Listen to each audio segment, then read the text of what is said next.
Hello, hello, hello, everyone, and welcome back to Final Fantasy XIV: A Realm Reborn. We're in the 7th Astral era, so post-game for A Realm Reborn. Last, uh, last we left off, we had finished the Crystal Tower raids and Ifrit, Titan, and Garuda hard. Um, and now I'm gonna adjust this again because it's bugging me. It's just not quite right. Or it's just not quite what I want.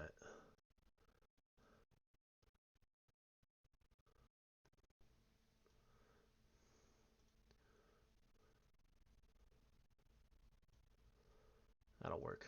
Um, and we did like I forgot to turn on my captions.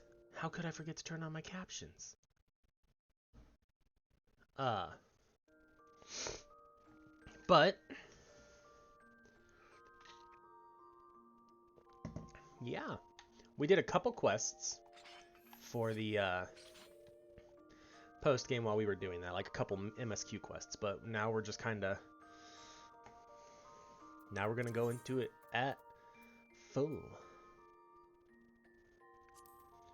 So first thing we got to do is go turn in a quest to Menphilia.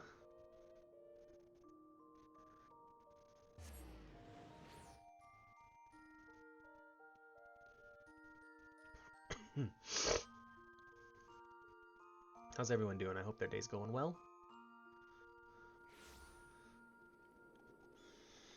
Boo doo doo doo doo doo doo doo.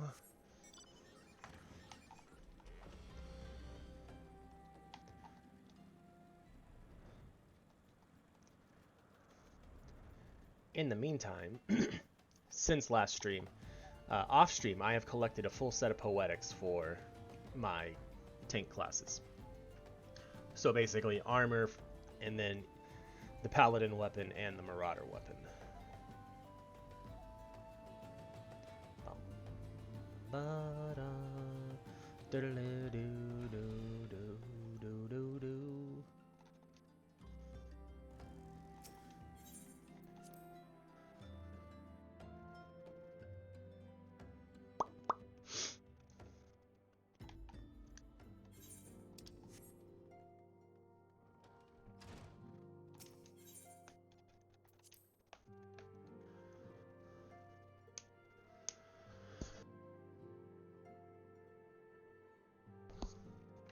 All right, Menphilia.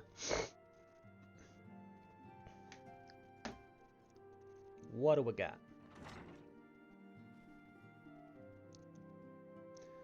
Antecedent, you have a guest.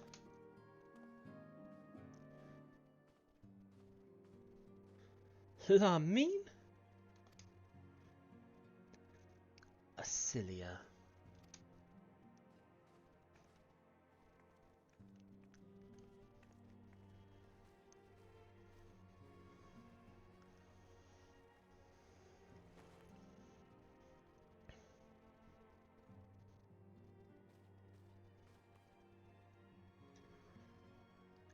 I haven't seen her like this in years, Morrighan.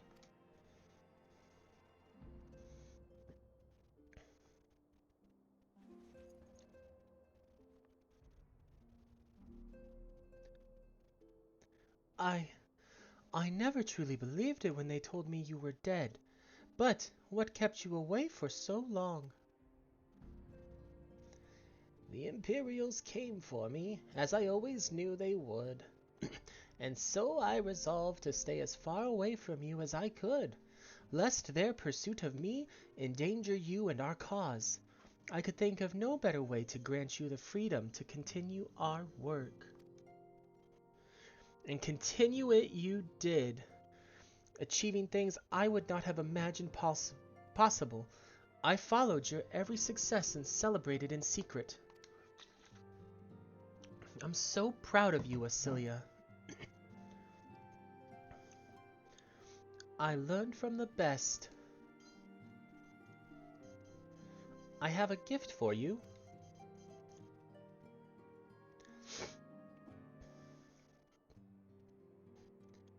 Celestia perfume. You remembered! How could I ever forget? You wore it all the time. If I ever lost sight of you, I could find you again just by following my nose.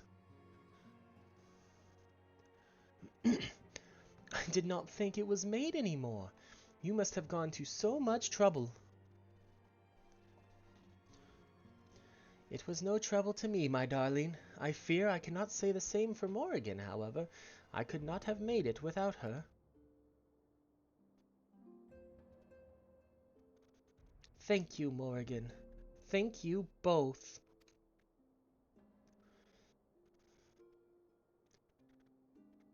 There's something else.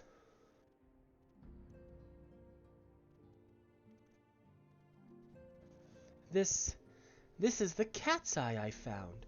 All these years you kept it.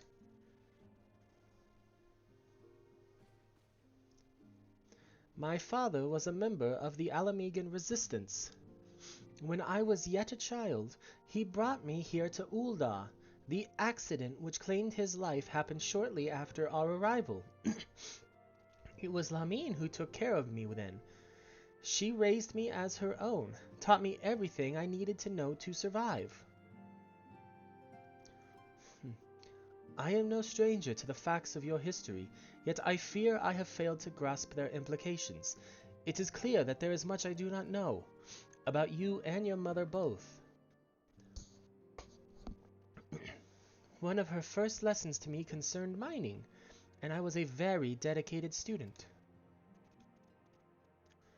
This cat's eye was the first stone I unearthed.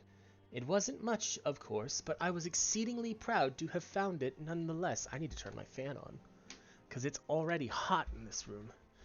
So I gave it to Lamine as a gift. She said it was beautiful, but there I am at a loss. Why are you returning this to me? Is something amiss?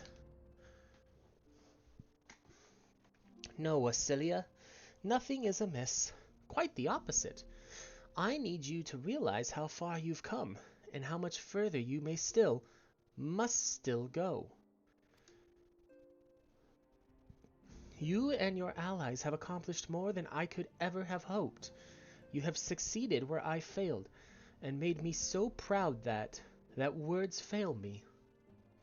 But even as I marvel at the woman you've become, and at all the many things you've done, I cannot help but think of that which you have yet to do, and of what it may entail. Asilia, daughter, you cannot stay here anymore. You and the Scions must leave Ul'dah. Lamine.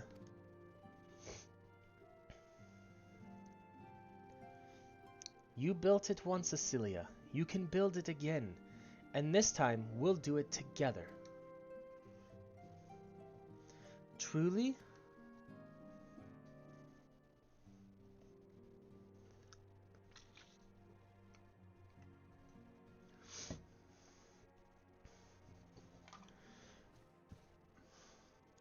Alphino, the time has come for the Scions to leave Vesper Bay. We shall establish a new headquarters in Revenant's Toll, as you proposed. Much work lies ahead of us. Inform our fellow Scions, and send word to the students of Baldessian. Preparations begin at once. Let's go!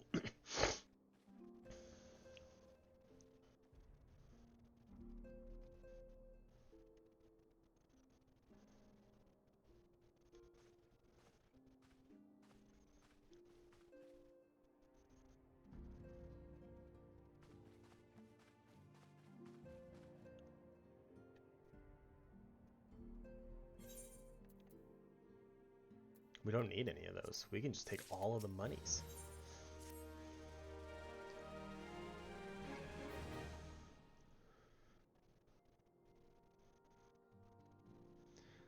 It is all well and good that we have found ourselves a new home in Revenant's Toll, but there is much to be done, and in so little time. Our first step will be to secure the cooperation of the Adventurers Guild representatives there. Were it not for the Guild's considerable efforts, the original Camp Revenant's Toll would have never been established. much less its more heavily fortified successor. However, with construction still ongoing and resources in short supply, it seems certain that the guild will require something in return for their support, sympathetic to our cause though they may be. Whatever they ask, I shall not begrudge it. To be plain, we need them more than they need us. Without their assistance, such essential tasks as securing new facilities, cultivating relationships with local merchants, and recruiting adventurers would prove difficult, if not impossible. You need not concern yourself with such matters, antecedent.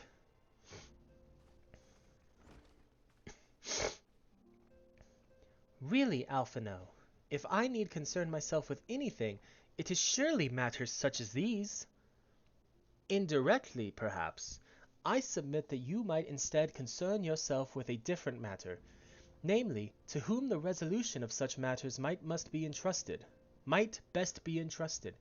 And here I am, nor do I come alone. May I present the esteemed emissary of the Adventurers' Guild at Revenant's Toll.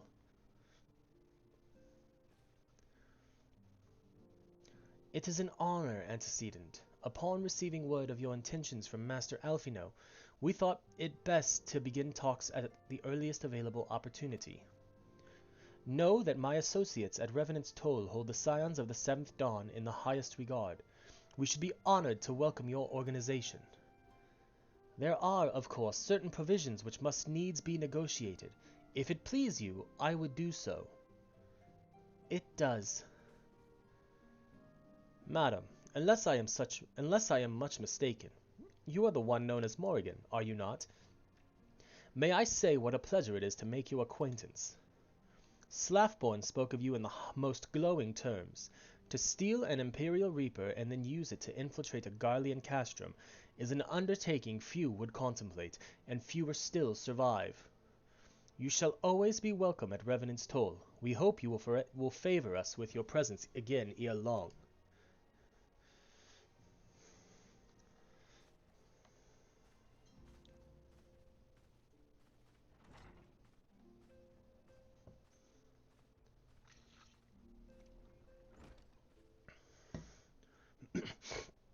Well, well, it would seem your reputation precedes you, Morrighan. Mayhap I should dispatch you to Revenant's Toll with all haste, as first intended. But before that, I dare say you have earned yourself a rest. After all, you have traveled so far, and there is already so much you have done for us, and for me. We will speak again anon. Till then, take care. Okay. Allow me to take care.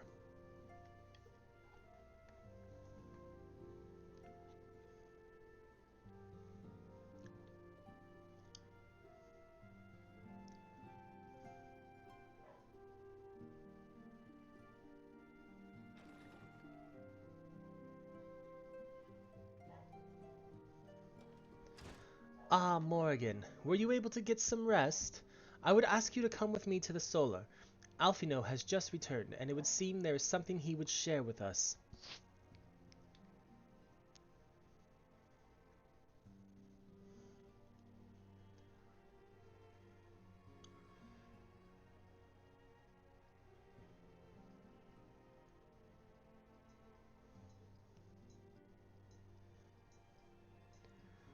You're here. Good. I come bearing news. The negotiations are concluded, and our friends at the Adventurers Guild have agreed to furnish us with new facilities and material support in exchange for our assistance in the ongoing defense and development of Revenant's Toll.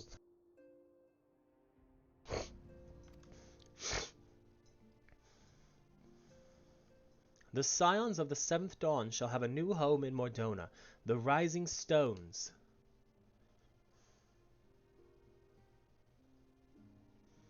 A bittersweet victory, if truth be told.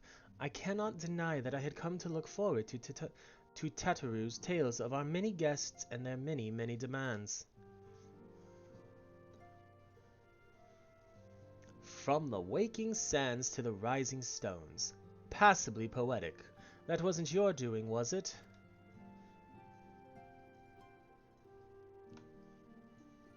I too have news to share. In expectation of this momentous day, I personally informed the Alliance leaders of our plans, and they have each pledged their full support, General Raban included.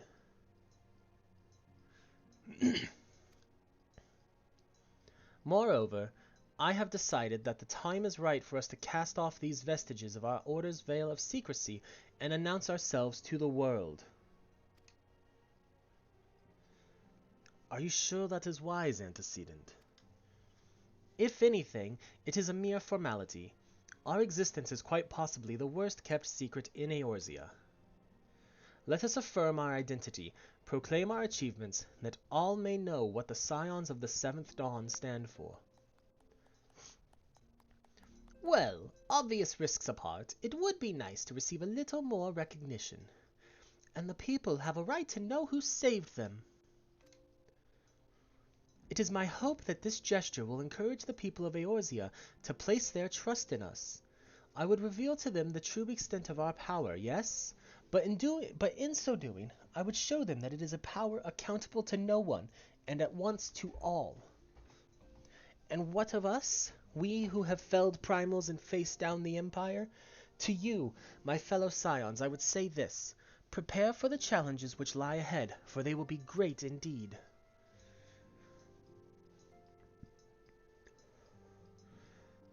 Great, I say, yet no greater than us, and we will rise to them as we have time and time again, united as one.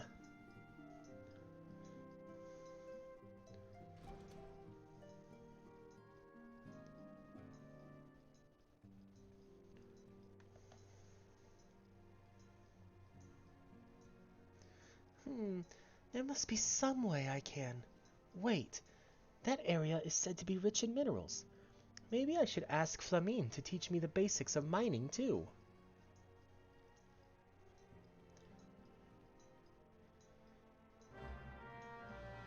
Wah, wah, wah, wah. Hey, Sogo, thanks for stopping by. I appreciate you hanging out for the views. Do you ever wonder how he does it? Alpha no, I mean. It was almost predictable that he should appear with an emissary of the Adventurers Guild mere moments after I had expressed the need to forge ties between our organizations. Truly, his sense of timing rivals even your own. Setting such mysteries aside for the present, I have a task for you. I would like you to deliver these documents to Slaffborn. They concern our forthcoming move. Do take care on the road and represent us well, Morrighan. Bridget, how did you forget to jump on Twitch? You're just in the other room. Two more donut.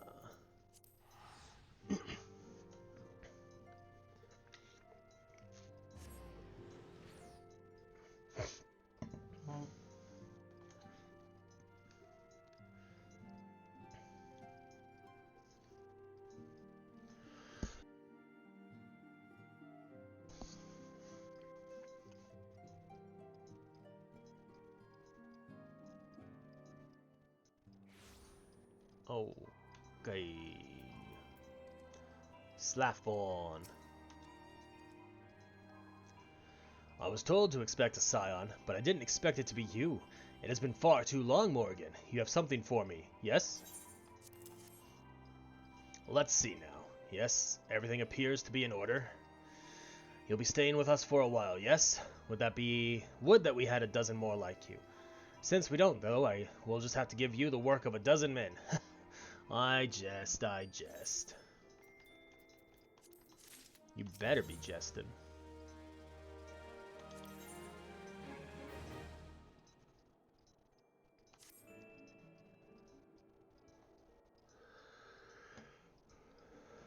Back to do the work of a dozen men, I see. Ha, but I jest.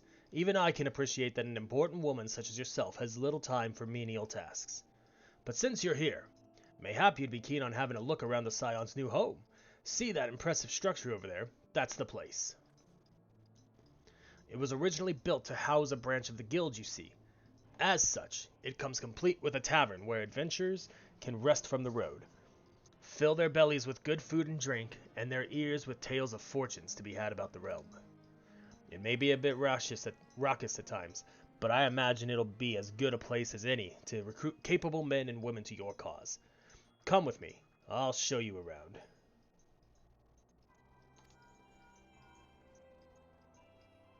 Yeah, he really isn't kidding. Oh, thank you. I'm glad you like her outfit. Is that you, Morrighan? I'm quite sorry to interrupt, but I have most urgent news. We've received grim tidings from Gridania, and it would appear our aid is required at once. I must ask you to report back to the Waking Sands with all due haste. Is everything quite all right, friend?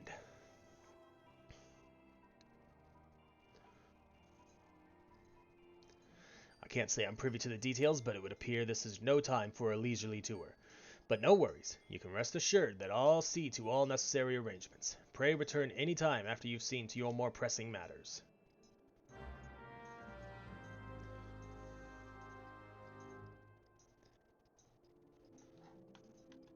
Speak with Tataru. Back to Horizon.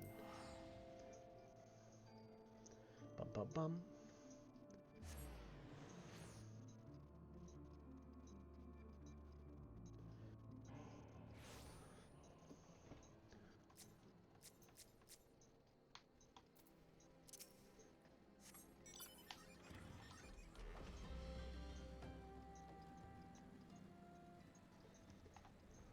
Motorcycles that fly.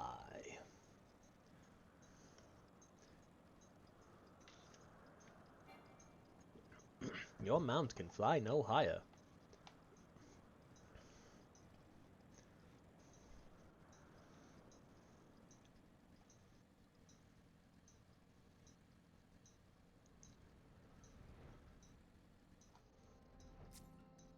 Glare Mage. Nice. I am hoping to at least make it through to Leviathan today. Preferably farther. Tataru was up top there. What am I doing? I drove right past her. And she was probably like, what the hell? A messenger from the Twin Adder came to the Waking Sands while you were in Mordona. I wasn't privy to his conversation with the antecedent, but I did see the look on her face after he took his leave. Something is definitely amiss. Could it be that the Ixal have summoned Garuda again? Or mayhap Imperial forces have been sighted within the Shroud? Well, whatever it may be, I'm absolutely certain it's nothing you can't handle. Now go and ask the antecedent if there's anything you can do.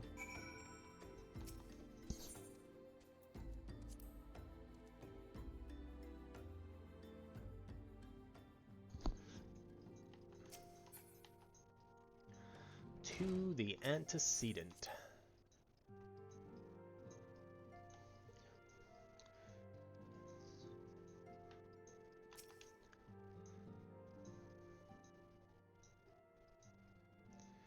I knew this day would come, yet I prayed it would not come so soon. We have reason to believe that another primal, or an entity resembling one, has been summoned in Gridania.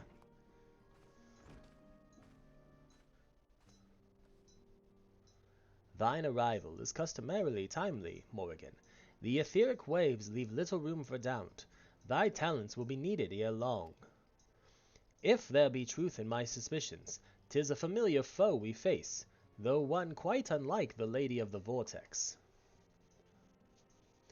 We dare not draw conclusions without evidence, but as Urianger says, the readings bear a strong resemblance to ones observed more than 5 years ago.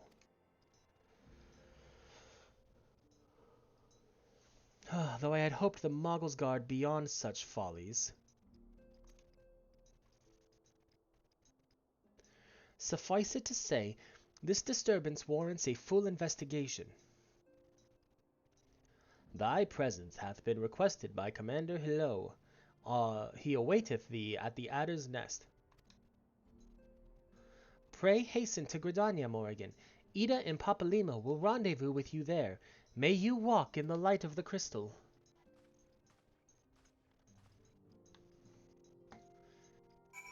To the Adder's Nest in Gridania.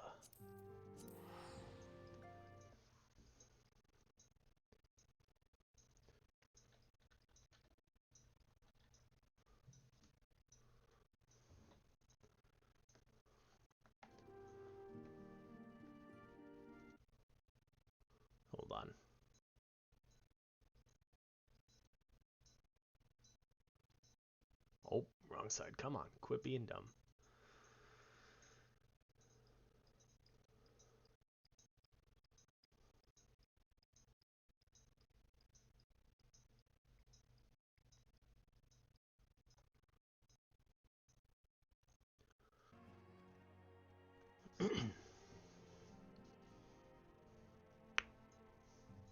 I picked the Maelstrom.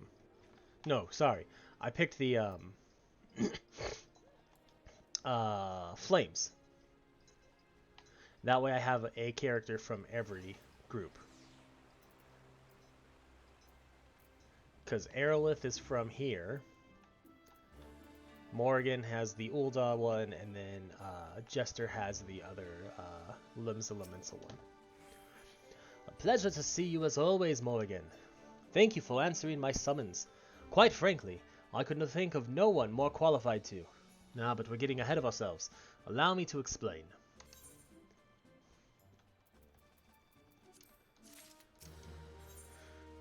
Hail to the King Kupo! Not long ago, the Moogle Kuplo Kop visited the Adder's Nest to request an audience with the Elder Seedseer.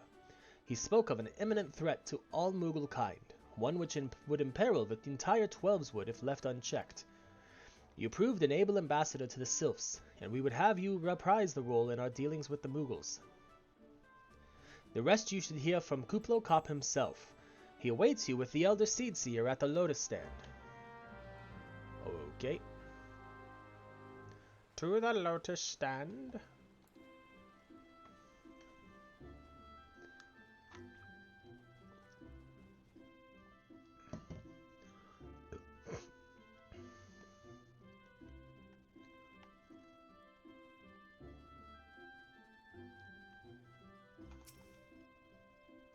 The other scions have already arrived, madam. May I show you in?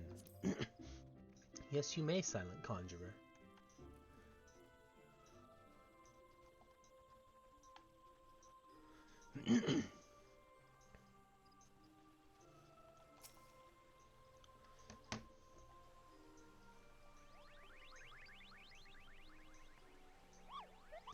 Please, you have to stop them. But you mustn't kill them. They're not bad Moogles, Kupo. They're just misguided. A gentle, no, firm thrashing is in order, yes, but no. Calm yourself, Kuplo Kop. Can you not see that she hasn't the faintest idea what you're talking about? Be quiet this instant. Pray forgive his witless outburst, sister. Most grateful am I that you have come, Morrighan, and upon such short notice. Truly, Gridania could not wish for a more stalwart ally. But you are doubtless eager to know wherefore we summoned you. Our friend Kuplo Kop has brought to us news of a most unsettling development. It would seem that Good King Moggle Mog the 12th has returned to Eorzea. A curious thing to hear, I know. Truth to tell, I myself cannot say for sure if he is a genuine figure from history or some manifestation of Moogle mythology. Kuplo here would have me believe the former. Once upon a time, we Moogles served the gods in the heavens. It was quite nice up there, unspeakably beautiful, unimaginably spacious, and with a literally endless supply of wine, Kupo. In spite of this, or possibly because of the last part, the gods eventually became discontented and started squabbling, which made life jolly difficult for the poor Moogles. So Good King Moggle Mog the 12th, may his glorious name live forever, decreed that the time had come to leave Kupo. The realm of man would suffice. The realm of man would suffice, he said, so all the Moogles should live there instead. Unfortunately, the two realms are so far apart that we couldn't safely fly down, but Good King Moggle Mog the 12th, may his miraculous foresight ever be praised, knew exactly what to do, Kupo. He had a rope, you see, the longest one ever woven. This he nobly held while his subjects climbed all the way down to the world below. And that is how we Moogles came to this land, Kupo. All of us except Good King Moggle Mog the 12th. May his courageous sacrifice never be forgotten. He alone would remain in the heavens so that Mugglekind might at last know peace. Except that he has not remained in the heavens, from what I understand. That being your reason for contacting us, yes? I'll bet he tied the rope to something. Good thinking. Remind me again what the problem was with him returning to Eorzea? The problem, Ida, lies in the fact that he was summoned. It is our belief that Good King Moggle Mog XII is a myth made manifest via means akin to those employed by the Beast Tribes in the summoning of their gods. Wait! You're saying a handful of Muggles with a boatload of crystals wished really, really hard, and he just sort of appeared? Would that even work? What I cannot fathom is why they would even try. With Garuda humbled and the Ultima weapon destroyed, what new threat could have prompted them to take so drastic a measure? Might that not in itself be the answer? Twice in the last half-decade, Eorzea has been brought unto the very brink of destruction, only to be spared at the last by the heroics of a chosen few. To you who braved those tempests and survived by virtue of your own strength, this latest period of peace will doubtless seem a welcome respite. But to those who had not the power to defend themselves, who were spared only by another's grace, this is merely the calm before the storm. I think the Muggles Guard are afraid of what tomorrow will bring, and that things may not end so well as they did yesterday. That fear has driven them to call upon a greater power, one they believe can be relied upon to protect their loved ones and their homes come what may. I assure you, the Moggles Guard only want to protect the forest from outsiders, but ever since the return of Good King Moggle Mog XII, may his boundless grace fill our hearts with love, they've started to get a little carried away, Kupo, verging on a lot, in fact. Like the sylphs who summoned Ramu, you mean? We cannot discount the possibility that this entity is influencing the Muggles in a manner similar to that of a primal. We share the same concern. Whoever or whatever the king may be, it is our belief that he poses a threat not only to Mugglekind, but to Gridania as a whole. Thus do we beseech you, Morrighan, confront Good King Moggle Mog XII and drive him from our midst.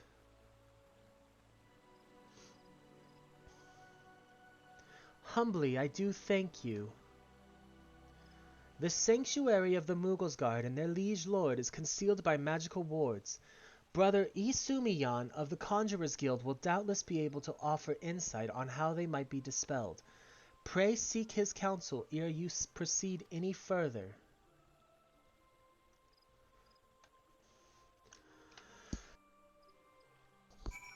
Real quick though, look. We have Lord Horsefant, but not Lord Horsefant. And we have... I don't got names for the other ones. We must go speak to Brother Isumiyan at the Conjurer's Guild. Luckily, the Conjurer's Guild is right outside Nafika's altar.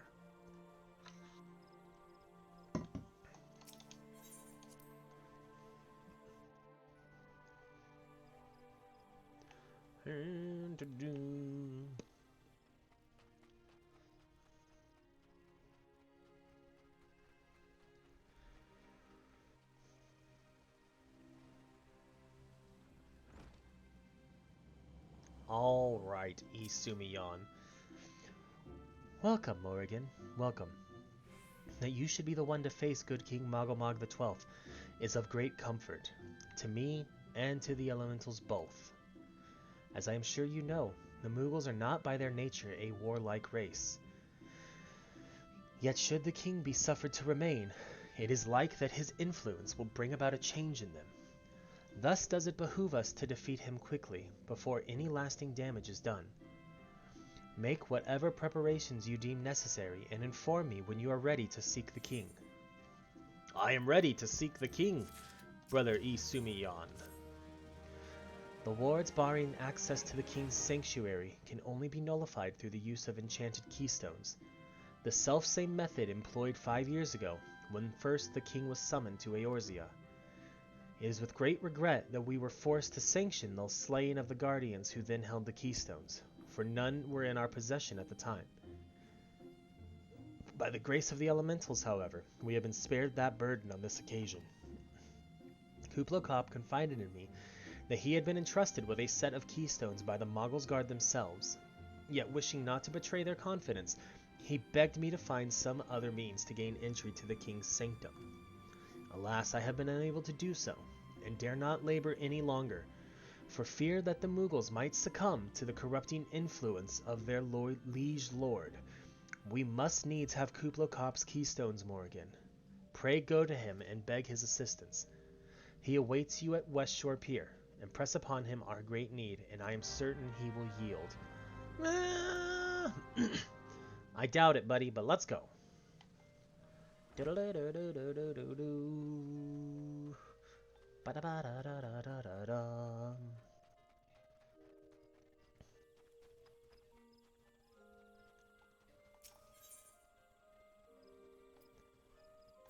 To the Lancers Guild, which is the closest to the shore. To the pier, I mean. There's Kublai-Kop.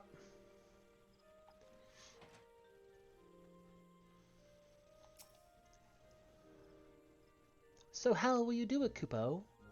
Oh, he told you about that.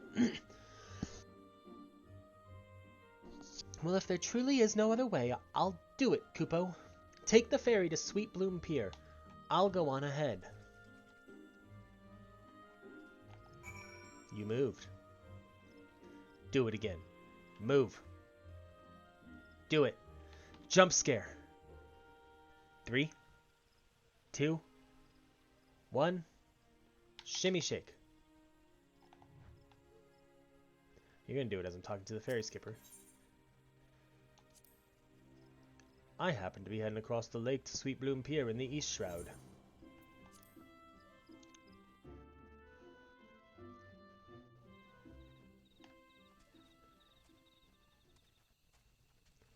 Bum bum ba ba da ba dum bum ba ba dum bum ba da da da da. Don't you dare lie to me, Kupo! I know what you're planning, and I won't allow it. Open your eyes, Kupo. The king will never be satisfied, no matter how many crystals you bring him.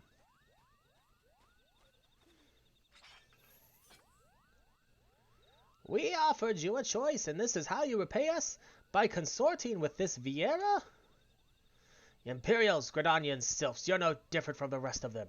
Actually, you're worse, Kupo. Traitor to his kinsmoogles. He plots treason against the crown. Enough! Kublai-Kop will answer for his crimes soon enough, as will all who defy the will of good King Moggle Mog the 12th. May he reign forevermore, Kupo.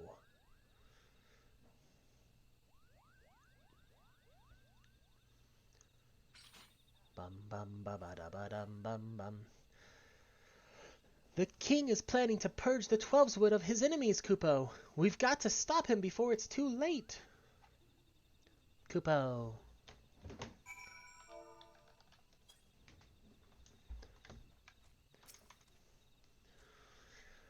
The entrance to Thornmarch is deep within the bramble patch, Kupo. If you take me there, I can nullify the ward, but be warned. The Moggles Guard has set traps to lure enchanted beasts. I can't hide from them, so you'll need to protect me, Kupo. And now we're on an escort mission. Do do do do do do do do do do do do.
Kill the malevolent Stroper.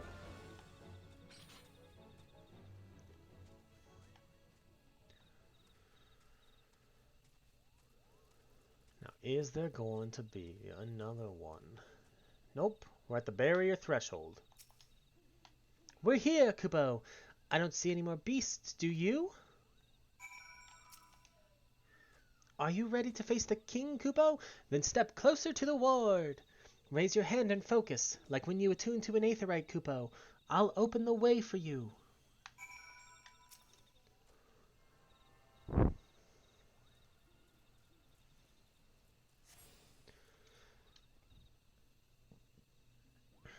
Good King Moggle Mog, Good King Mog, ba-dun dun dun dun dun dun. The rest is up to you, Kupo. Now go and teach those foolish Moogles a lesson and send the king back whence he came. Thorn March Hard, now accessible. Let's do this. I haven't tanked the new one. I've ran it as a summoner, but let's tank it. Do do do do do do do do ba do do do do do burr burr do do do do do do. There we go. That was quick. Do do do do do do ba do do do.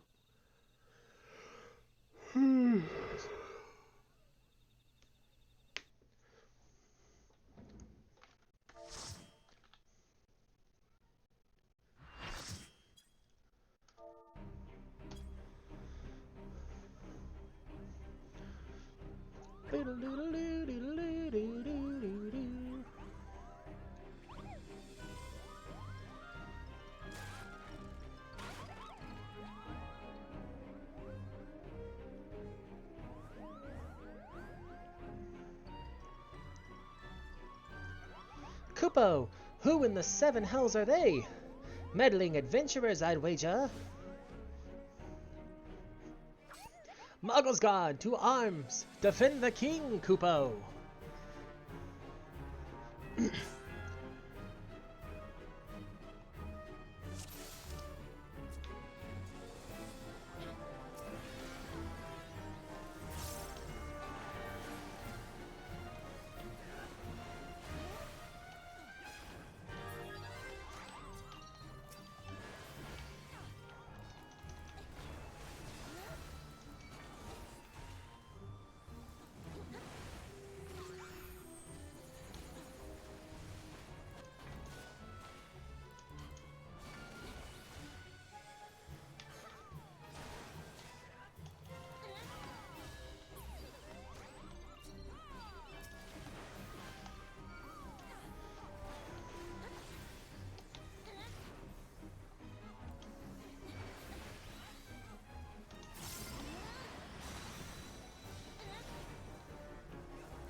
I like the way this works now.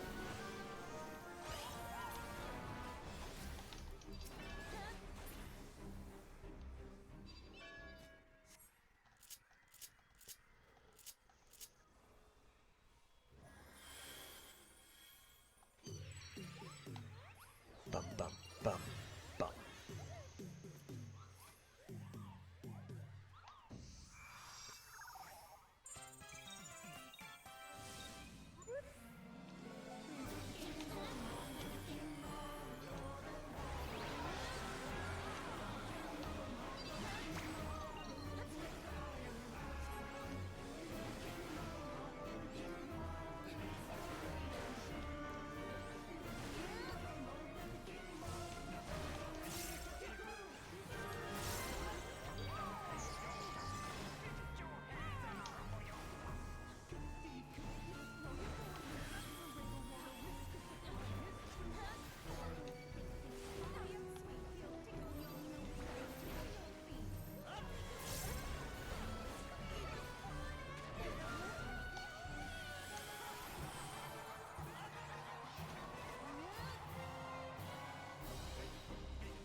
They really did nerf this fight a ton.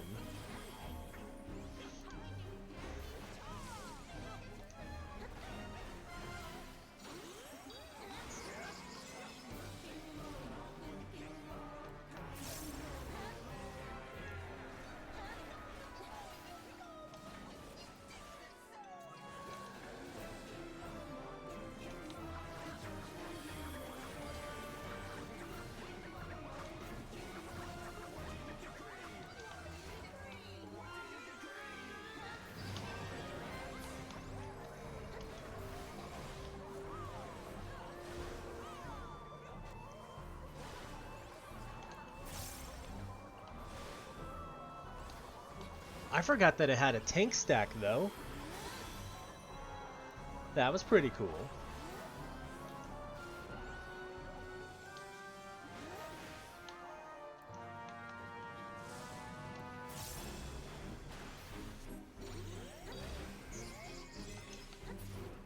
GG, y'all. GG.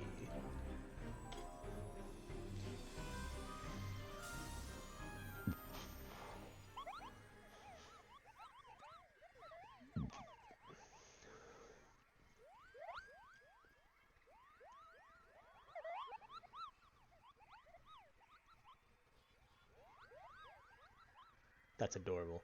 The black mage gets carried by its foot.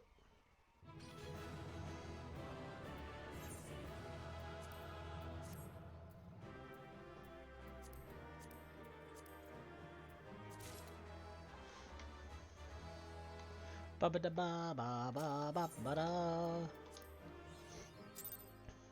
How many player combinations did I get there? 1, 2. I got 3. Let's go. You did it, Kupo! You did it! Good King Moggle Mog the 12th, may his mighty soul rest in peace, is no more!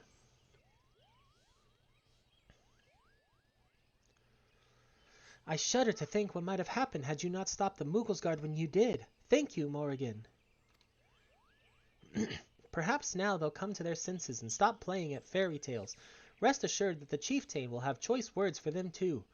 You should go tell Puknipak that the king is no more, Kupo. She's with Rayo at Camp Tranquil and can relay the news to the chieftain.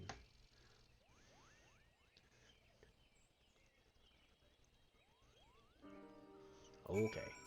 To Camp Tranquil.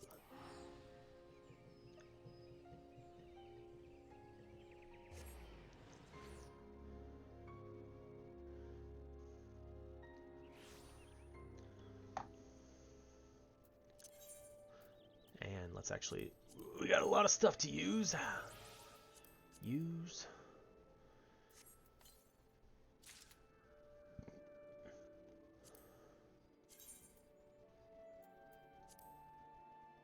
Okay, that's a pretty cool looking axe.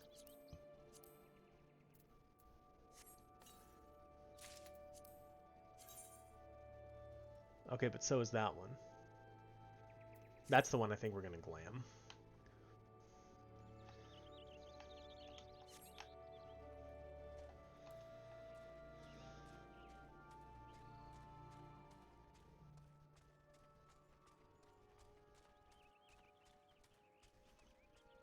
We could have flown over here, but let's run. let's work those legs. As long as we don't screw up the jump. Dare I believe my ears? Good King Moggle Mog 12th, may his magnificent virtue serve as an example to us all, has fallen. All Moogle kind owes you a debt, Kupo. Ah, and I sense Rayo wishes to congratulate you as well. I shall let you two speak without fear of interruption.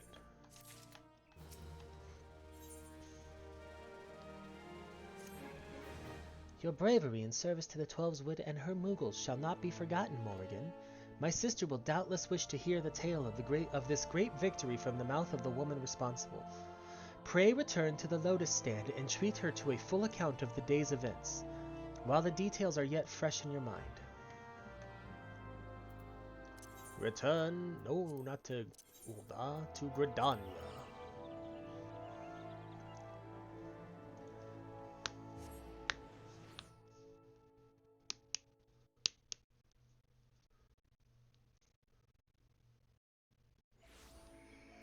Dun dun.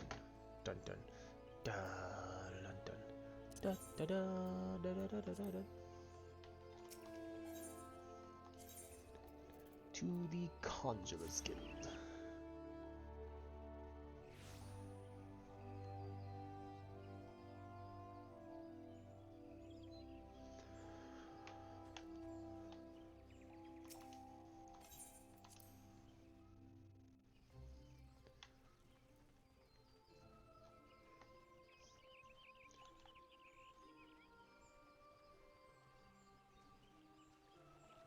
Connie!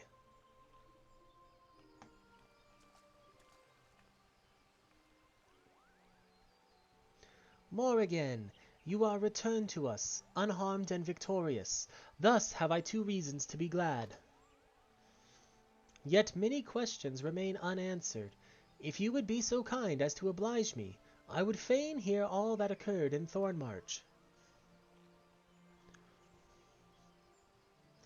Then it is as we feared. The king really is a primal? But he really isn't, is he? I mean, the Moogles don't worship him for one thing. He's not even a god to them. That doesn't sound like any primal I've ever heard of. Then mayhap the fault lies with the definition. The fact remains, through a combination of the power contained in crystals and the force of their collective faith, the Moogles called forth a being that by rights should not exist. Moreover, when slain, said being left no corpse, the ether which comprised him instead being scattered to the four winds. According to the accepted definition, he may not be a primal, but the mode of his manifestation was in every respect the same. I will be right back, actually. I guess my son is throwing up.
Alright, sorry about that. We are back. Okay.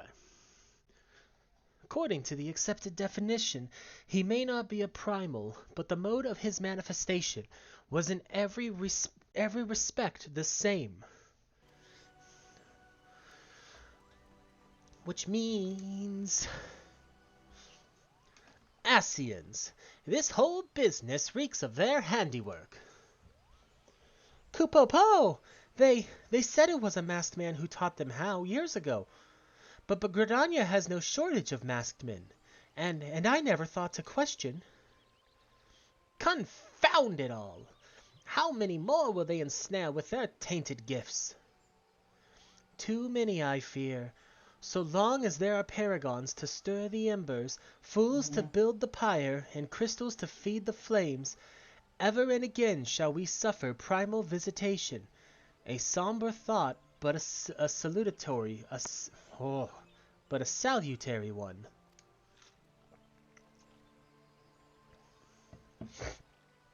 My heartfelt thanks, Morrighan. Already, the information you have provided has proven invaluable. The Grand Serpent Marshal and I have much to discuss. Oh, before you do, my lady, I was hoping we might finish discussing that other matter.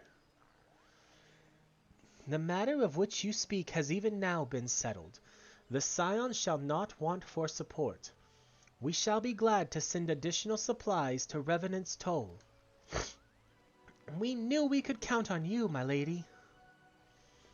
While Ida and I remain to discuss the particulars of our arrangements with the Elder Seedseer, mayhap you could return to the Waking Sands and apprise the antecedent of all that has transpired. You got it, buddy. Goodness. I miss some of these early character interactions, honestly.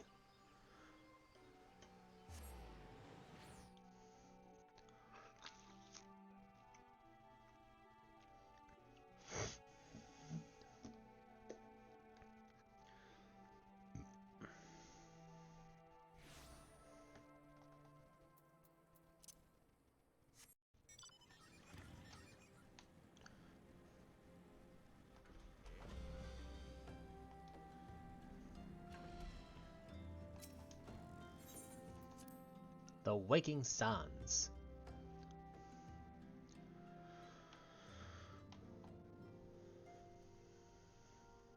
To the solar.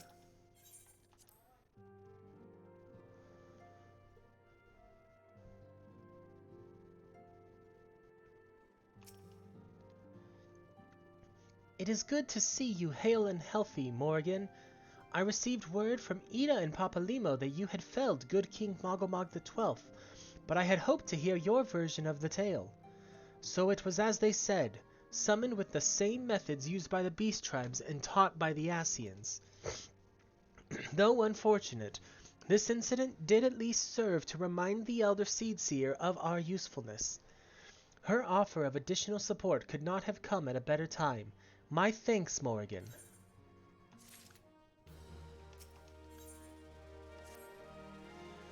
Owing to the tireless efforts of all concerned, we are, at long last, ready to bid farewell to Vesper Bay. So as to avoid drawing undue attention, we shall make the journey to Revenant's Toll in small groups, departing at irregular intervals. Lest you doubt, it is still my intention to conduct future operations openly, but on this particular occasion, the need for caution overrides all other concerns. To move north as one ponderous caravan would only serve to invite attack. It seemed only right that I should be the last to leave, and I would have you remain with me until the end, Morrighan. Upon my departure, the Waking Sands will formally cease to be our headquarters, and our premises will be given into the care of Urianger. I had thought to relinquish the property, but he was quite adamant, and I had not the heart to disagree. These walls have borne witness to some of the brightest and darkest moments in our Order's history. Mayhap it is best that we do not forsake them entirely. Urianger shall remain here and devote his energy to studying the nature of primals. By the grace of the 12, he will one day discover the permanent solution that we have sought for so long. Of course, he will not be alone. Alize shall continue to work closely with him as well. Should they require our assistance, I have their assurances that they will not hesitate to contact us. Speaking of Urianger, would you inquire of him if the Ni task remains undone? I cannot escape the feeling that I have forgotten something. Something important.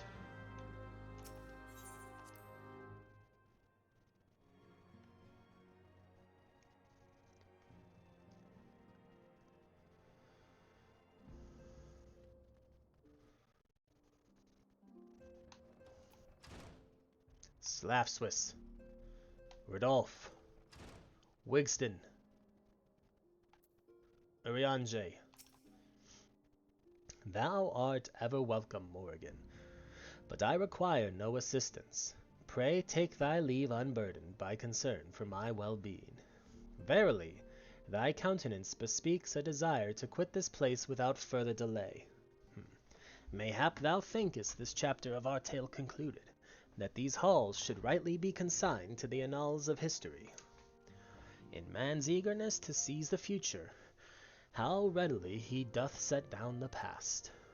Full many a proud pioneer hath bravely stridden into the great unknown, only to find there the banner of his ancestor, faded by the eons. And still man glorieth in his discoveries. 'Tis through his pride that wisdom doth ever give way to ignorance, while they who lurk in shadow remain hidden, lost no sooner than they are found.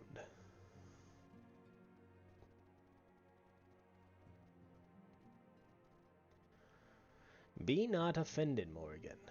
Thy conduct hath ever been beyond reproach.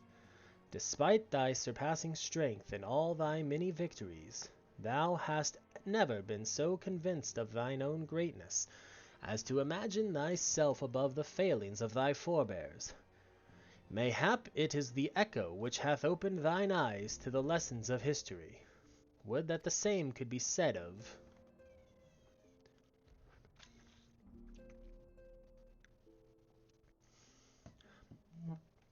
Ah! Whence came that cry? The solar, 12 for 10, for Fend, the antecedent.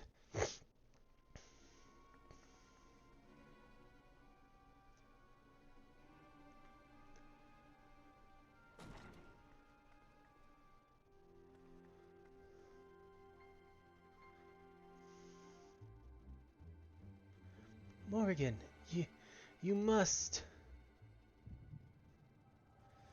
Oh, my head.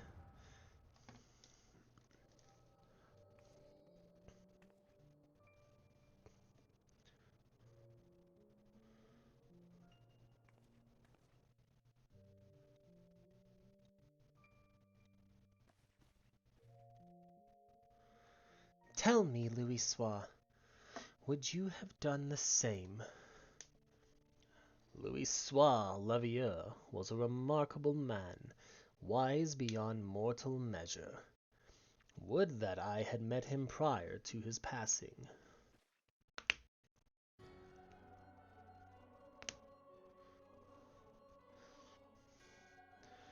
An Ascian? Here? How? How readily you see. You are indeed gifted, antecedent. But you are not like the others, your robes. Gifted, but ignorant. Yet I shall not judge you harshly. The fault lies with your fair forebears. It has been millennia. Mine are the robes of an emissary. Unlike he who came before, I have no quarrel with you. He who... You speak of La Hebrea. La Hebrea is a warrior. He fought, he fell. He may yet learn from his mistakes. Then he is still... Come, I only confirm that which you already knew. There is no cessation. No oblivion, only expulsion. You, what are...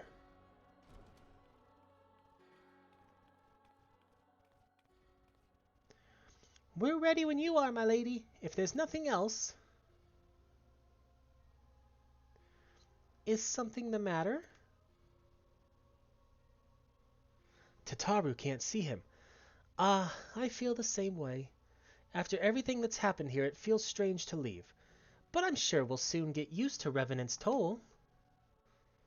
Well, I'll let you say your goodbyes. Take as long as you like, my lady. We shall depart whenever you're ready.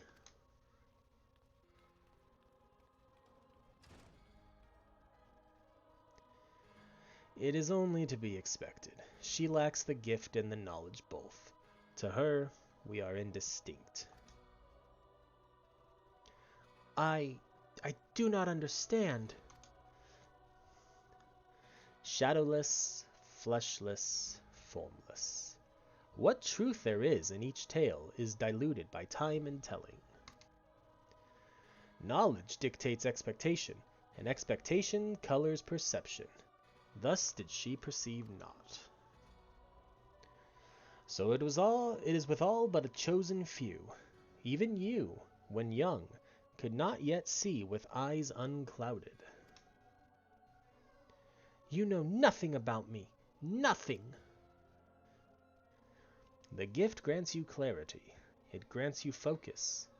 With it, you may in time come to see us as we are, rather than this crude approximation. La Habrea did not think so highly of the Echo. La Habrea is wrong about many great things. The Echo is indeed a gift, albeit one you have yet to master. And if we did, there would be no strife between our peoples, for we would be of one mind. I leave, as I came, in peace, antecedent. May we meet again as friends. Wait! Stay where you are! Ah! Mayhap I was indelicate. 'Tis a mercy she shields her children from his grace with such resolve. Was it also by her hand that you survived the ardor, I wonder?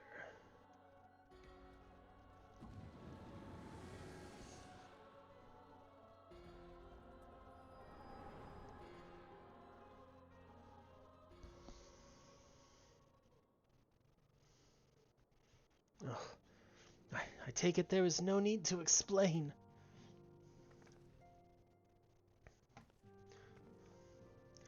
Save your concern, he did me no lasting harm. Whatever his intention was, it was not to kill.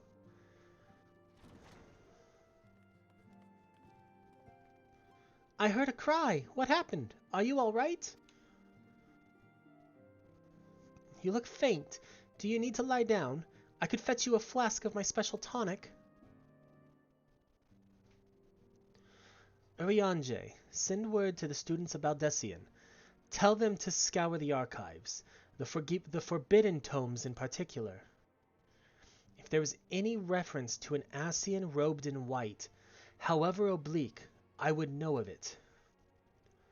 An Ascian, my lady? Was that what gave you cause to cry out?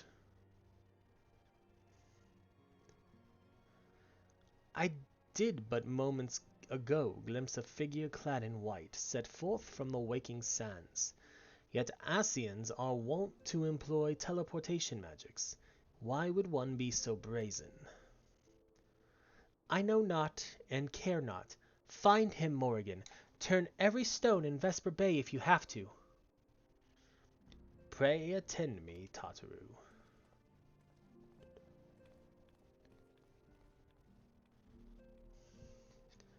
You got it, antecedent.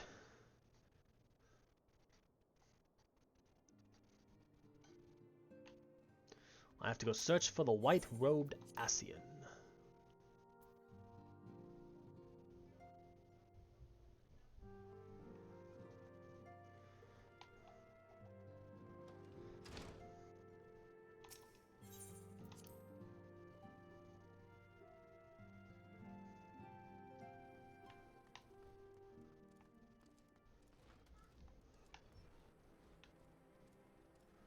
There he is.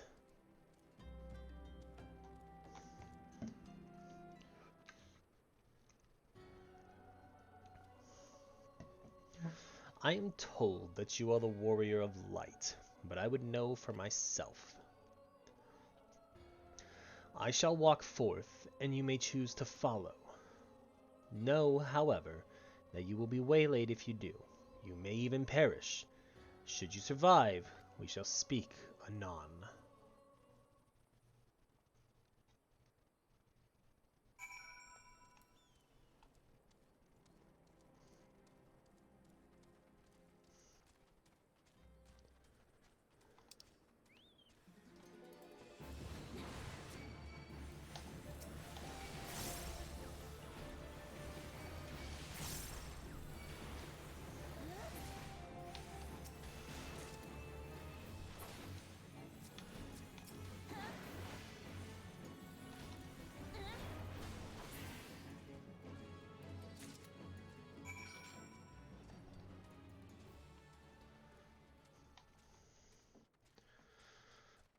I was gonna hop on my mount, but at this point, we're already here, so you are being judged.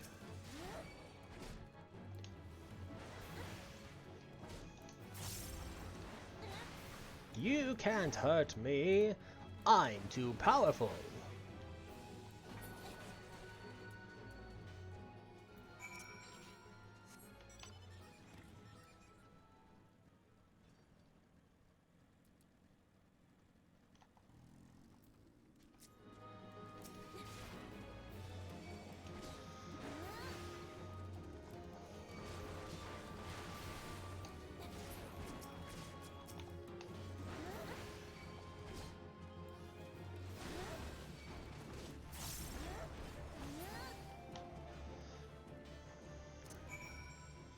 I believe we got one more over this way.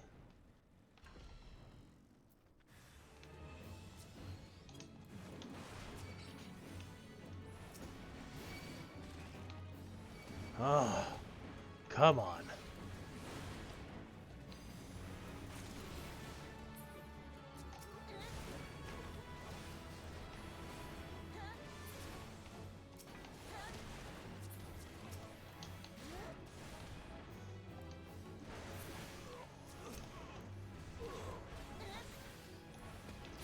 Take that, Thaumaturge.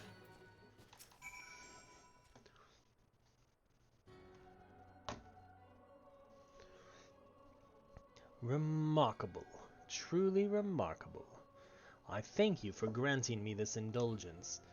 None save she who bested La Habrea could endure such an examination.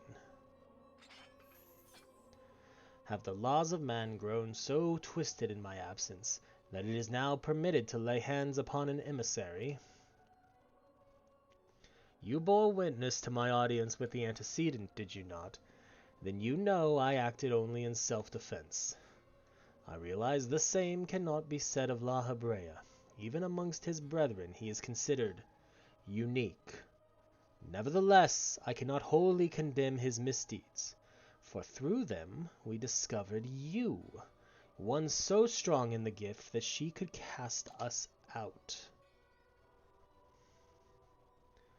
Your mother favors you still, that much is plain, but surely you must feel it. Her influence wanes, and her strength shall soon be spent. These lands, these people, this world, all shall soon change. As it was, so shall it be again, as it should always have been. Doubt my claims and question my motives if you will. Only believe me when I say this. I am Elidibus, emissary, bearer of the word of the one true God, and we shall meet again.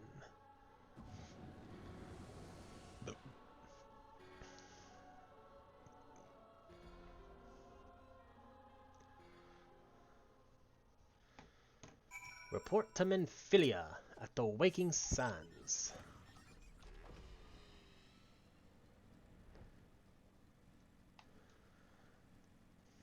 Ba-da-da-da-da-da.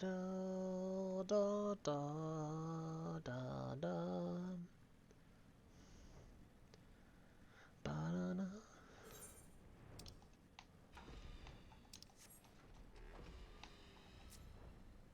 It is me, your father. That was the name of a person that I just rode past.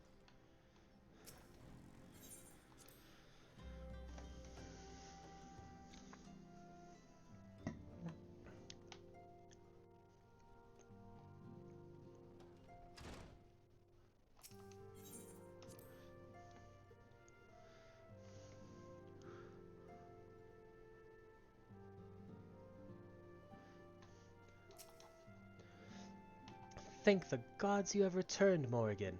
After you left, I began to worry that I might have sent you to your doom. I take it our visitor proved elusive. Beg pardon? He was waiting for you? What did you do? What did he say? As it was, so shall it be again. Of when does he speak? And of what exactly? The words of this Elidibus portend much but reveal nothing, save perhaps a measure of disdain for La Hebrea. I had hoped for answers, but it seems I shall have to be content with a wealth of additional questions. Let us set aside the matter of this Ascian until after we have completed our move to the Rising Stones. There is but one final favor I would ask of you before I depart. I believe I mentioned before that my father was a member of the Alamegan resistance. The truth, however, is more complicated than that. As far as the Empire knew, he was their spy. He maintained the deception for nigh on half a decade, furnishing the resistance with vital imperial secrets while feeding his paymasters subtly conceived misinformation. When he died some 15 years ago, my father left behind his journal, which I have closely guarded ever since. It contains every shred of information he and his agents could steal on what they believe to be the single greatest threat to Eorzea, the Primals. Its wisdom has guided me through the years, though there is much within I still do not understand. It is my hope that Urianger will fare better. Tell him to treat it with care. It is all I have left of my father. Give Warburton's journal to Urianger. Okay.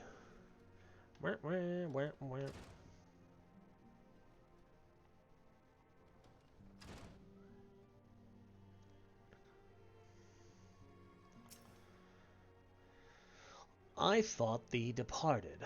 To what end dost thou linger? The father's final bequest, the daughter's lifelong labor. It is no small thing to surrender such a cherished memento. Well can I imagine the antecedent's pain. Upon my honor, I swear to spare no effort in the study of these materials, lest my lady's sacrifice be in vain.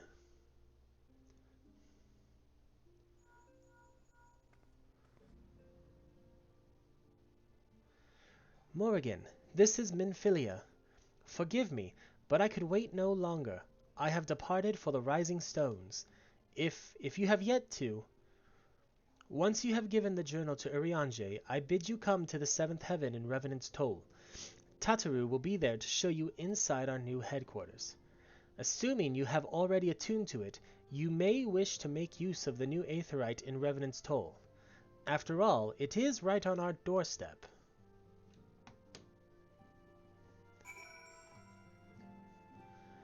And make use of it I shall.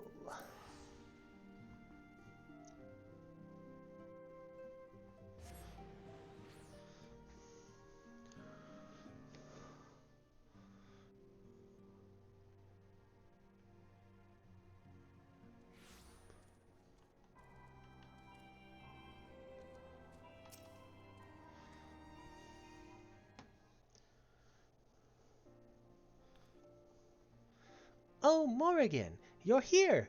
Good, good. We were all wondering when you'd show up. As I was just telling your restive receptionist here, I'm pleased to inform you that all the documents have been prepared and all signatures signed. The Rising Stones is officially yours. Splendid! From this day forward, I will spare no effort in seeing that it is as welcoming and comfortable a home for us as the Waking Sands ever was. That said, this is all somewhat intimidating, is it not? So many unfamiliar places and unfamiliar faces. Most of the men and women you see around here in Revenant's Toll are adventurers who come and go as they wish. I dare say that should make it easier for you to go about your business here. And it shouldn't hurt that Morrighan here has already made something of a name for herself here. Isn't that so, Morrighan?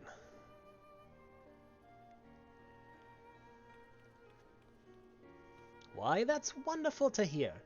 Rest assured that this receptionist will work just as hard to see that our efforts do not skip a beat despite the relocation. And with that, Morrighan, I do believe it's time you officially announced your presence to everyone inside. The antecedent and the others will surely be overjoyed to see you.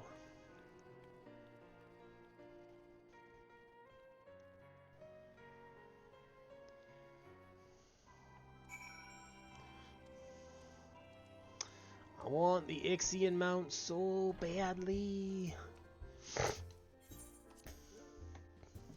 Whoops.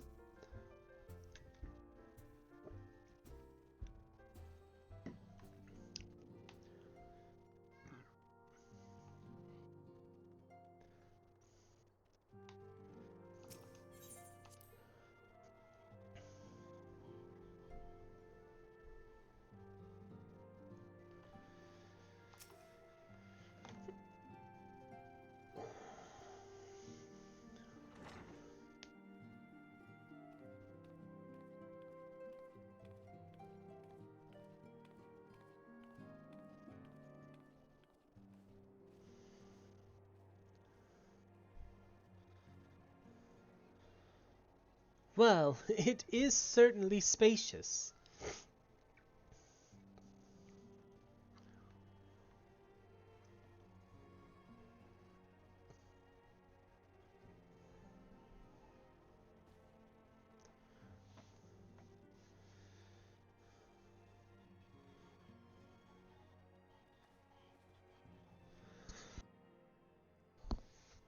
Today marks a new beginning for the Scions of the Seventh Dawn, for today we declare our independence. We shall henceforth be beholden to no nation, but serve all of Eorzea's people proudly and openly. But this does not mean that we will sever our ties to the Eorzean alliance. On the contrary, the antecedent and I shall endeavor to strengthen them. Rest assured, however, that we shall not permit political considerations to influence our decisions. Our identity remains unchanged, as does our cause, and we are the Scions of the Seventh Dawn, and our single purpose is to safeguard the future of Eorzea.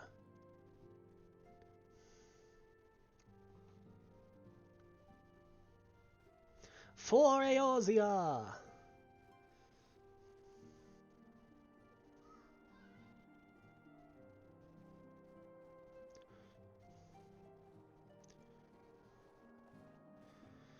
A moment of your time, Morrighan. I would speak of Elidibus. Pardon the intrusion, my lady, but the matter which bringeth me will admit no delay. Mine every attempt to contact the students of Baldessian hath been met with silence. No one will respond? How odd. Allow me to try.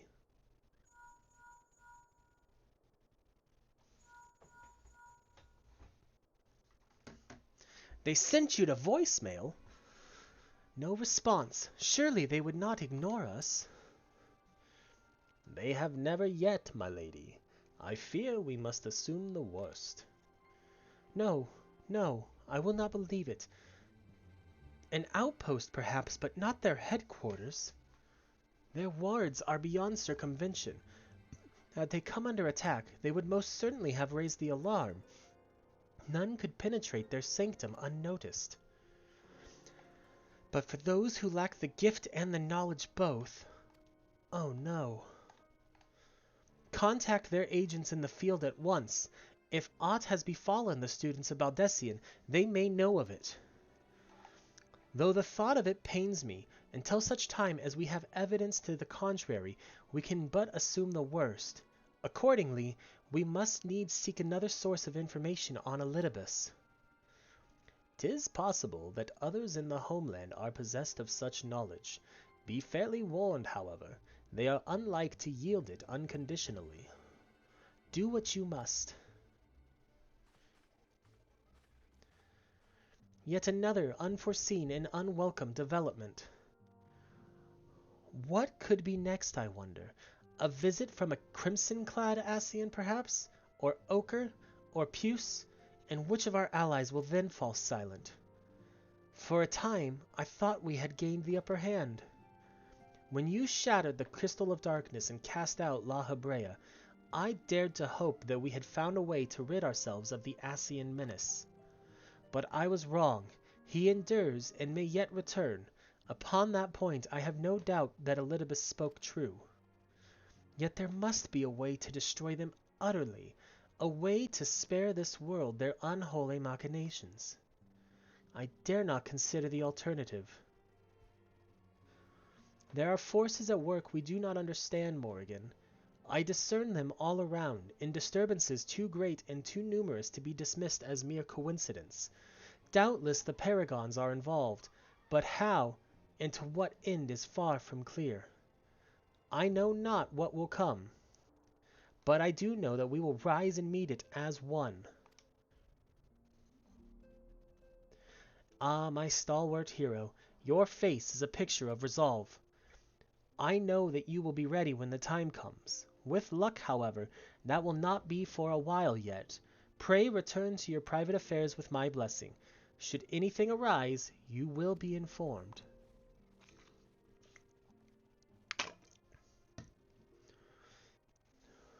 Cryle, where are you?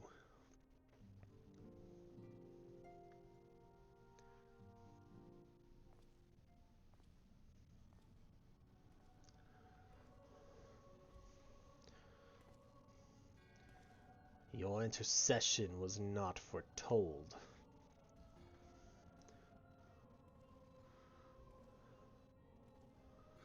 You object? We question. Our plans are in motion, your intentions unclear. They survived the seventh ardor and are stronger now in the gift. Does that not intrigue you?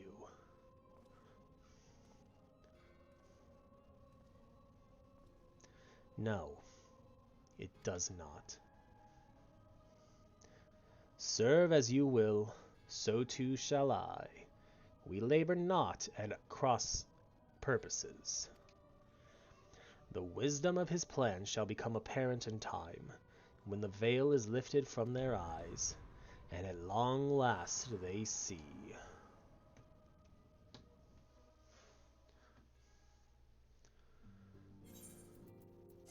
Okay, we're going to take a short break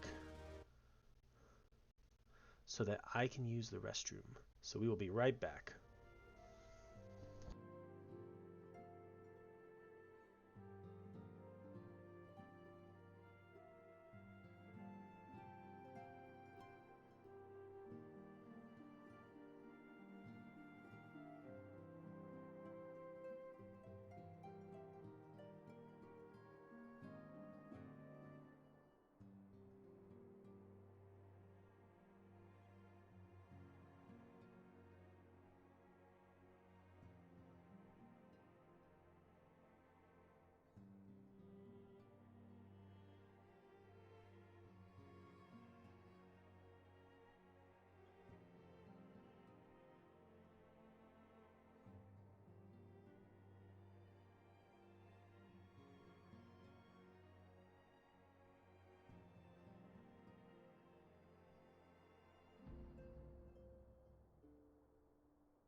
Alright, and we're back.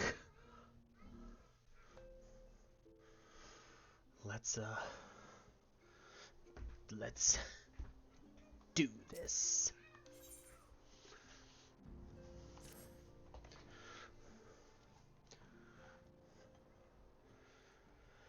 Truly, there is no rest for the weary. Scarce had I begun to make myself at home when I received a request for assistance from Amagina and Sons Mineral Concern. It would appear their storehouse in Horizon has been the target of a series of covert robberies. Minor as they seemed in isolation, occasional discrepancies in the manifests were long dismissed as clerical errors. It was only during the concern's annual audit that a pattern became apparent. Significant quantities of crystal, and only crystals, were missing. I need hardly tell you what that may imply.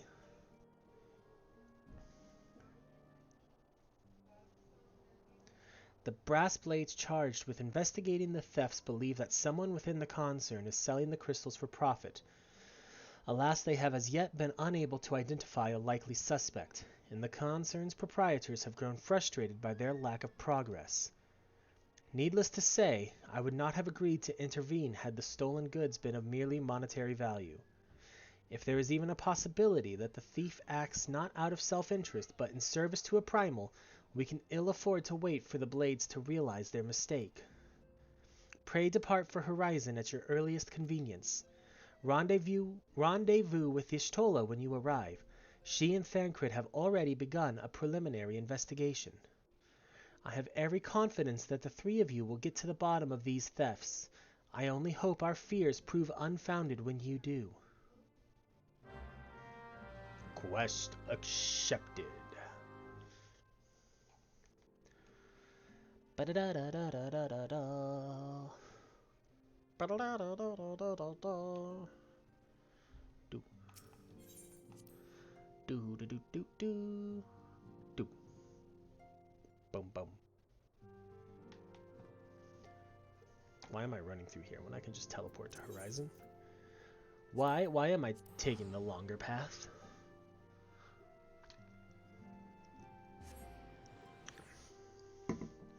I don't have a good answer. There's Y'shtola. Ah, Morrighan, your assistance is most welcome. I have already spoken at length with the brass blades of the Rose, albeit to little avail. It would seem that the thieves took great pains to conceal their activities. I could go into further detail, but your time might be better spent in conversation with Fufalupa. He is the officer charged with leading the investigation, and I would only be repeating that which he related to me. If aught eluded my attention, mayhap it will not elude yours. Fufalupa, you are over here. I love the names of Lalafels in this game. Teleji, Adeleji, Tataru Taru. Well, hello there, Morrighan, was it? Y'shtola said to expect you. Terrible business, these thefts.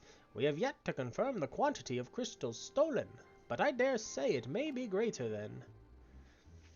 Ah, but never mind that. I have news to share.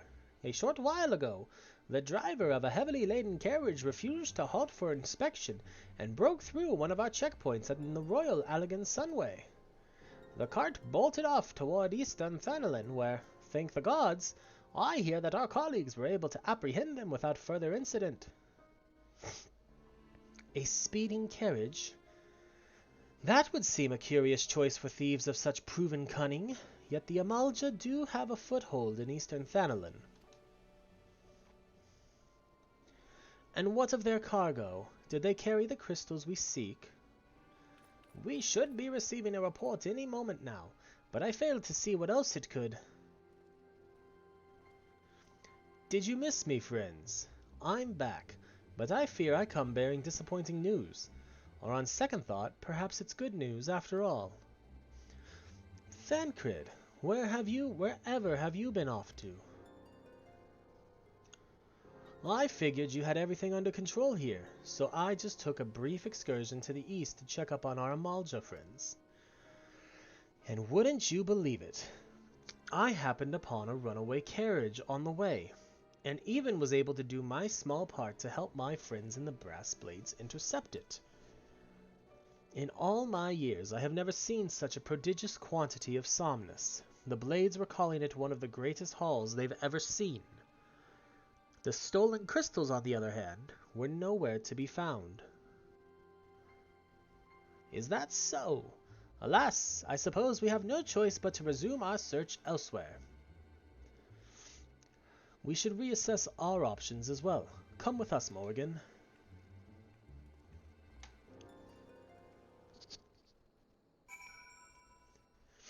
Thancred. Against all expectations, it would seem the Amalja are innocent of this particular spate of crimes. By all indications, they have yet to replenish the stores of crystals exhausted during their last attempt to summon Ifrit. What I can't fathom is why anyone else would go to such lengths to obtain crystals, and in such quantities. It cannot be that we are dealing with simple thieves. If their motive were profit, why would they limit their trade to crystals alone? Plainly, we are missing something. While you think about what it might be, I shall inform Urianger of our progress, or lack thereof.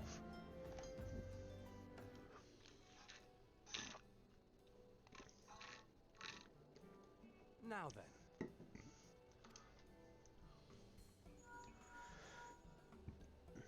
Tis I.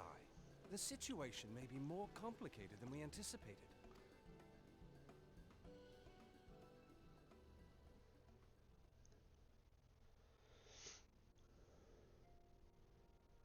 Indeed, I shall remain watchful. Ere thou goest, another matter requireth thine attention. A young maiden, full eager to... I love this part. Wherefore inquirest thou of her fairness? Oh, very well. Be she damsel or devil, I shall direct her steps to Revenant's Toll. Save thine insinuations for one given to such impropriety. Thou shalt not find me amenable.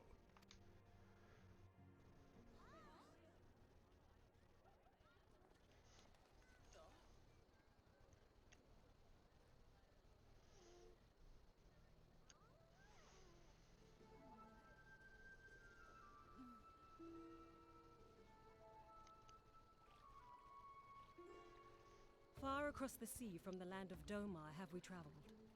We seek audience with the ruler of these lands. Who here speaks for you?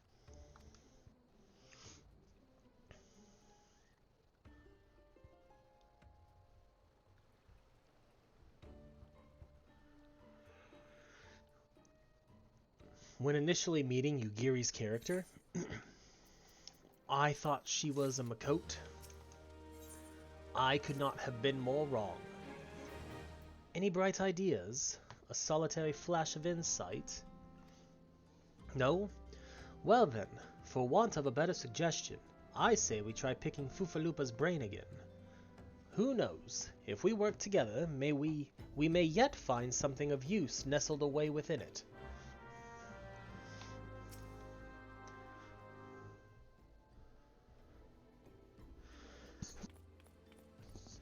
Oh, but it is good to see you return. I have given some thought to the matter, and I have just hit upon a most disturbing possibility. How could I have been so blind? Calm yourself, Fufalupa. What is this disturbing possibility of which you speak?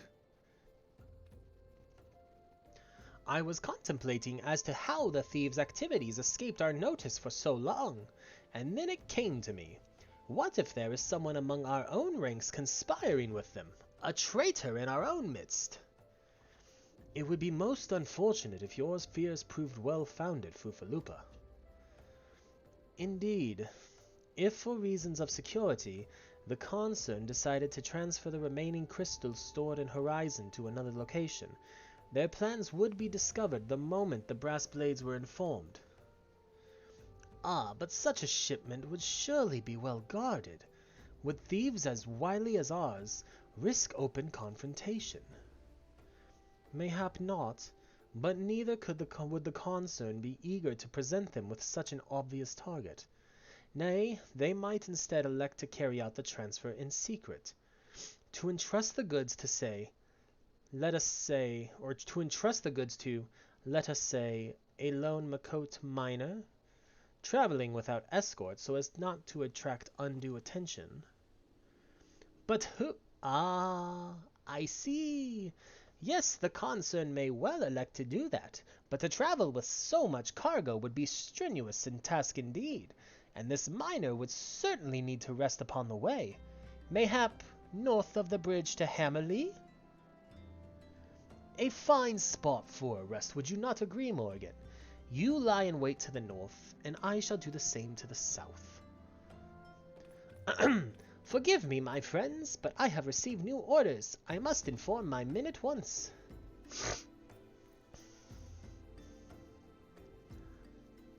Bum bum bum bum bum bum bum bum bum bum bum bum bum.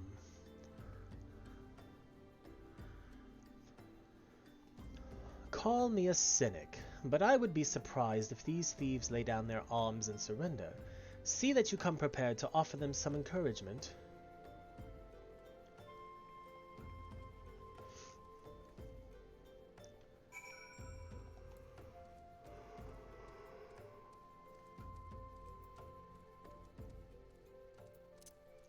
Gissel greens. Bike.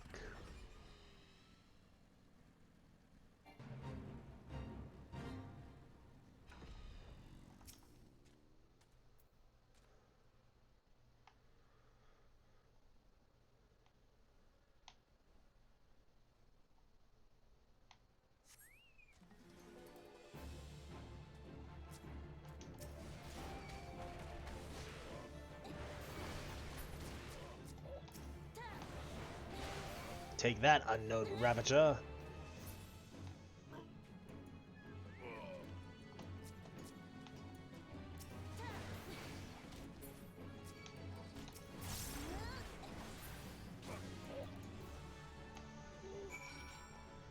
There's Y'shtola in her mining outfit.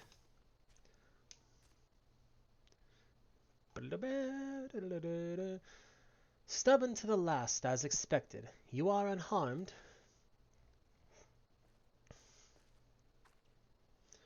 A gang of sea-wolf thieves, and in Fenelon no less. I suppose there's a first time for everything. Sea-wolves? All of them? Aye, and all with the same taste in facial tattoos. Blue, in case you were wondering. Our thieves are a long way from home.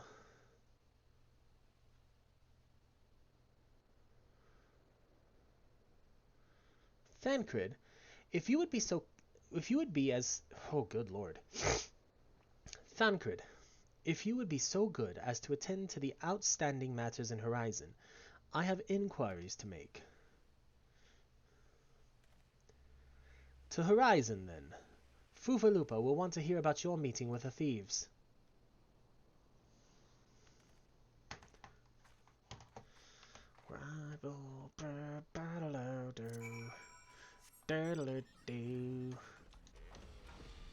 To Fufalupa.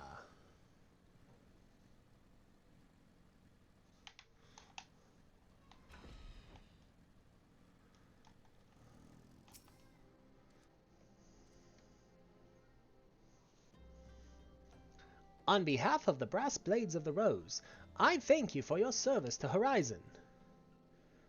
Ah, but we have not been idle. While you were afield, we succeeded in identifying the traitor within our ranks.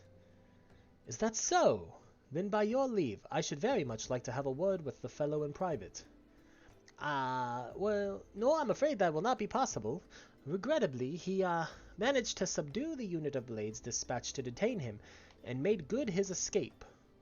Oh, for the love of... And how did he manage that, exactly? Your men haven't been sampling that somnus we confiscated, have they? Or was he a giant in disguise? No, but he was quite strong, a sea-wolf. Lominson born and raised, I believe. But do not worry, we will find him. You have my word on that. I see. Pray keep me apprised of any developments. Yes, she's standing next to me. Understood.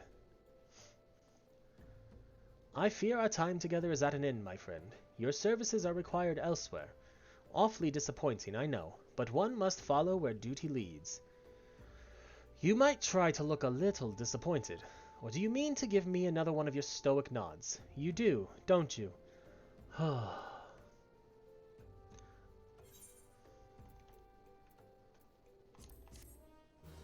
Listen here, Thancred, I don't need your shit.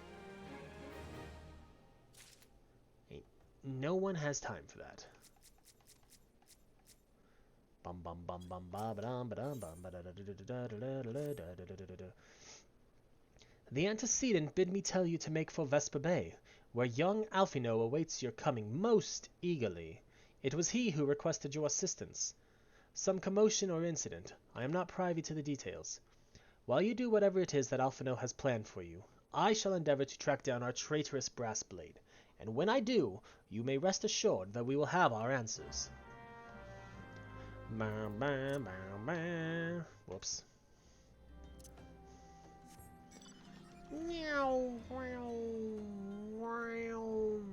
Okay.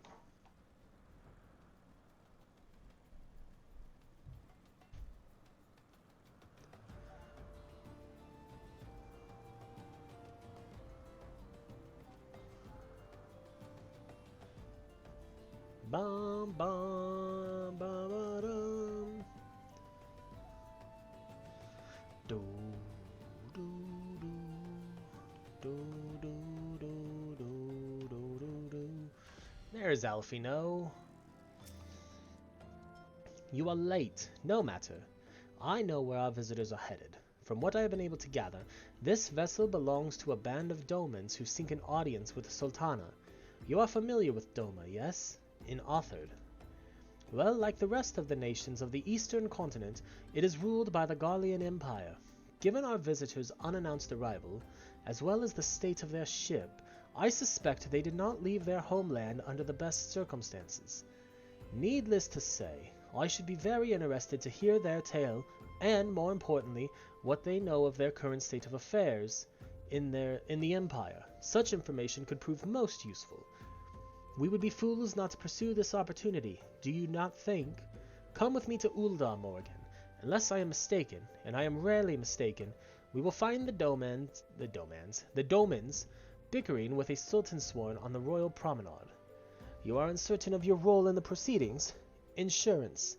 If our guests are not themselves Imperial agents, it seems fair to assume that they may be being pursued by some. And if not, who better than you to have on hand in the event of an unforeseen diplomatic incident? Besides, I do so enjoy your sparkling report. Satisfied? Good. I shall see you in Ul'dah. Fine. Return. Ba-da-da-da-da-da-da-da. Diddly-dee-dee-dee-dee-dee. Ba-da-da-dun-dun-dun. Da-da-da-dun-dun-dun. Ba-da-dun.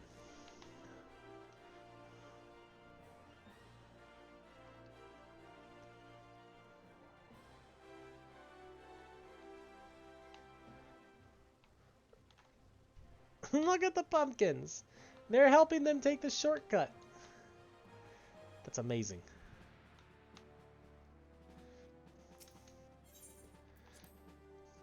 Moggle's Guard Axe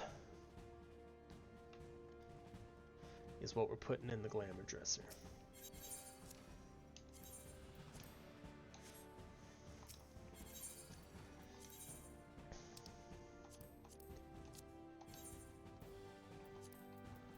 Now, save.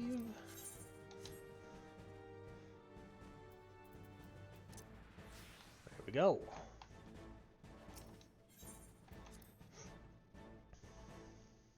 Ah, hey Bridget, thanks for the lurk. I really appreciate it.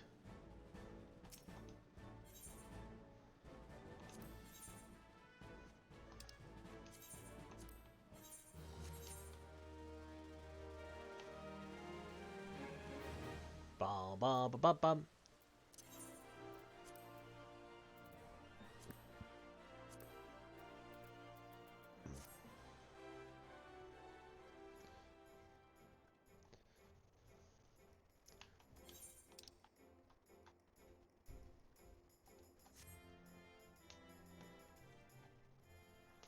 Bum, bum, bum, bum, bum, bum.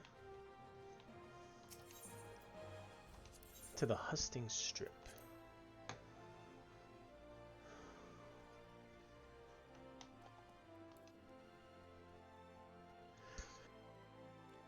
No, excuse me.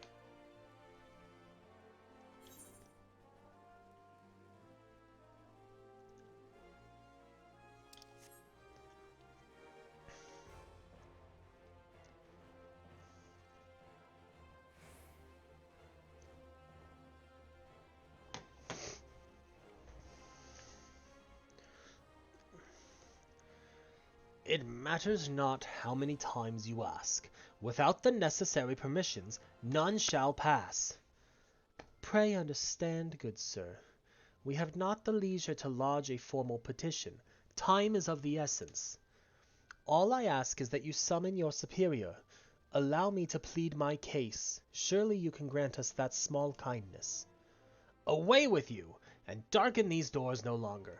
I will not ask again. You know not what you do.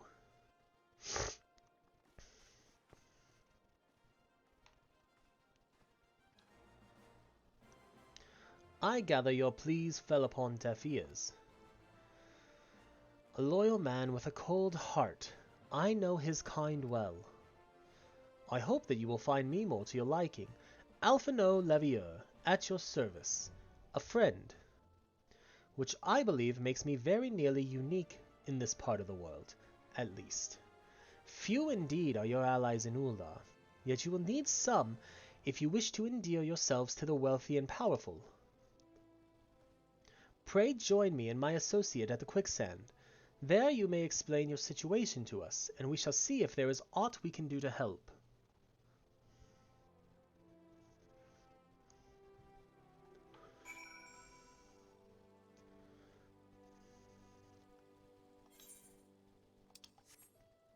To the quicksand. Crash. Ow.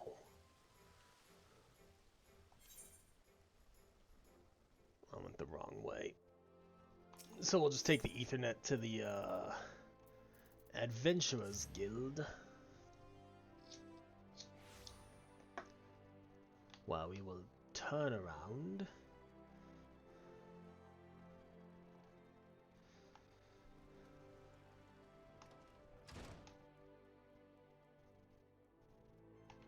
Wait, I ran right past him. Honestly, that sounds about right. Alphino is kind of forgettable a little bit.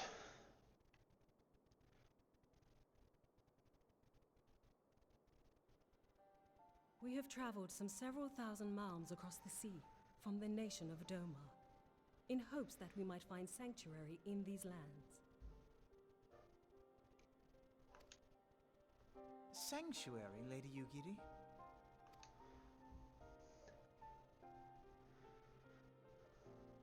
Aye. Lying within Othard, Doma was under the dominion of the Garlean Empire, as I'm sure you are aware. When the War of Succession broke out in Garlemald, we espied an opportunity to free ourselves from the yoke of imperial oppression and took up arms. Only to be crushed. And so I gathered what few Domans escaped the reckoning and guided them hither to your shores.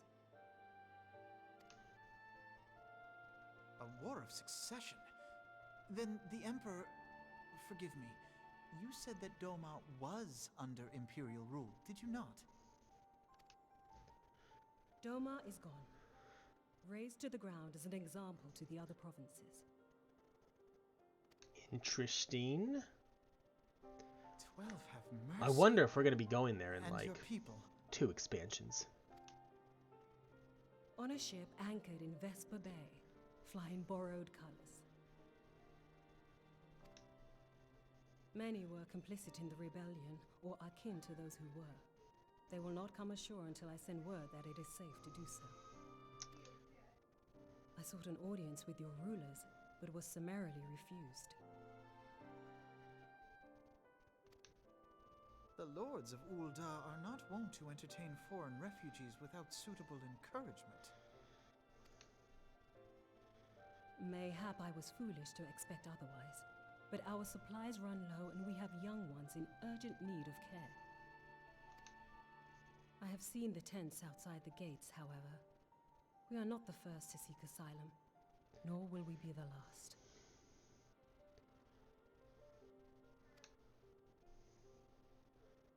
Be that as it may, Ul'dah is no friend to Garlemald. Your tale would stir the hearts of many men and women here. The Sultana and the Syndicate will not be so easily swayed, but I shall see that you are granted an opportunity to plead your case.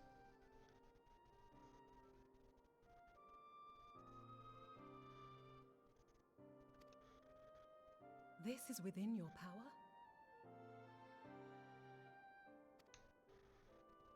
Well, far be it from me to boast, but I do have the ear of certain influential individuals.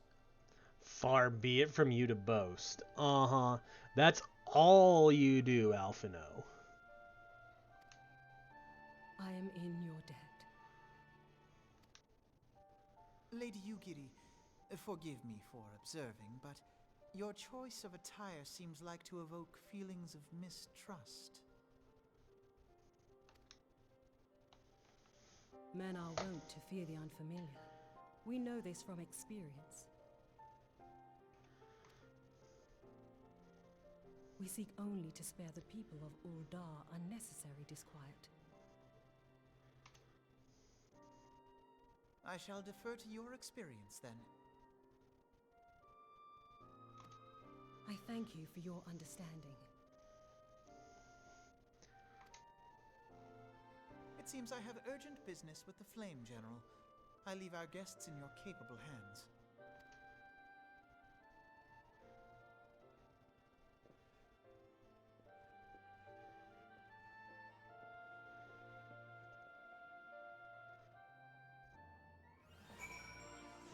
Where to now? We must speak with you, Giri. If I may, madam, as I said earlier, we have been at sea for some several moons, and our supplies are all but spent. I have not the heart to repeat the tales of our tribulations, nor would it please you to listen to them, I think. Suffice it to say, however, sacrifices have been made. Though it shames me to beg for more when you have already offered so much, desperation compels me. Good madam, if you or your associates could spare any provisions, anything at all, it would go a long way to lessen the suffering of my people.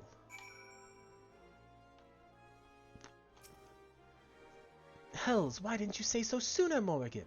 Course I'll help. You couldn't have picked a better day. To tell the truth, a wealthy merchant and his entourage were due to have a banquet here on the morrow, see, but just sent word they can't come. Meaning, I've got a boatload of foodstuffs and no one to feed. Best of all, they paid for the lot in advance. Go and call on Fritterer and Catherine at the Sapphire Avenue Exchange. Tell them I said to ship the little prince's order to the Waking Sands. Oh, and if they argue, just show them those letters. That should set them straight. Momodi, it's like you know that they're going to argue.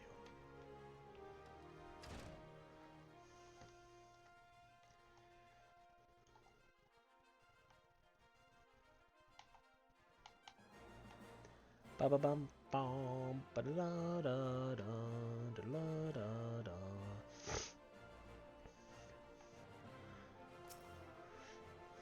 She's in the business of feeding refugees now. I ain't normally one to question Mistress Momodi's judgment, but that doesn't seem wise to me. I'll not speak for the children, but if you ask me, any man who can't earn a crust deserves to go hungry. It's a shitty thing to say, sir. My, that's a rather odd request. Mayhap you misheard her instructions. You know, you shouldn't encourage them like this. They'll start to expect it. You mark my words. Well, we're not going to be purchasing from the tradecraft merchant or the pot watch. We're going to protest their terrible attitudes with our wallet. Bum ba ba bum bum bum ba ba ba bum bum.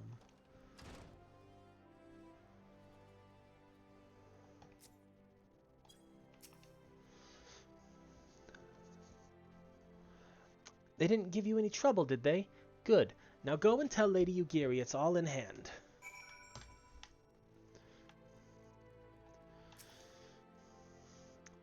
I dared not hope for such magnanimity, much less expect it.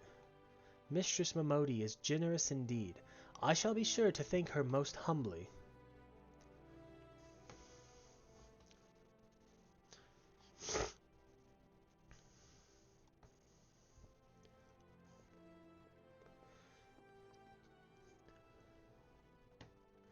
Lady Ugiri, I briefed the Flame General on your situation. I think you will be pleased with his reply. We have been granted an audience? Before the Sultana and the Syndicate both. We should return to the Royal Promenade at once. You have done so much for us, Master Alphino. I swear we shall return the favor. Naught is owed, Lady Ugiri, for naught has been given. This small favor you fairly won with your words, and it is with words that you must win the favor of the Syndicate. Then I shall choose them with care. You will be accompanying us, yes? Good. Your presence may serve to remind the Syndicate of the true meaning of philanthropy, and that nothing so unpalatable will be required of them, assuming that Domans are willing to earn their keep. Come, the Flame General awaits us on the Royal Promenade.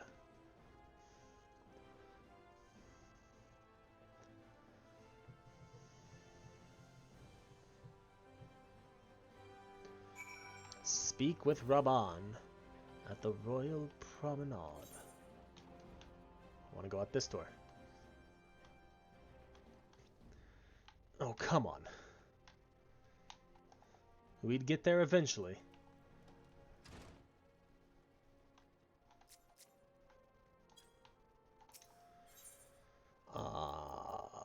The Chamber of Rule. Do do do do. Ba do do do. Bra da da da.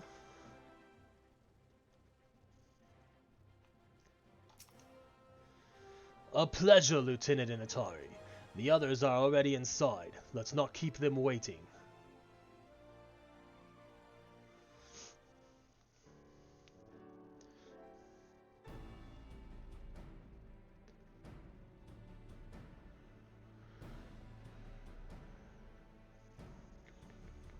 Ugiri of Doma, I'm honored to meet you at last, Your Grace.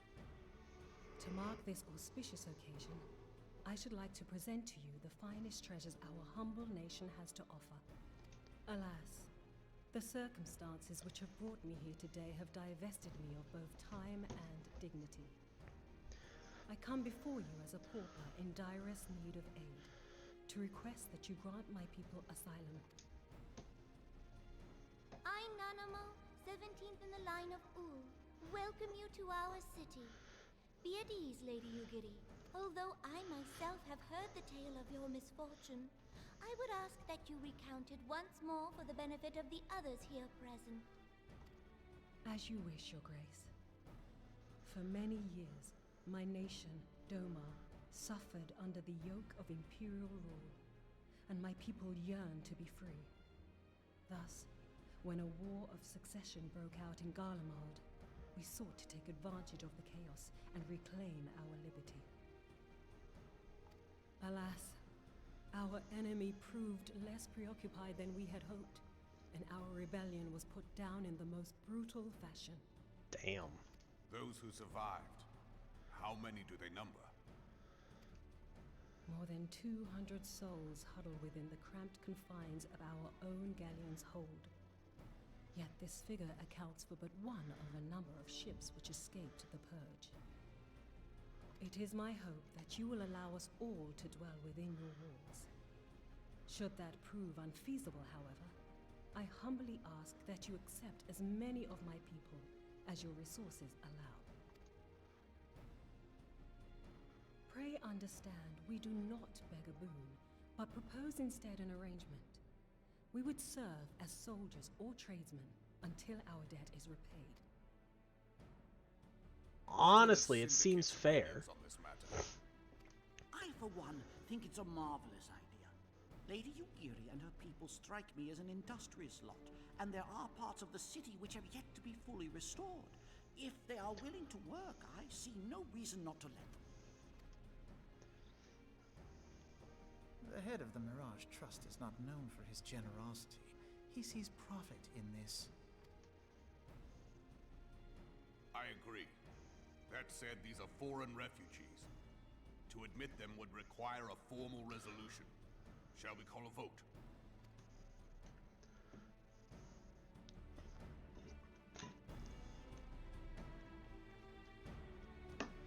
The law is the law. Lord Lolorito? Tell me, are you blind or willfully ignorant? Even now, our streets are choked with the displaced victims of the Calamity and Alamigan refugees. They live hand to mouth, subsisting on aid provided by the immortal flames, the cost of which grows ever higher. The wealth of Ul'dah is not without limits, my friends. And need I remind you that these refugees are prone to violence and criminal activity? You have all read the reports, I think. Oh boy. Without homes or employment, it is only a matter of time before men grow desperate and take that which they imagine has been unjustly denied them. Yet, knowing this, you would have us swell their ranks. Mayhap you think the brass blades and the flames are not hard-pressed enough? Some say the chairman of the East Aldenard Trading Company passes Gil thrice daily. This may explain how he came to be the wealthiest man in Ul'dah. Or it may simply be that he's ruthless beyond reckoning. Surely the Sultanate can support the few hundred domins Lady Ugiri represents. That our resources have been taxed, I do not deny. But we are hardly in danger of financial collapse. I move that an exception be made. An exception, Your Grace? I am suddenly reminded of a similar debate some years ago regarding a number of Alamigan refugees, if memory serves. What were your words that day? Ah, yes. The law is the law. God, I hate Lolorito. Didn't mean to press that button. Sultana would be so good as to enlighten us as to which other of our laws should not be upheld. Mind your tongue, Lolorito. My lord, I share your concern for the welfare of our great nation, but we must endeavor to take a longer view. You know as well as I that people can be a resource still more precious than gil. Precious or not, they were never yet so reliable. And unlike those who frequent your establishment, I have no desire to gamble with my future. Ul'dah's greatest asset is, and has ever been, her material wealth. We risk this at our peril. One need only look to Teleji Adeleji's example for evidence of the danger in allowing sentiment to dictate policy. How far the vaunted Mirage hath fallen, both in repute and profitability, since he began employing refugees. How I choose to conduct my affairs is not your concern, my lord. A proposal has been tabled. Given its urgency, I move we forego further debate and call a vote. To accept the Doman refugees or not. Those in favor, I bid you remain. Those opposed, I bid you leave.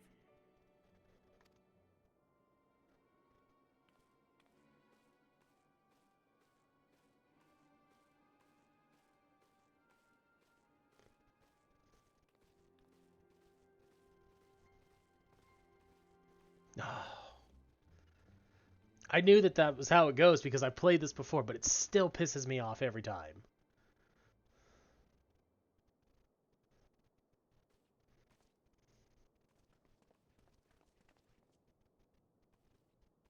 Would that it were within my power to welcome you and your people, Lady Yugiri. As you have observed, however, my authority in such matters is regrettably limited. Without the consent of the Syndicate, I cannot act. I understand, Your Grace, and I appreciate all that you have done on our behalf. The nerve of the man!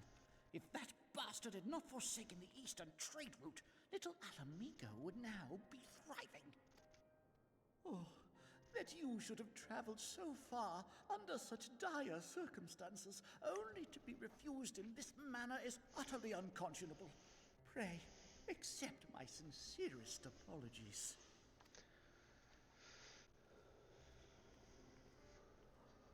Now that the Empire no longer poses an immediate threat, they see little reason to maintain the pretense of unity. The Monitarists have grown especially defiant of late. Lord Lolorito most of all. But this is neither the time nor place for that discussion.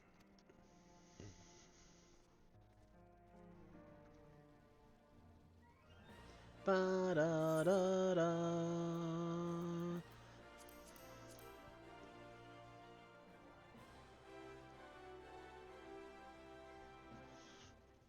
Is it really just a bronze piece?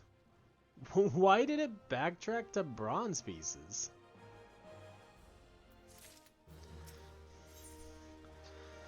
Promises to keep. As you observed, Lolorito is not afraid to speak his mind, nor is he like to change it. Oft have I wondered how a man so skilled at weighing the worth of things should be so incapable of seeing the value in people. Bah, I will waste no more words on him. Not when the Domans are yet in need of aid. Everyone, follow me to the Hall of Flames.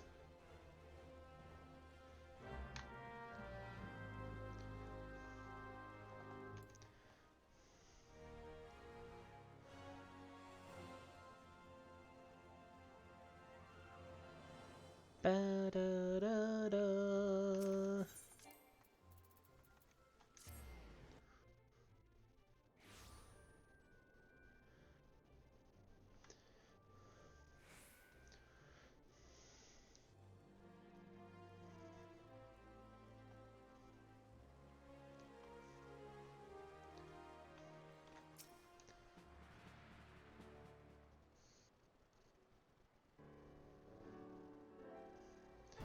The Syndicate has spoken, and I see no point in moving that the matter be reconsidered. The Monetarists have made their position clear. Agreed. Ul'dah is not an option. Nor are Limsa and Gridania, I judge given the state of their internal affairs, which leaves our Doman friends confined to a ship. Gods, the thought of them huddled in an airless hold with no hope of better treatment. Would that I had more time to find an alternative, a place not bound by the concerns of the great nations.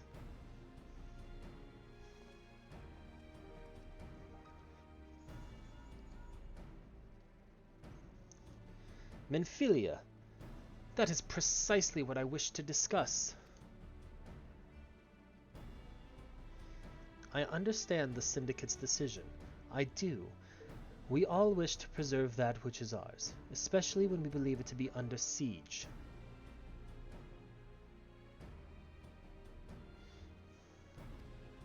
But I cannot meekly accept this judgment, not while my people suffer. Would it be out of the question for the Sultanate to accept us for a limited time? A week maybe, or even just a few days. Excellent. I shall keep you informed. Lady Ugiri, I have a proposal if you would hear it.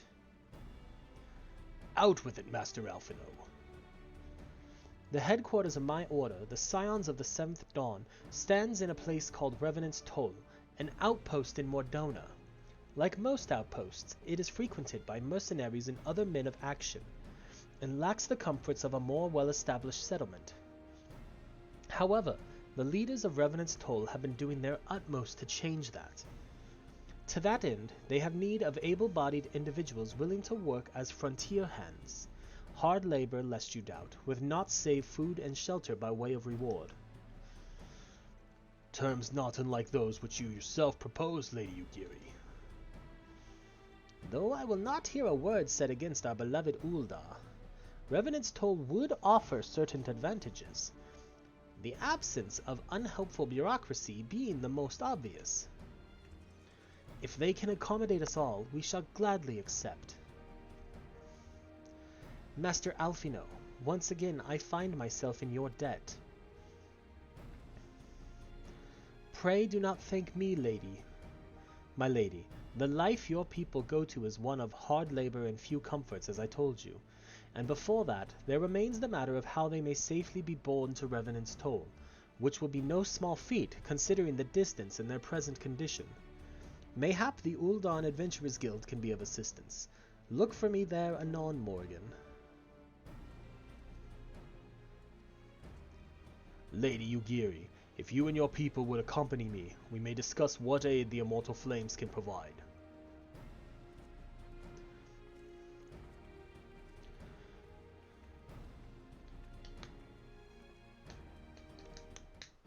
Alright, I am real quick gonna go refill my water bottle, so I will be right back.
All right. And we are back.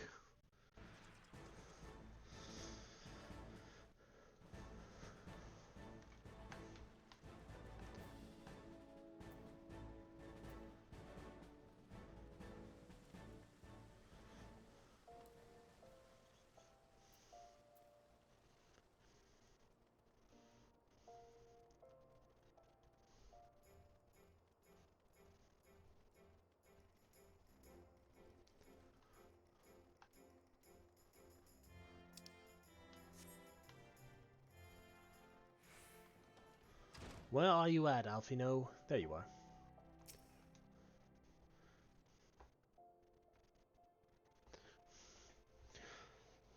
We are concerned that the Doman refugees may find the journey to Revenant's Toll too much to bear. Too long have they been sequestered aboard their ship, with insufficient supplies and scarce room enough to breathe, let alone stretch their limbs.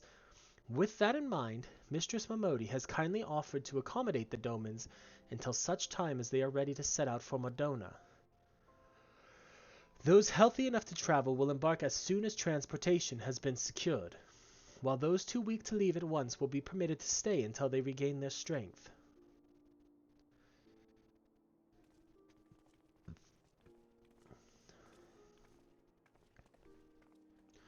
What news? Transportation remains our greatest obstacle, General. Is there aught the immortal flames can do? I fear that exceeds our mandate. Were it a smaller number, mayhap it would go unnoticed, but the Syndicate will not bear the cost of escorting more than 200 Domans to Mordona. When government fails to act, the responsibility falls to us private citizens. I will engage the services of the 77 caravans on the Doman's behalf. Very well. We should begin contract negotiations at once. Your generosity is most welcome, my lord. After all that has befallen these good people, it is the least I can do. Come what may, you shall ever have a friend in Ul'dah, Lady Yugiri. And you in Revenant's Toll, my lord.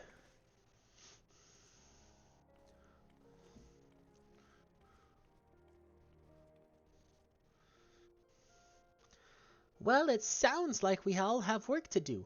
Lady Yugiri, let's put our heads together and settle the details of our arrangement, shall we?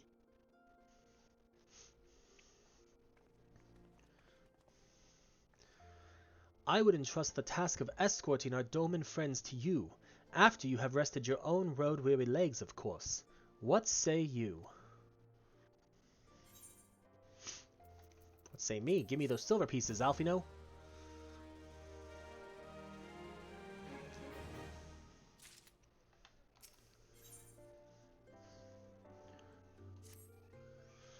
As we speak, the Domans prepare for departure at Vesper Bay, wherefrom they will be transported by carriage to Ul'dah. That said, this has all been decided rather suddenly, and it would not surprise me if the refugees required some assistance in coordinating their preparations.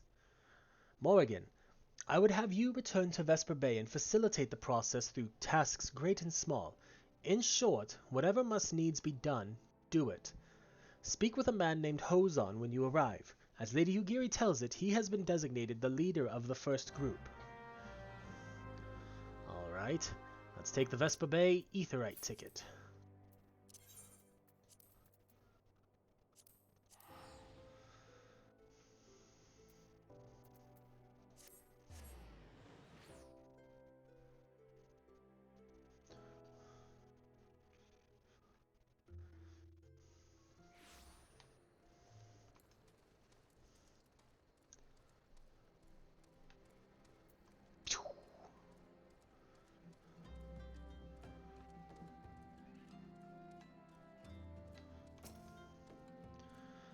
Greetings. Alfino informed me that a scion would be arriving to help with the preparations.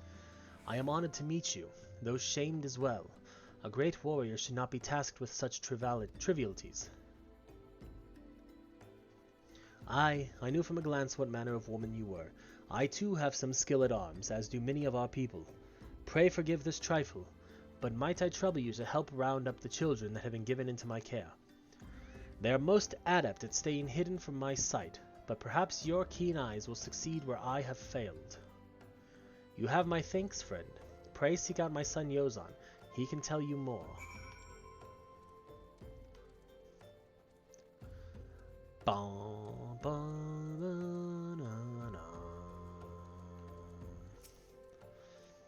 Oh, hello there. I'm Yozan, son of Hozan. Will you be coming with us to Ul'dah? I hear we're traveling by horse-bird-drawn carriage. But don't you think they're queer giant birds that people ride like horses? I still want to try riding one, but... What's that? You're looking for the others. Don't worry. I already told them to get ready for the carriages. I'll need your help, though. We were just finishing a game of hide-and-seek. 3 players are still in hiding, and since Lady Ugiri told us to take it really seriously, they won't move until they're found. But Vesper Bay isn't that big, so I bet you can find them in no time.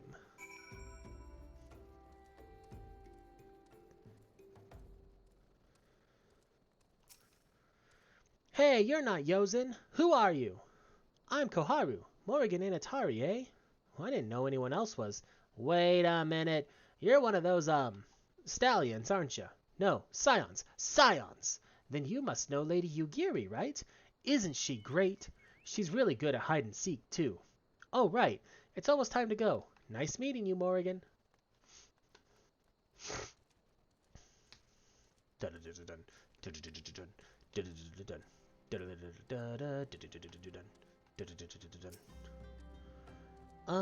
Are you playing? Ah, no fair. Yozin didn't say anything about adults. Huh? We get to ride a horse-bird carriage? I don't know. Sounds scary. But if Yozin says it's safe, I'll go.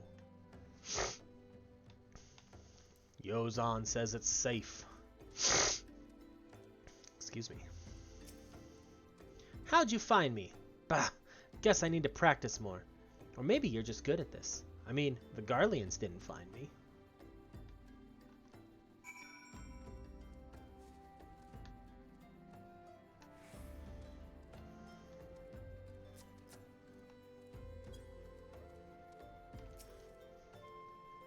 Wonderful! All the children are accounted. Hide and seek? Ah, I see that you are curious. It's quite simple, really. Lady Ugiri thought it best that the children know what to do in case the Garleans found us. I should hope that those days are behind us, but I nevertheless take comfort in knowing that we are prepared.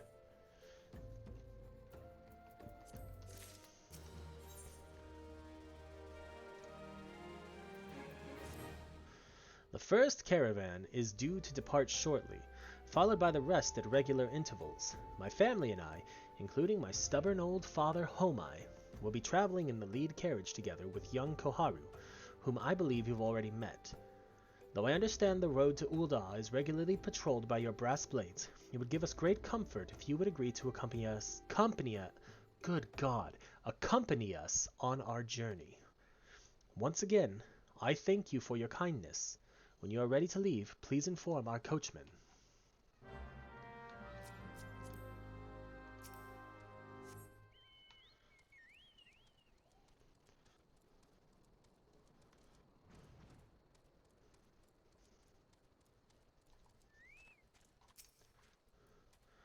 Eager to be off, are ya? Aye, well, I was meaning to have a word with you about that. Runner from the Blades says we might have a problem. A fierce-looking beastie's been sighted south of the bridge to Hammerley. Might be as someone's eyes are playing tricks on him, of course, but it don't pay to gamble in this business. Now, I know you can handle yourself in a fight, but this lot here's another story, so I was thinking you might go on ahead and have a quick look around, make sure the area's safe. And if you come across anything dangerous, you know what to do. When you're satisfied the way is clear, meet us outside Horizon. The Blades tell me the road there's safe, so I reckon we can make it that far on our own. Assuming the self-same bastards don't try to rob us, that is. Survey the road to Ul'dah for any dangerous beasts. Well, I think we can do that. Bum bum bum bum bum bum bum. Dun dun dun dun Your mount can fly no higher.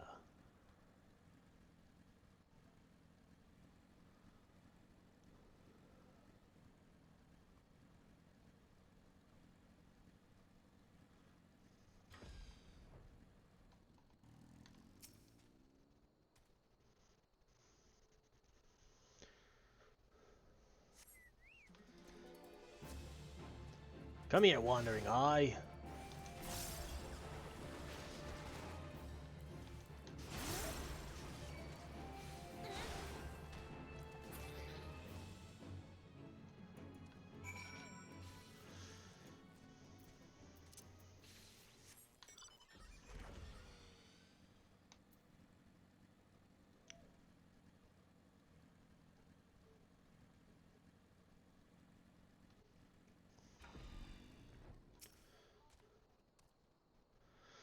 So there was a beastie.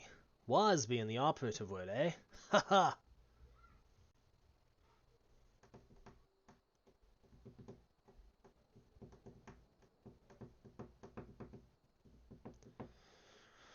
Well fought, madam, well fought. Ah, if only I were in better health, I should have been proud to stand at your side. Pay my son no mind. He forgets that his responsibilities preclude acts of daring do.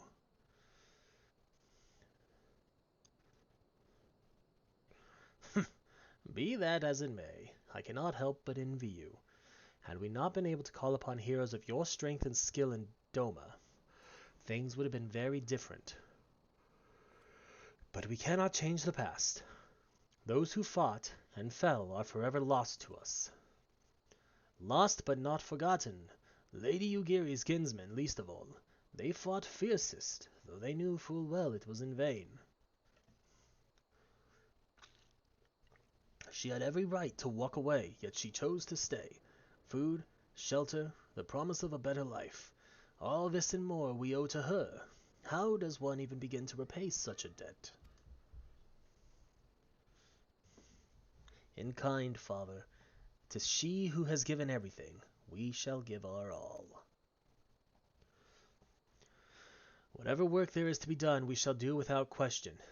Ditch digging, bricklaying, it matters not. Revenant's toll will grow and prosper by our hands.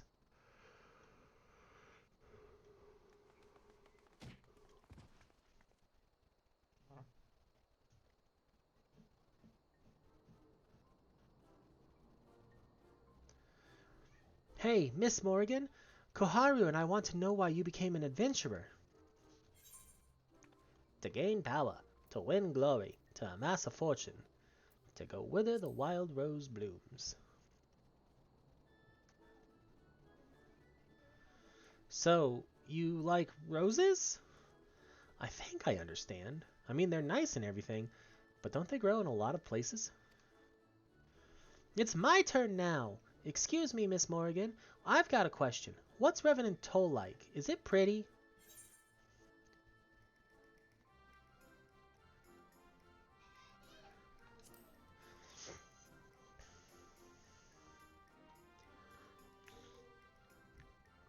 You mean there are lots of people there who are just as strong as you?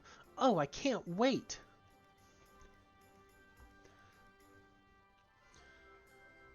Enough, Koharu. It's my turn again.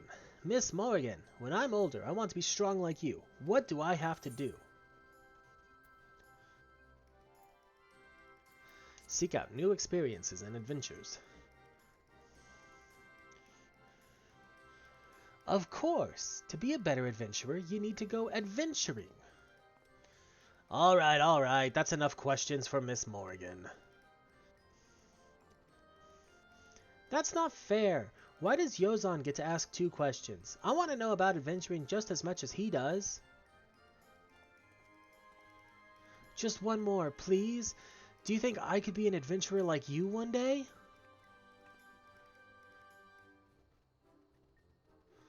Really? Then I will. Thanks for the advice, Miss Morrighan. I won't forget it. I'm going to be an adventurer too.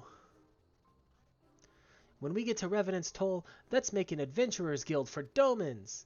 We'll protect our friends and punish the wicked, just like Morrighan and Lady Ugiri.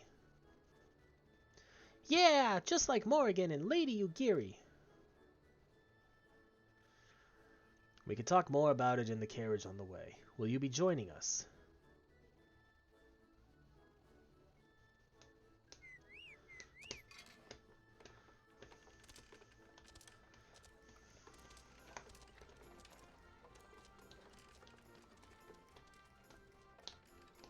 Bum bum bum bum bum. Bum bum bum bum bum bum bum.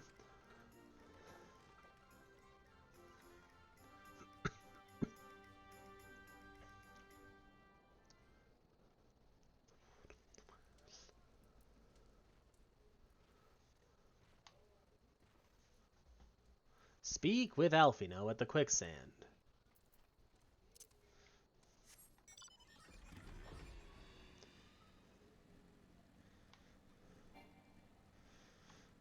That was a lie. My mountain could fly way higher still.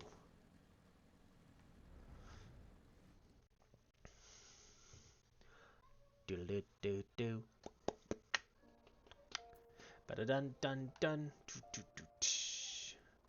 Do do do. Ba do do do do.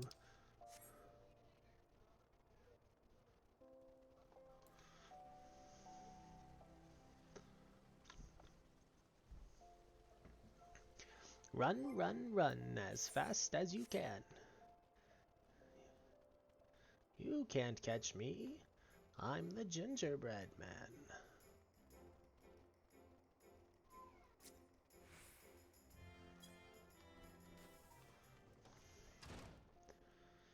Alfino, my boy. Ah, Morrighan. I take it the first group has arrived. Excellent. Is there aught else? No, I haven't matters. I know, I have matters well in hand here. You and Lady Ugiri should travel to Revenant's Toll forthwith. Okay.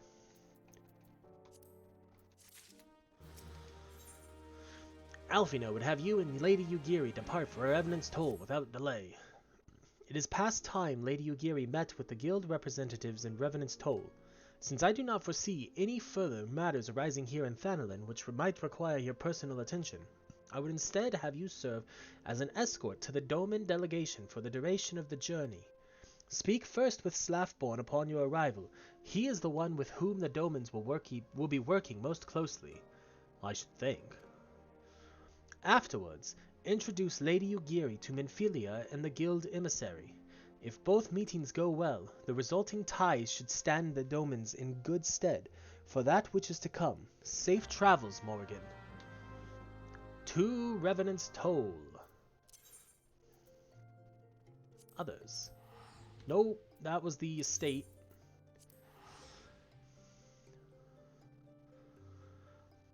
Ba-da-da-da-da-da.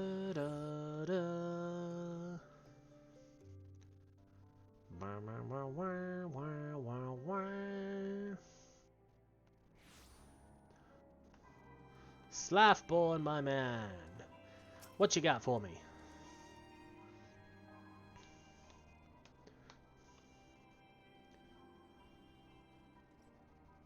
You are backish. Cool. Glad you're back.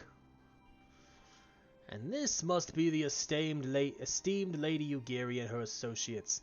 I greet you all as friends and bid you welcome to the Toll. I hope you do not find our dearth of fineries off-putting. Poor though we may seem, we have a wealth of spirit and camaraderie to spare. You see, race and creed don't enter into it here. We welcome all sorts, provided they are willing to earn their keep, of course. We are no strangers to hard work, Master Slafborn. You may rest assured that we will carry out your orders with due diligence. Oh, not for a moment did I doubt your commitment, my lady. Pray understand, I give the same speech to all new arrivals, and you needn't bow your head or call me master either. We are both frontier hands as far as I'm concerned. As you wish, Slafborn. May this meeting mark the beginning of a long and fruitful relationship.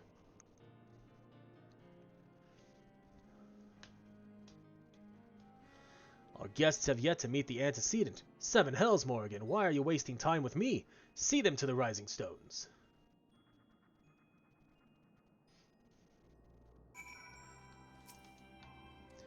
To whom much is given, much is expected.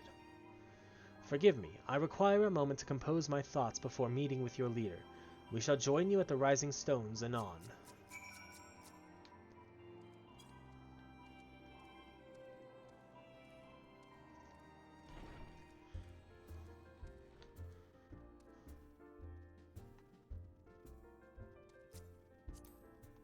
What kind of armor?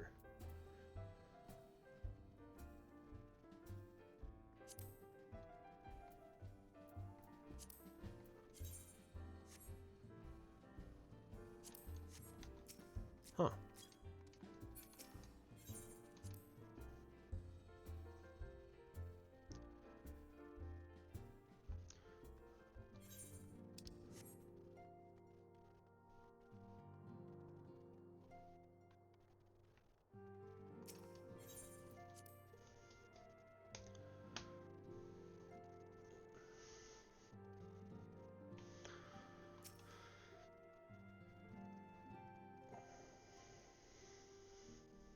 Tis no use.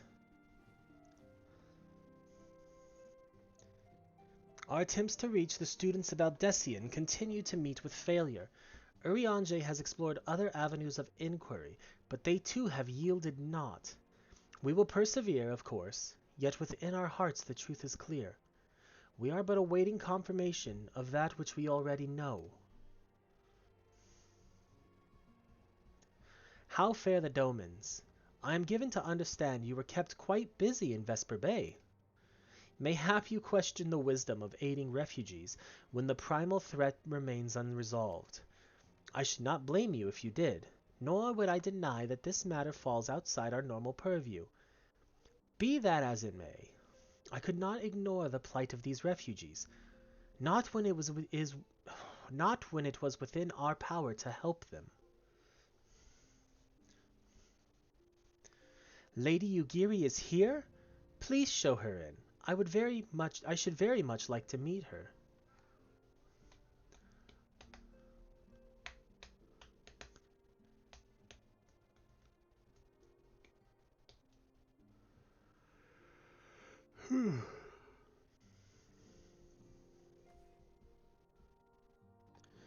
We have no objections. Pray do so with our blessing. Your answer pleases me beyond words, my lady. But are you quite certain? We have no way of knowing how many might answer my summons. In the event that Revenant's toll could not accommodate us all, we would need to find an alternative solution. Should that come to pass, we will find it together.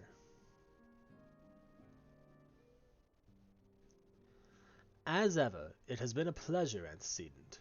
Alas, we must take our leave as the first carriages are due to arrive at any moment. Should you require aught else, pray speak with Slaffborn, Lady Yugiri, Morrighan.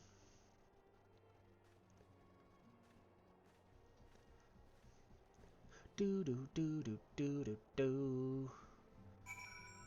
Da da da da da da da da.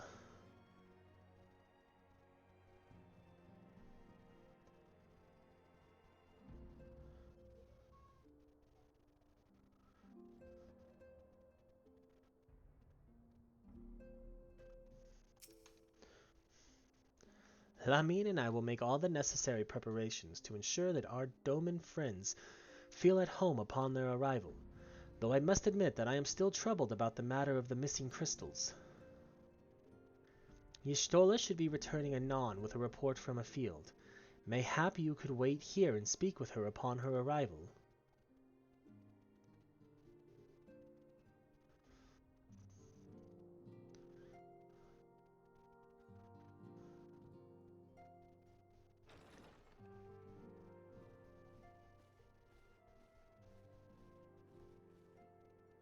How goes the fishing?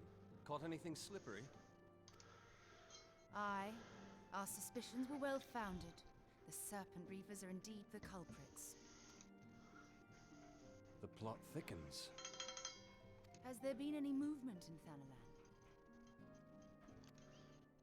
It has been blessedly quiet, which is to say the Amalja are being no more or less of a nuisance than usual, summoning a fleet with such crystals as they have hoarded. Urianger, too, reports not out of the ordinary. Then we have our explanation. Your explanation for what? Pray tell.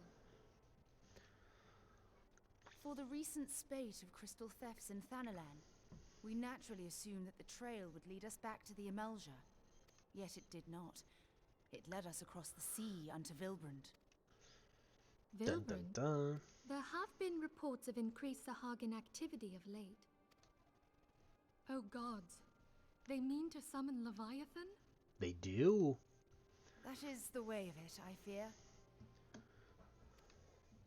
Whilst conducting our investigation on behalf of the mineral concern, we came upon evidence implicating the Serpent Reavers. With the aid of the Maelstrom, I was able to verify our suspicions. 'Tis only a matter of time before Leviathan returns to harrow the seas. But there is more.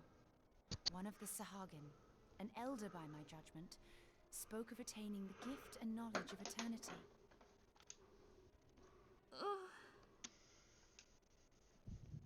Oh, not me too.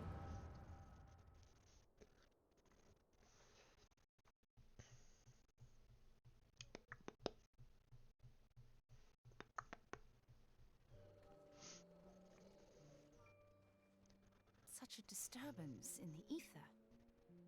If I did not know better, I should think this device defective.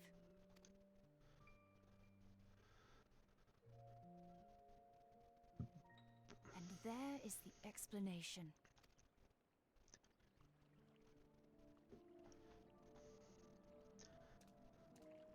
Soon it shall begin.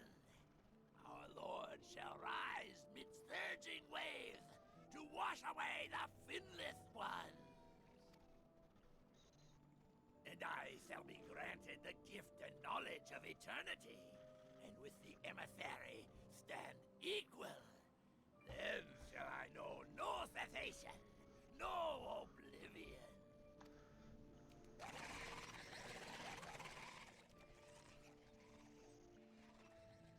Whence comes this promise of immortality? The emissary? We have outstayed our welcome.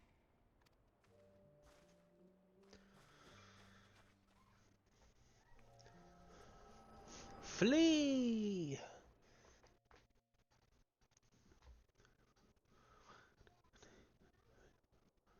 The gift and knowledge. Are the two of you quite well?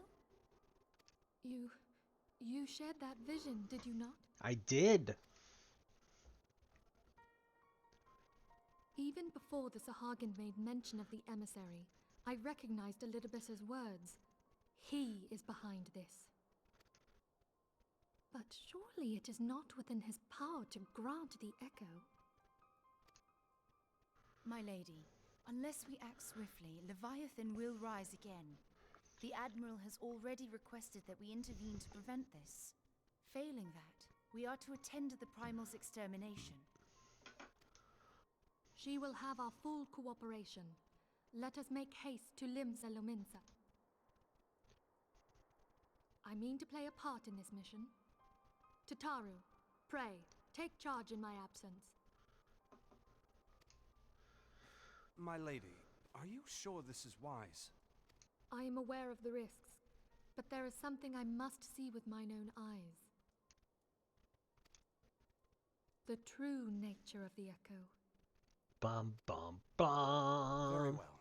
I shall not stand in your way. On the condition that you permit me to accompany you as bodyguard. Your company is ever welcome, Thancred. I take it something ill is afoot. Aye, a Primal is about to be loosed upon Eorzea. Primal? A godlike being whose very existence is a bane upon the land. We scions of the Seventh Dawn are sworn to put an end to their kind.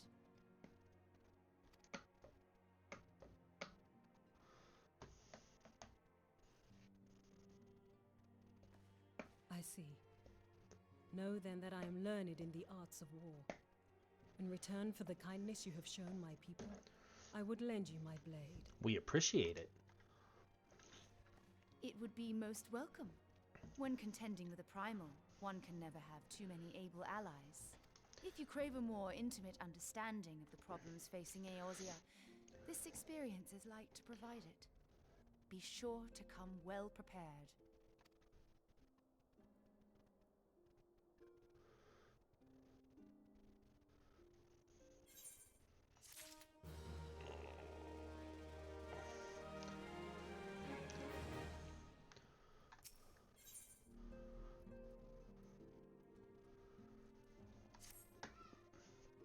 Plainly, should the worst come to pass, and Leviathan is summoned, our only recourse will be to face him in battle. Given past experience, you may very well think that eventuality inevitable. Yet so long as there is even a chance that the Primal's return might be prevented, we must needs bend all our efforts toward achieving that goal. Before we do aught else, let us hasten to Limsa Lominsa and meet with the Admiral. She will not have been idle in the intervening time, and will doubtless have valuable information to share. Bum bum bum bum. To Limsa Lominsa.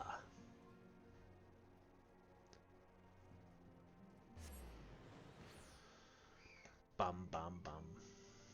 Bugga bum ba bum ba bum ba bum. Ba ba bum ba bum ba bum ba bum. Ba ba bum ba bum ba bum ba bum.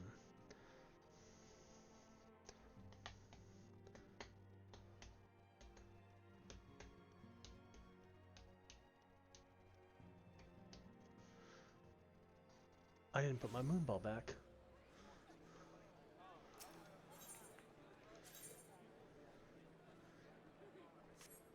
This way. I was gonna go to the, whatchamacallit, but that would not have been correct.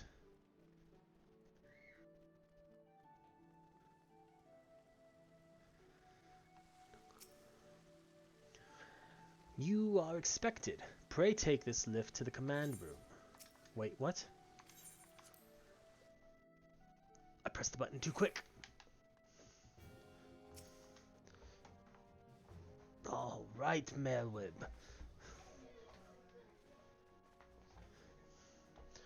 Welcome, friends. I take it Y'shtola has apprised you of the situation. Let us waste no time, then. According to our best intelligence, the Sahagin had not crystals enough to summon their god. Alas, we did not count on the Serpent Reavers venturing as far as Thanalin to supplement their cache. For our short-sightedness, we are faced with the grim prospect of Leviathan's imminent return.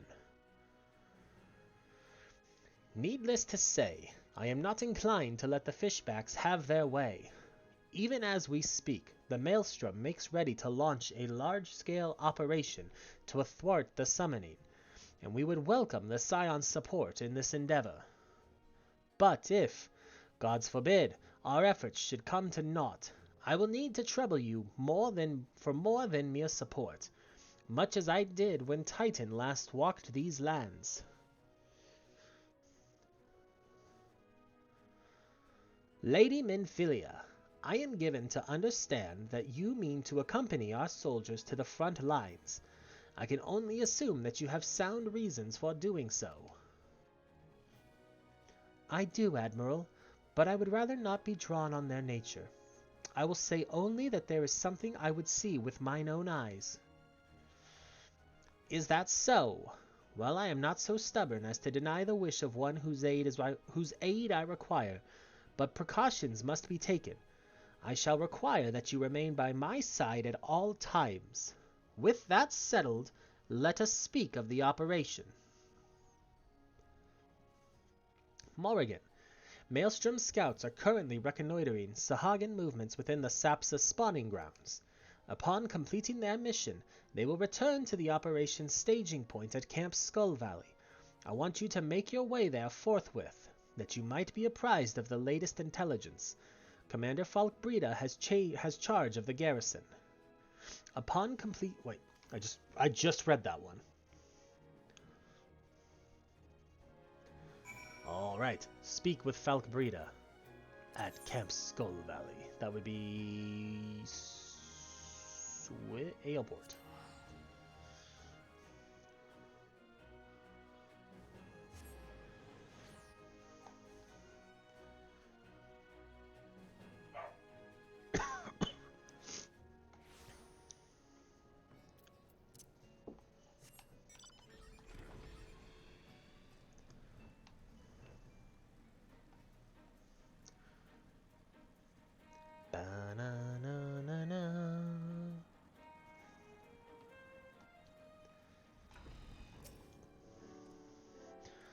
I've been expecting you, Scion of the Seventh Dawn. On behalf of the men and women here, I thank you for your cooperation. The safety of our citizens is paramount. With your aid, we will prevent Leviathan's return.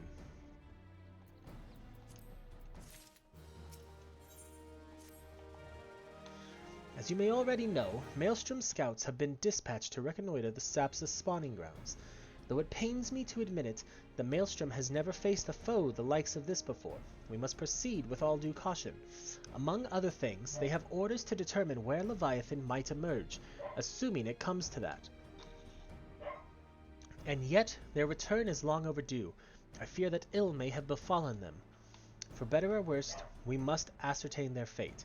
If it is not too much to ask, I would have you aid us in the search. 5 scouts ventured into the Sapsa, all told. Here, take this flask of restorative to tend those who may have been wounded. Though it pains me to even consider the notion, if they have perished, circumstances permitting, I ask that you recover their bodies. By no means venture too deep into enemy territory, however. We can ill afford to lose you at this juncture.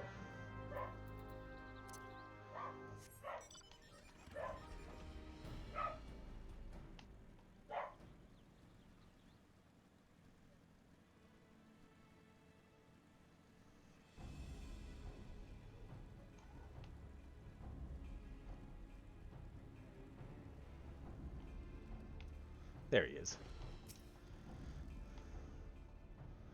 Help! Somebody! Of all the times to forget the restorative.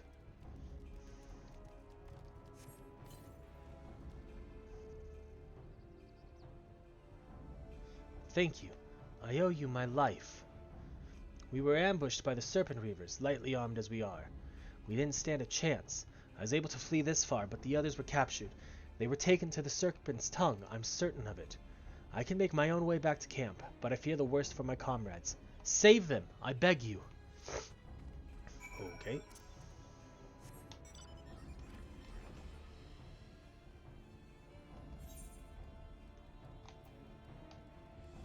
Stop, zoom out.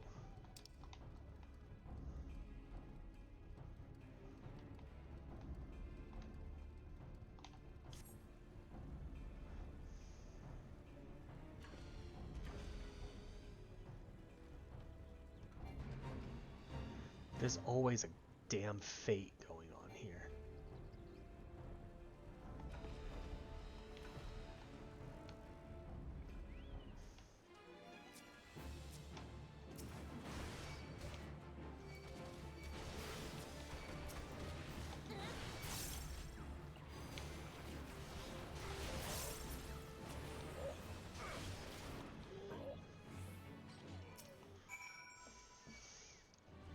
You would. You freaking would.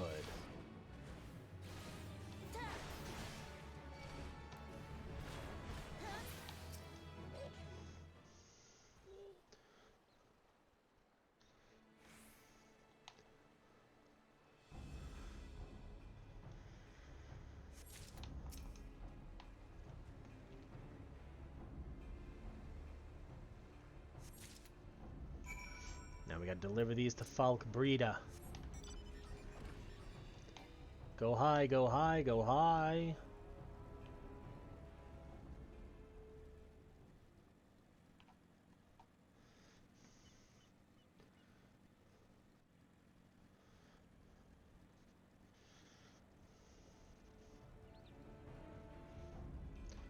Do do do do do do.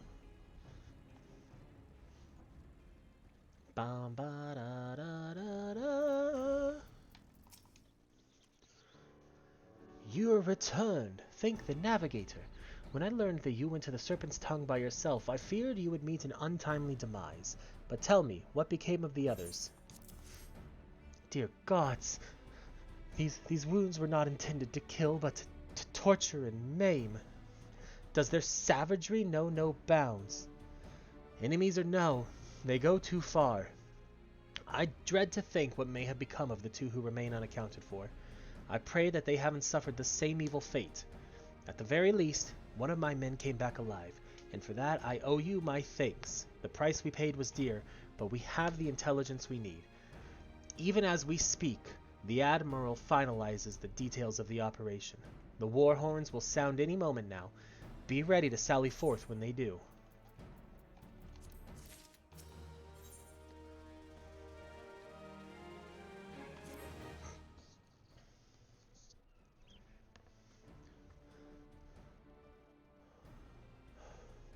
Thrice damned fishback bastards.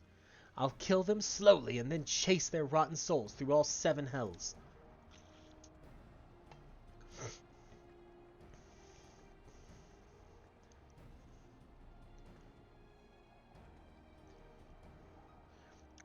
Peace, Commander. We are here for a purpose, and vengeance is not it. I want your mind on the task at hand, savvy?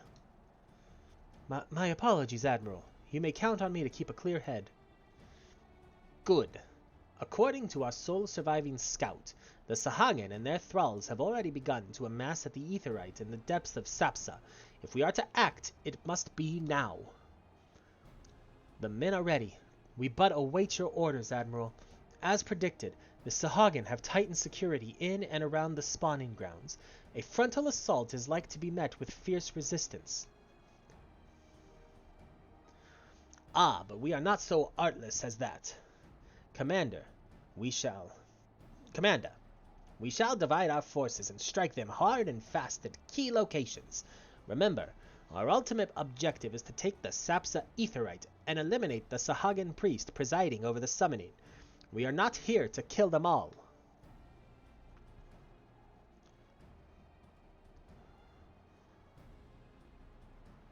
The Maelstrom shall engage and distract the Sahagin's legion of drowned pirates at the Serpent's Tongue. Commander, you have charge over this effort. Be mindful that the lay of the land there is devilish for attacking forces. Let the foreign levy spearhead the assault, and have subsequent units fan out to cover their flanks. At the self-same moment, a diversionary squadron formed of galleons from the Crimson Fleet shall harry the enemy from offshore. In likewise, we Scions shall form smaller units in hopes of confusing the Sahagin defensive effort. Morrighan and Ishtola, the two of you are to make your way to the site of the summoning ritual. The Admiral's diversions should serve to thin the enemy's defenses, rendering your path less perilous. A small party, I believe, should be able to win through without drawing unwarranted attention.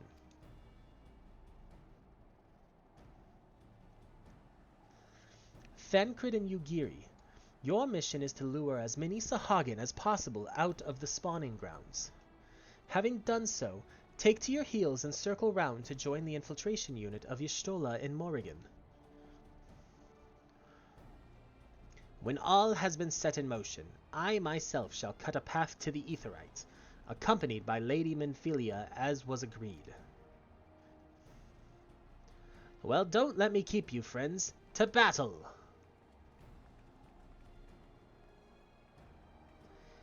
When last did we fight side by side, Morrighan? Too long ago, I warrant. But come, let us away.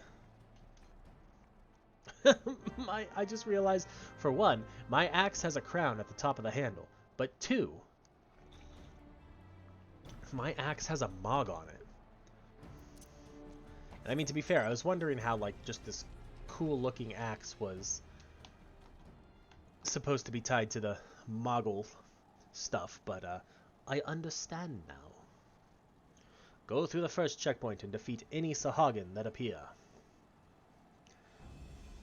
Don't you tell me what to do.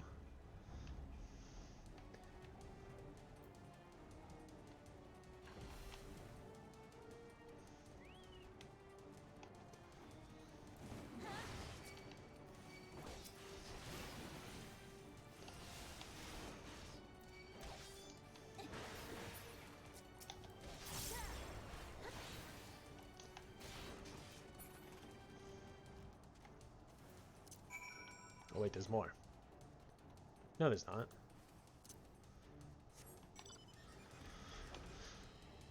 I thought I had heard more things spawn.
Oh, we got stunned. Come on.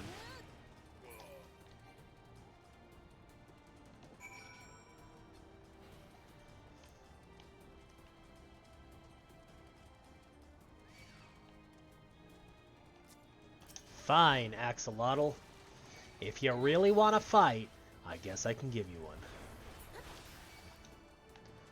Seriously, you two? Both of you? Fine. Tis seems a little foolish, if you ask me, but, whatever.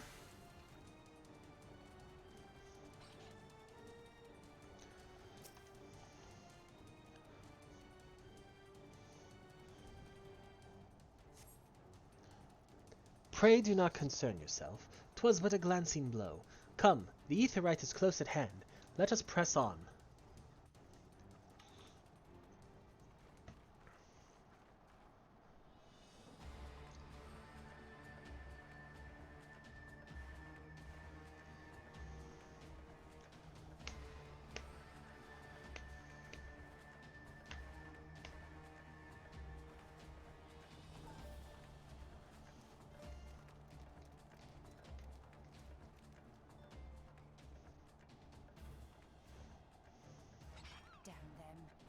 They have made thralls of soldiers and civilians both.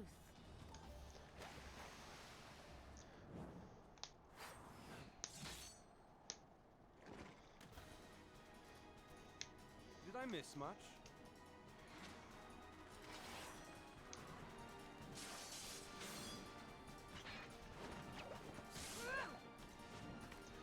It is a pretty cool fight scene for Lady Yugiri.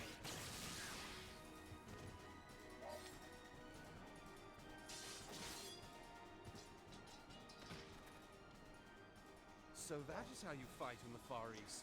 Mental note, pick no quarrel with Domains. I like how she's actually standing like a rogue ninja, and he's, who is a rogue, standing like a paladin. Seriously, if I am to keep up, I must needs forsake elegance for efficiency.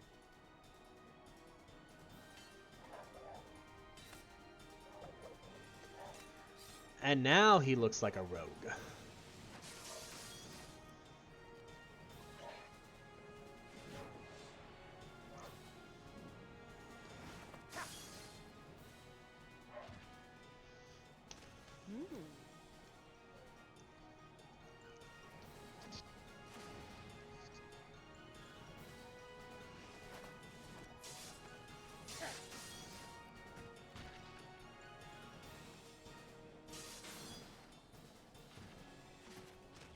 To the Aetheryte!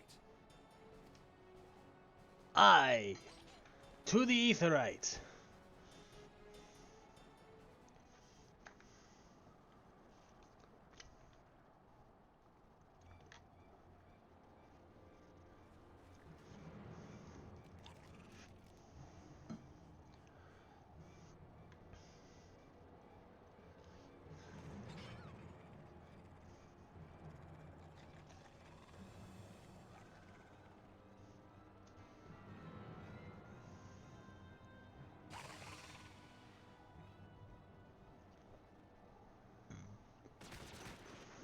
Bum-ba-dum-ba-dum.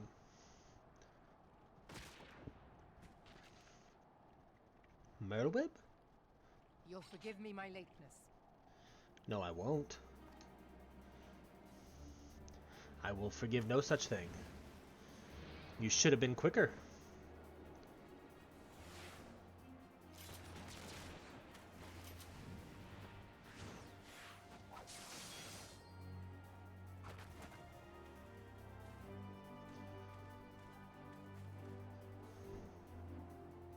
I've been something of a liability of late, I know. 'Tis high time I set about making amends.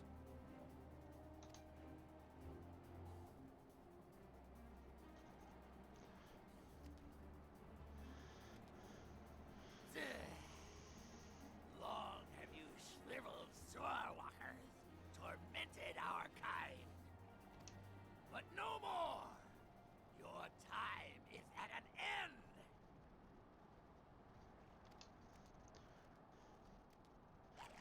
You shall perish with salt in your wounds and sea in your lungs. Ooh. Lord of the world, hearken to our plea. Lord of the world, deliver us from our misery. Do you feel that?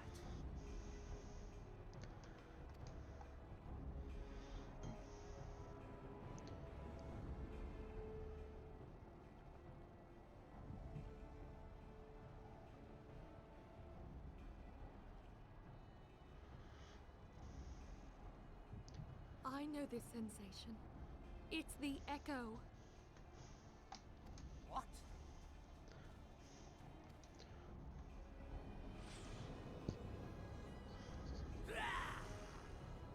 Such power! It is transcendent! Is it? Is it transcendent?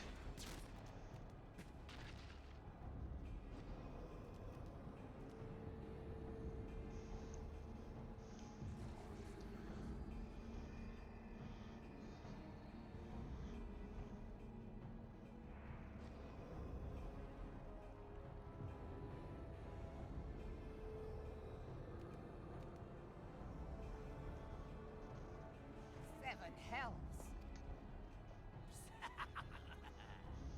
Strike me down if you will. It is futile. I have mastered the gift. I am eternal. Oh, mighty Leviathan, ruler of the seas, born of waters primordial, I offer unto you this frail flesh, that you might grant your faithful servants deliverance.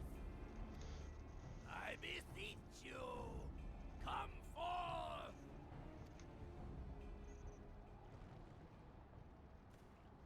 Die, damn you! It does no good.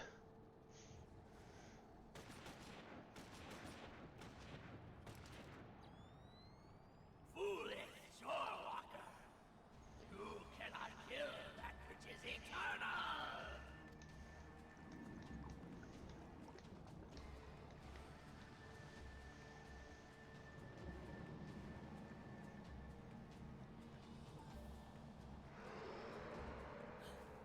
Heavens forfend. Damn it all! It's fine, Mailwib. I'll kill the shit.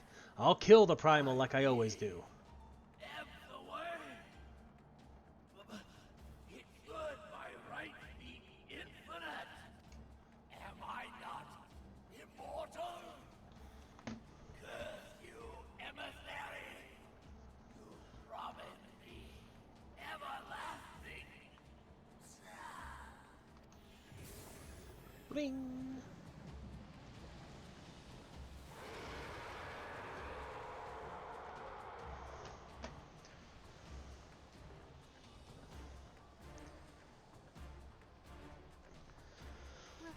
Where did he go? That's a good question, Minfilia.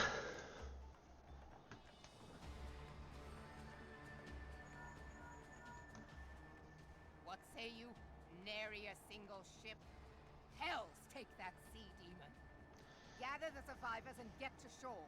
Leave the wrecks for the pirates.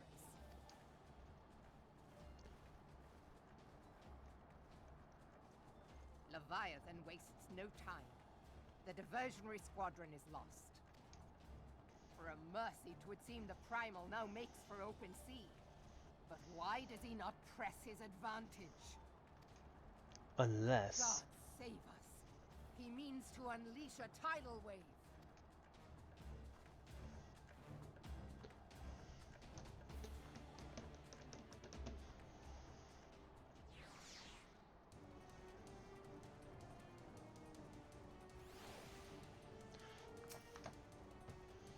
Understand, I speak of no normal wall of water. That which Leviathan makes ready to conjure carries more destructive power than aught seen in nature. Enough to raise entire coastal settlements. If his last attempt is any guide, we cannot suffer history to be repeated. Yet how in the seven hells are we to prevent it? Very carefully, Melwood. Though our plight cries out for action, we must take thought. So long as Leviathan remains in the open sea, he is effectively beyond our reach. Our fleet is second to none, of that you may be sure, but Lim Lane herself would struggle to best the Lord of the World in his element. In a straight fight, he would make meat and matchwood of us. We need another plan, that much is plain. Let us return to Limsa and see if we cannot think of one. I shall await you in the command room.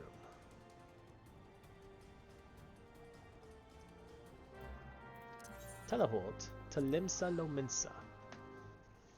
Into the da da da da da ba ba da ba ba ba. Sorry.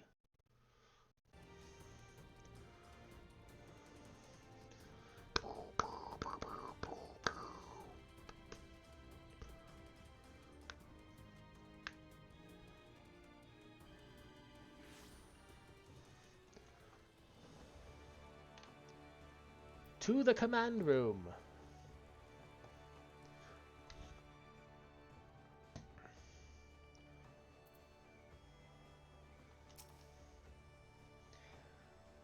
You are expected in the command room. Pray do not keep the Admiral waiting. Pray I'll do what I want. There used to be a hamlet beyond South Tidegate in western Lanosha. Hearthstone, 'twas called. Some years prior to the Maelstrom's founding, Leviathan rose from the briny depths and set about unleashing watery hell upon us. On that occasion, the company of heroes put him down before he could do too much damage.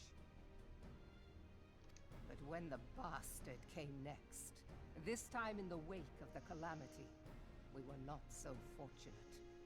Weary of ravaging our shoreline, he summoned a tidal wave which fair leveled Hearthstone and washed the soil away for good measure.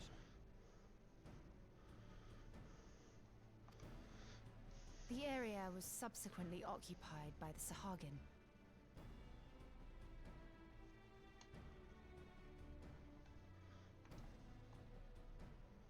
Aye, the thrice-damned creatures transformed it into a spawning ground for their brood.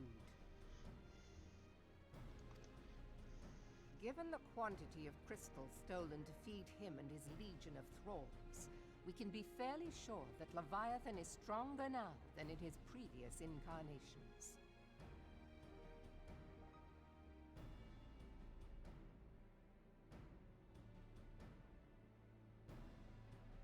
If that sea demon is left to wreak havoc, what befell Hearthstone may well befall a larger settlement, even Limsa.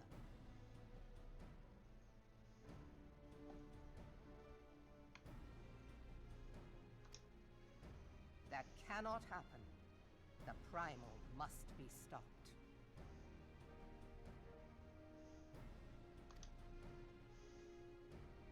That was ever our objective, Admiral. But how are we to achieve it? The sea is Leviathan's uncontested domain. The ships of the 3rd Squadron could not close to within 100 yards of the Primal, nor could their cannons pierce his defenses.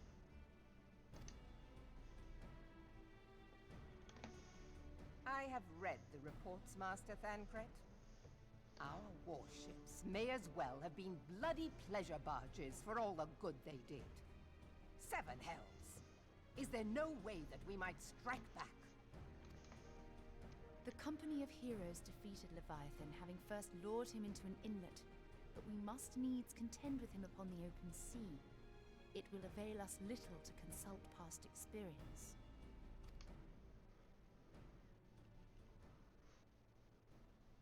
Admiral, if I may. Speak freely, Marshal. By all accounts, Leviathan's most formidable weapon is the very sea itself. Waves and whirlpools, tides and currents, all these things are his to command. The key to victory, I believe, lies in disarming our foe. This, in effect, is what the company of heroes achieve with their ruse. We cannot lure Leviathan from the sea a second time. But what if we could weaken his hold upon the element of water?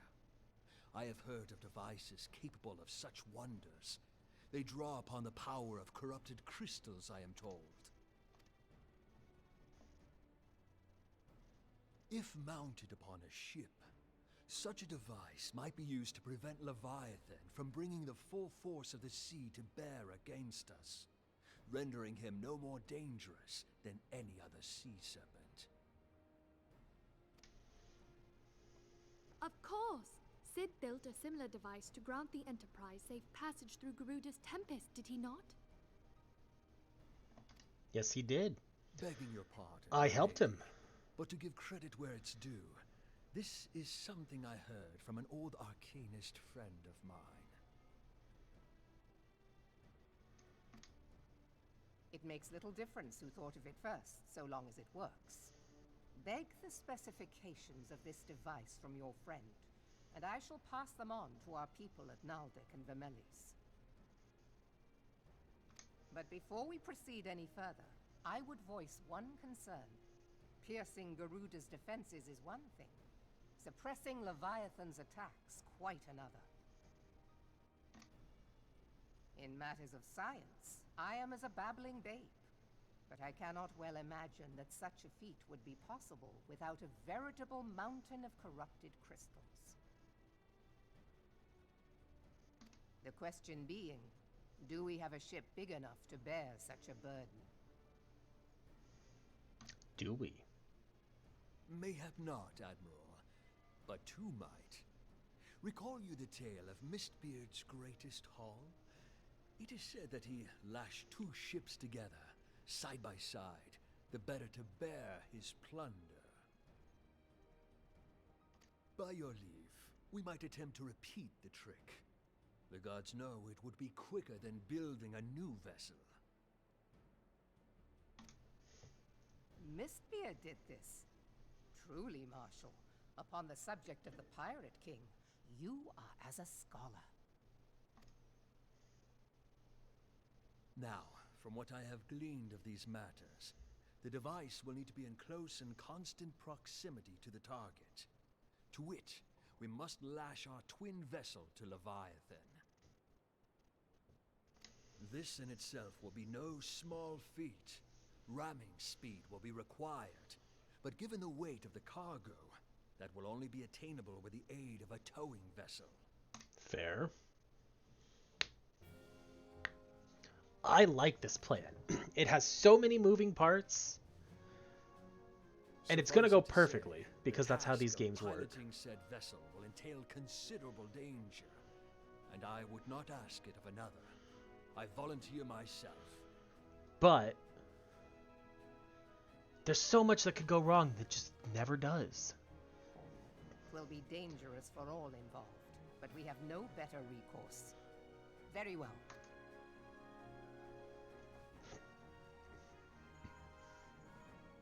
Commodore, assemble the remnants of the fleet at Morrighan Bay.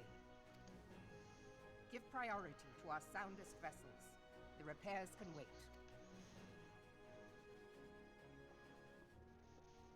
Storm Marshal Slafirson, command of the operation is yours. I want that twin vessel ready to sail post-haste. At once, Admiral.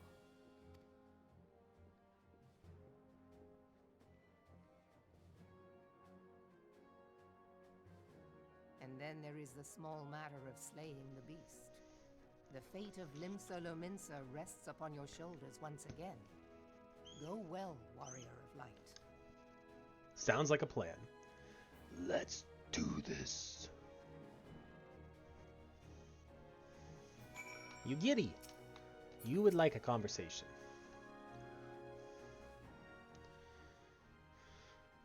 Beings held as gods also exist in what you call the Far East. Legends tell us that they walked among us in the days of yore, but I confess that I never truly believed them. That I should live to behold one is humbling and horrifying in equal measure. Now that I have come face to face with a primal, I do begin to understand why the Garleans fear them so.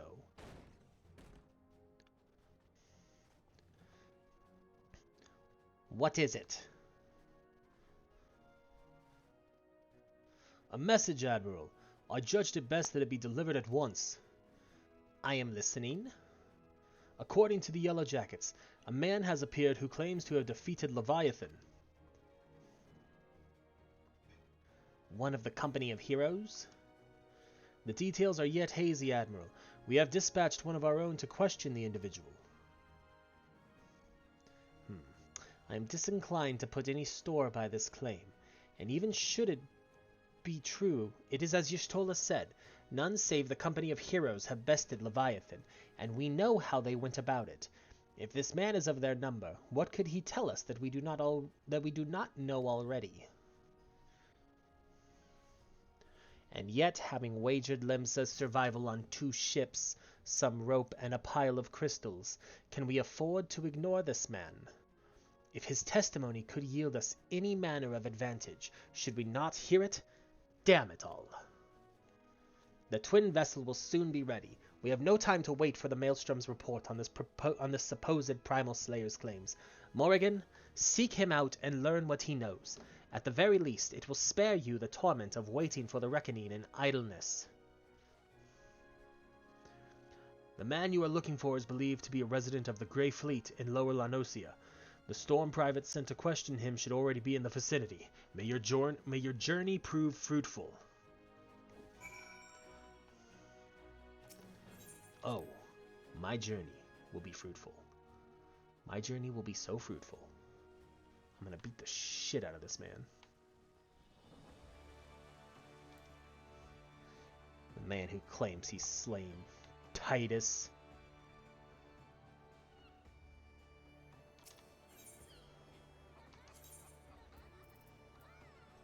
What am I doing?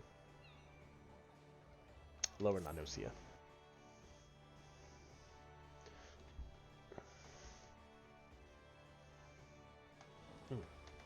And while I'm at it, draw your weapon / C pose. There we go.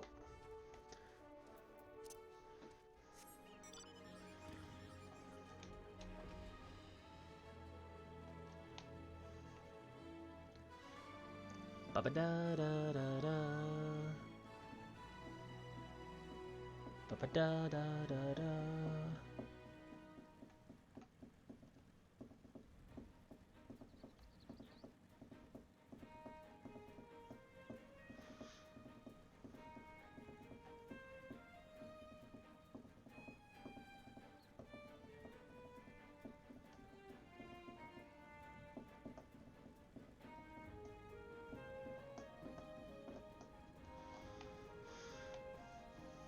And here we go.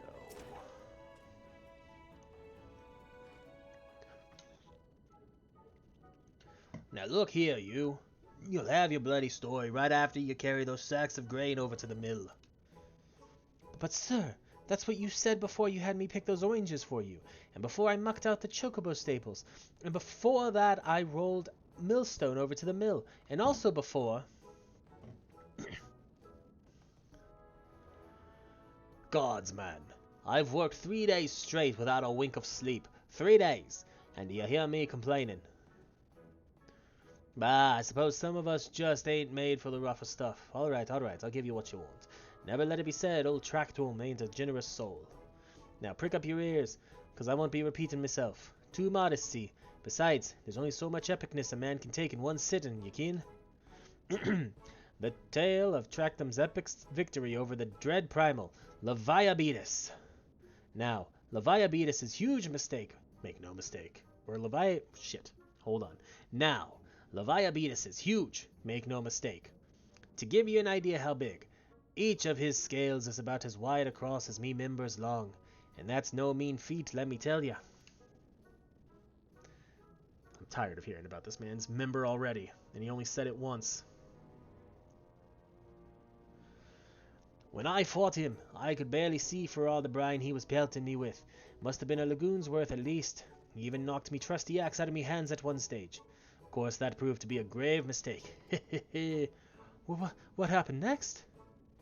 Why, I grabbed him by the tail and tied him up in knots. But not wanting to take all the glory for myself, I let me mates in the company of heroes handle the rest. Like I said, I'm modest as well as heroic, mayhap too modest. Now there's some as say you can never truly beat Leviabetus. That you've got to learn to live with him and make the best of a bad situation. Not the company, though. Ah, it's you! Oh, I'm sorry. I didn't mean it. I was just enjoying the attention is all. I take back everything I said. I was never part of the company of heroes. I'm no marauder. I'm actually a complete coward. I'm nothing. I'm chocobo dung. No, I'm the maggots you find wriggling on chocobo dung. I have to lie to women to tumble 'em, and that don't happen much. Me member's tiny. It's pathetic. Yeah, I have a feeling it is. I sure as hells didn't fight Leviabetus, but I have seen him with my own eyes. 'Twas a fair few years back when I was working as a baker's hand. I was shirking me duties one day, loitering about the harbour when I saw it. A great big massive sea serpent, some malms off the coast, with a fleet of galleons making straight for it, cannons firing. I was so bloody scared, I soiled myself right there and then. What? Oh gods, just remembering that day made me soil myself all over again. Hey, wait. If you're asking after Leviabetus, it means you're planning to fight him, ain't you? Well, take care, he really is terrible. Dreadful, I tell you. If you're not careful, you'll end up in his gullet or at the bottom of the sea. Why, you worthless lying whoreson, I can't believe you made me handle chocobo dung.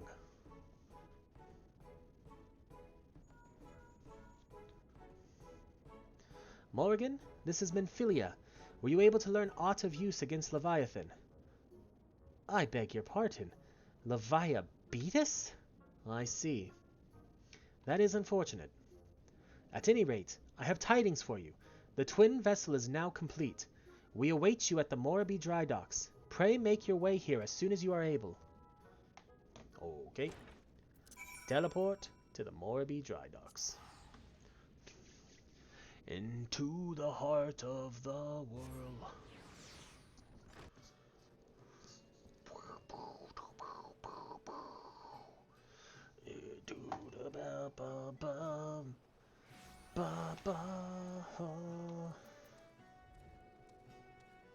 That's not who I want to talk to.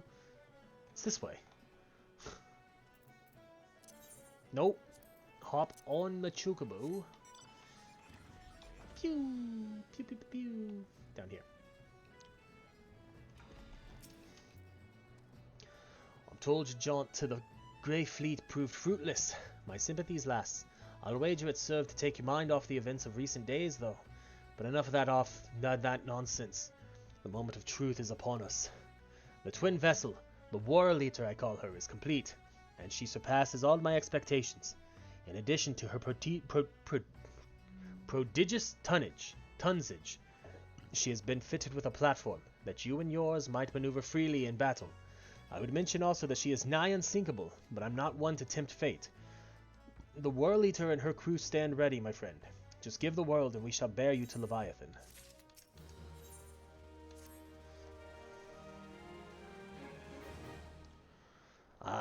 know that look.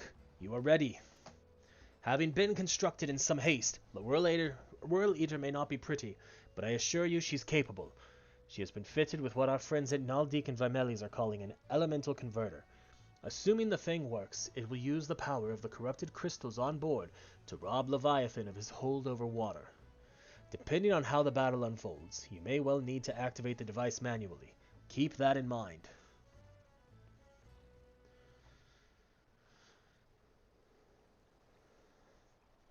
It is expected that the Sahagin and their thralls will attempt to come to Leviathan's defense.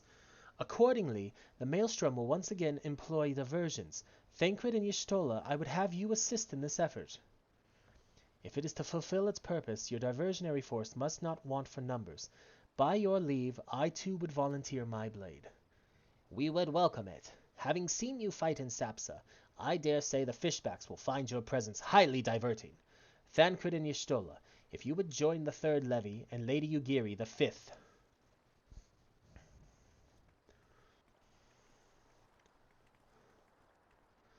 But what words have I for the woman who has made a sport of slaying gods? Only these. Go warily, for the sea is an unforgiving place to wage war. May the navigator guide you through the storm, warrior of light. I would echo the Admiral's sentiments, and add a few words of my own. Know that we all have the utmost faith in you, Morrighan. May the crystal bless and keep you. Bom, bom, bom, bom. Boom. Alright, before we run the Whorl Eater hard, I need to go use the bathroom. So, I'll be right back.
Alright, and we're back.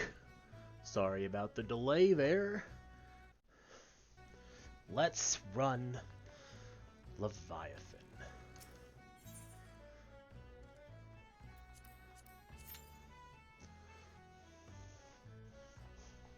I don't know how long it's going to take to pop, but we shall find out.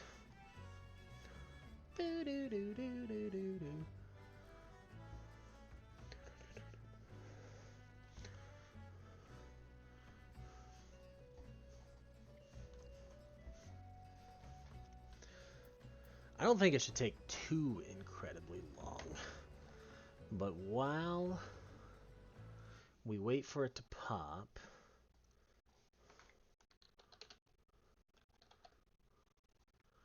I want to change my Chocobo's color, so I gotta find a calculator for it.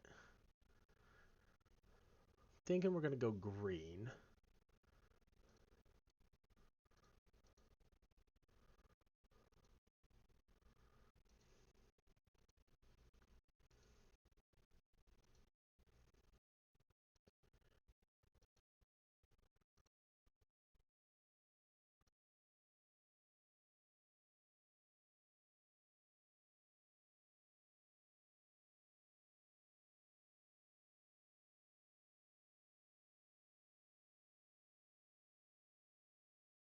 I'm thinking we're gonna go Ouchu green.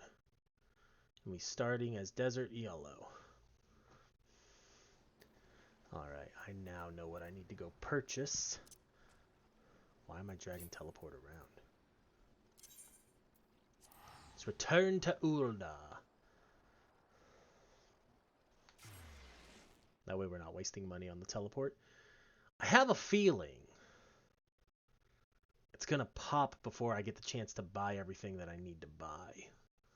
But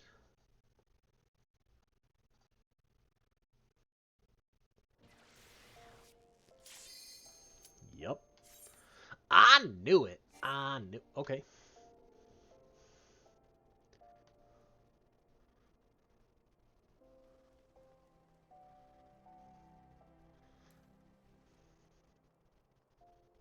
Normally it doesn't take that long.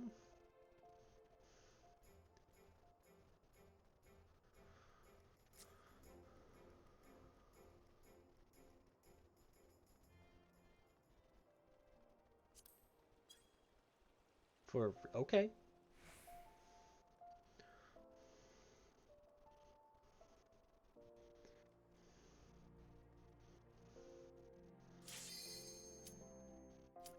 That sounds about right. Come on, let me through to the next area. Come on. Waiting on a healer. Okay.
Come on.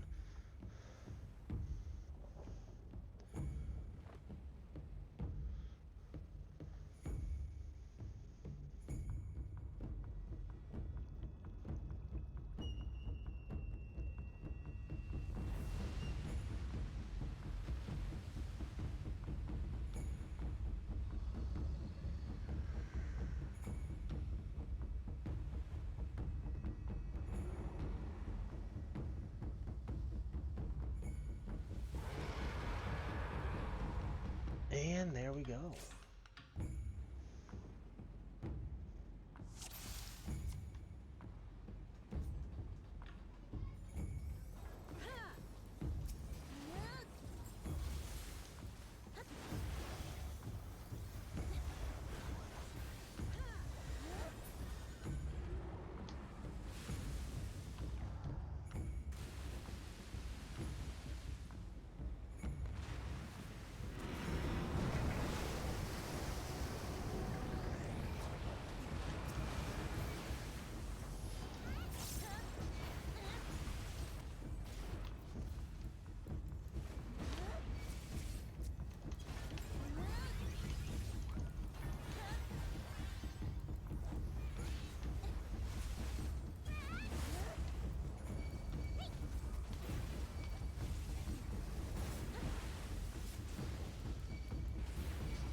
Is there not another set of the Sahagins? There we go.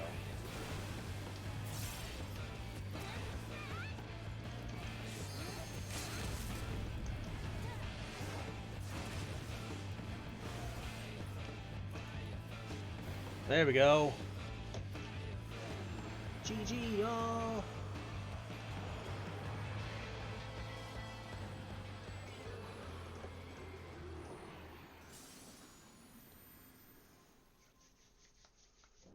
Ba ba da ba ba ba ba ba da. Please don't leave that. Let me give you that. Damn. I wanted to give them a commendation, but they were just too quick.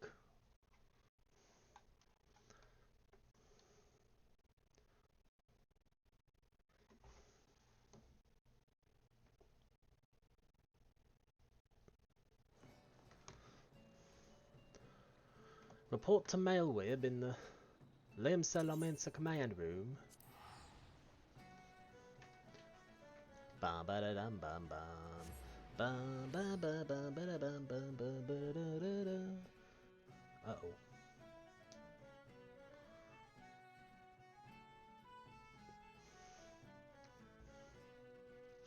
Do do do do do do do do do do do. Do do do do do do do do do do do. Okay. Well, before we go to the command room, let me purchase the things I need to buy real quick. I know how this works. Zelfatol.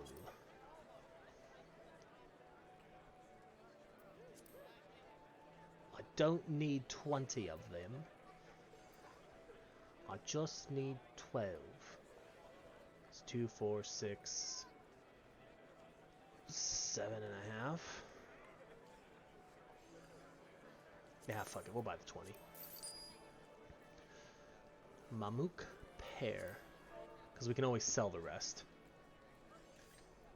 Or give them to other people in the free company. For who are looking to change their stuff.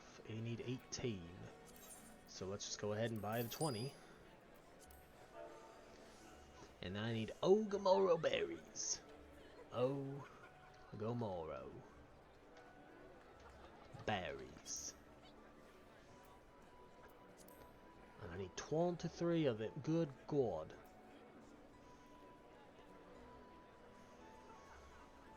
Well, we're gonna have to buy 36 of them.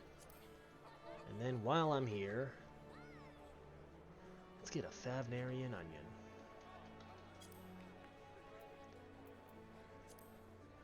How expensive are the onion seeds? There are none for sale. Okay.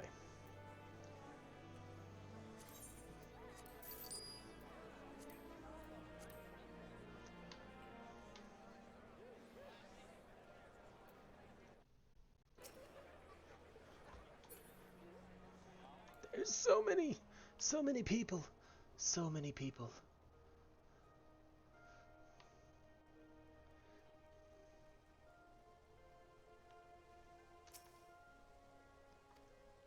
Whoops. On that note, the Admiral awaits you in the command room. Hold on, I'm gonna see what you say. Knowing the urgency of your business, I thought it best to refrain from making conversation during the past few visits, but today I will permit myself a few words. I feel truly privileged to have had the honor of admitting a hero such as you. You are an inspiration to us all, madam, and on that note, the Admiral awaits you in the command room.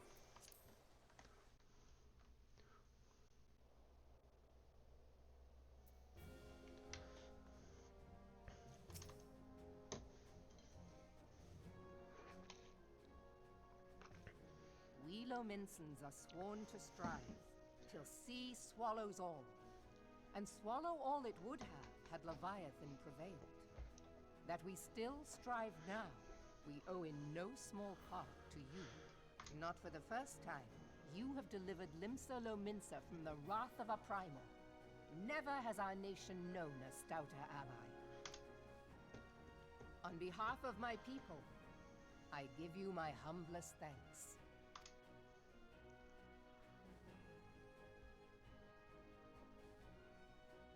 'Tis meet that I give thanks to old Mistbeard, too, for his fine solution. Whatever else he may have been, 'tis clear he was a resourceful soul.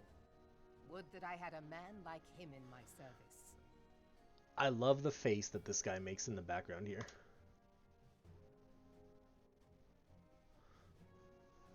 Before I set foot in these lands, I had no inkling that the people of Eorzea contended with such mighty foes. Suffice it to say, their existence came as something of a shock, as did the idea that they could be defeated. This experience has served to remind me of the vastness of the world, and the boundless potential of man. Indeed. Though I am but a refugee in this realm, I would fain be of use to you in your fight. Know that I am tutored in one of the foremost combat arts of the Far East. It may seem outlandish to the Eorzean eye, but should any of your people care to learn, I would be pleased to initiate them. And I will see to it that they are grateful. I have no doubt that your knowledge and skills will serve us well.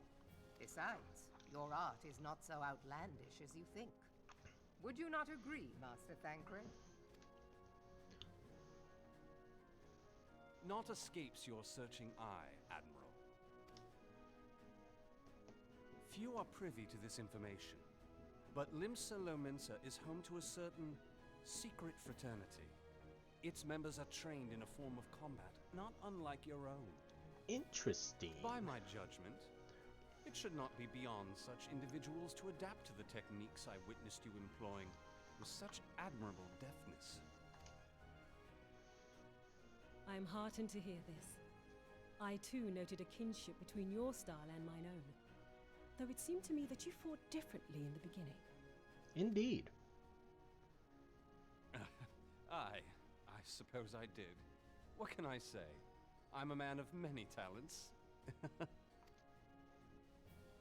Though you may labor to believe it, Thancred was once something of a scoundrel who fraternized with the criminal class in these parts. Yestola! You jest, of course.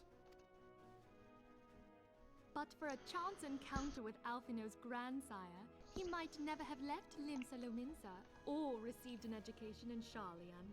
or taken up his post in Uldar, which is where he trained in the blade, lest you wonder. Minfilia, please!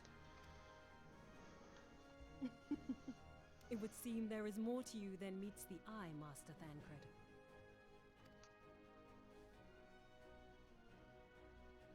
Lady Yugiri, I am told that you and yours came to Eorzea seeking permanent resettlement, and that many domins have since been engaged as frontier hands at Revenant's Toll.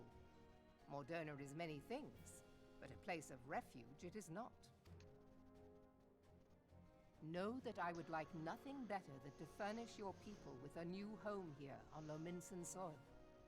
Alas, racked by instability as we are, our nation is in no fit state to take you in.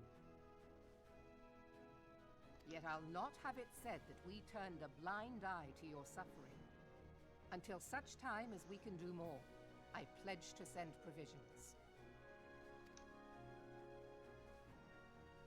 We are in your debt, Admiral.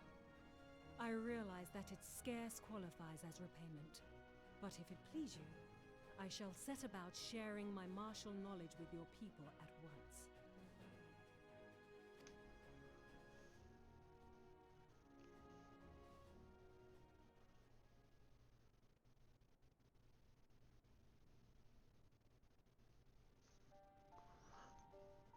You wished a word in private.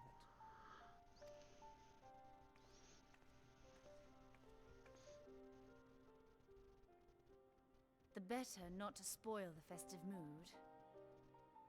History repeats itself, Admiral. As the kobolds did before them, the Sahagin resorted to summoning their god over a territorial feud. They acted in self-preservation. It may be that the Sahagin initiated this particular clash, but how it begins does not interest me so much as how it ends.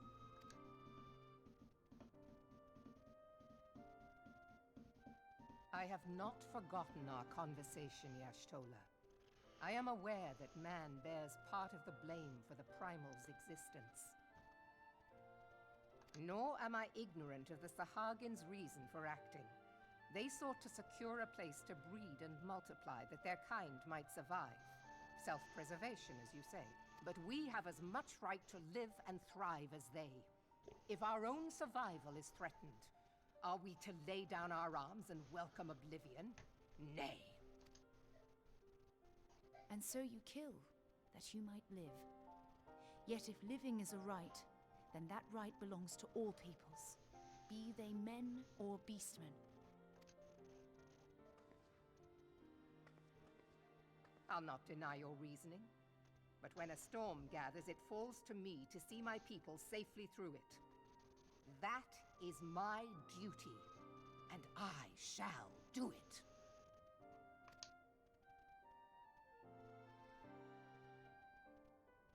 As must we all, Admiral. Stay the course, then, but know that it will lead to no good end.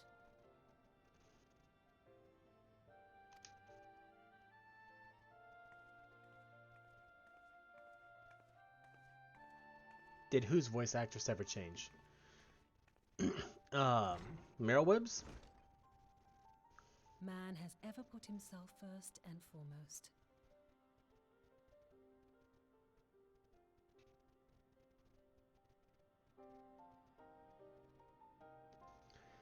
Yeah. I'm pretty sure everybody's voice actor changed between A Realm Reborn. I know hers did, but hers sounds very similar. Or I'm pretty sure hers did, and the new person did a really good job at sounding similar. To justify his actions, he clads himself in the armor of righteousness, though it be a fancy of his own making. In this, mayhap the Garleans and we Domans are not so different.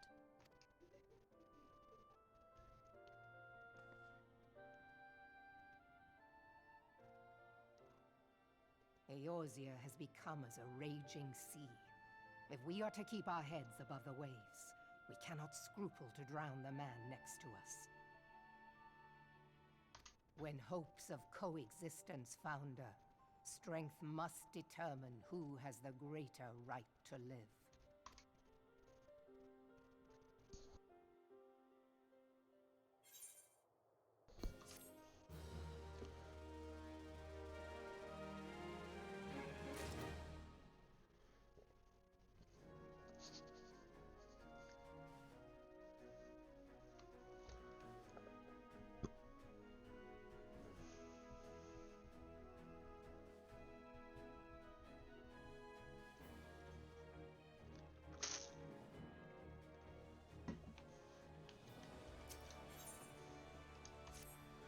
The Admiral has informed me of the arrangement. I have in my keeping a letter of introduction for Lady Ugiri.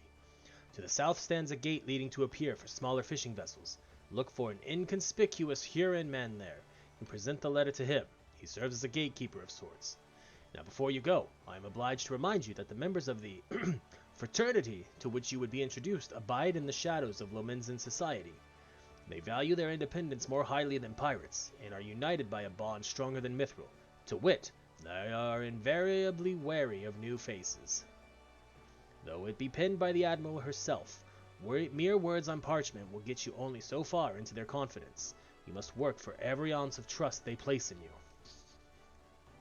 But here is the letter. Go to the aforementioned place and show it to the aforementioned man. Oh, and good luck.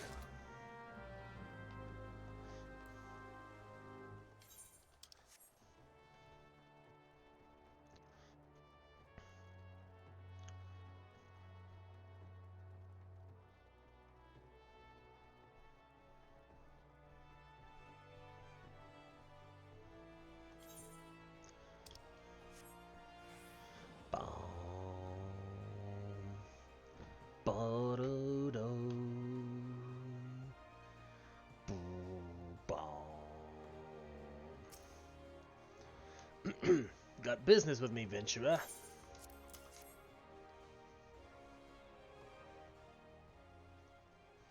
So you're the woman the Admiral sent word of. I was hoping I might catch a glimpse of Thancred too. Been a while since I saw his shite-eating grin. But what with all the doe-eyed wenches about, I expect he's got his hands full.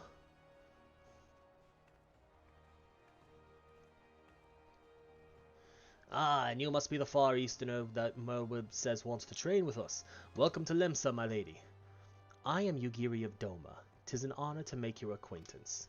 I must confess, when first I learned of your organization, I had certain preconceptions as to the nature of your membership. It would seem I was mistaken. You're not the first person to say that, lass. Lemsa's a city of pirates, to be sure, and pirates don't give two farts about keeping a spotless reputation. They hardly need a secret society to do their dirty work. Might be as my people and I keep to the shadows, but we've got nothing to be ashamed of. It's simply better for business that we remain unseen. And so you have developed fighting techniques suited to this purpose. I see. Know that the practitioners of my art, too, are denizens of shadow. 'Tis in stealth that our strength lies. There is much we might learn from one another, I think. Then what in the seven hells are we waiting for? If you'd come with us, Ugiri of Do-Whatsits, we can get acquainted in more private surrounds. That didn't come out right, did it? Lady Morrighan, I shall remain with these people for a time, that I might study their ways. Though I am loath to be separated from my countrymen, I take solace in the knowledge that they are in the best of hands. You have been a true friend to us Domans.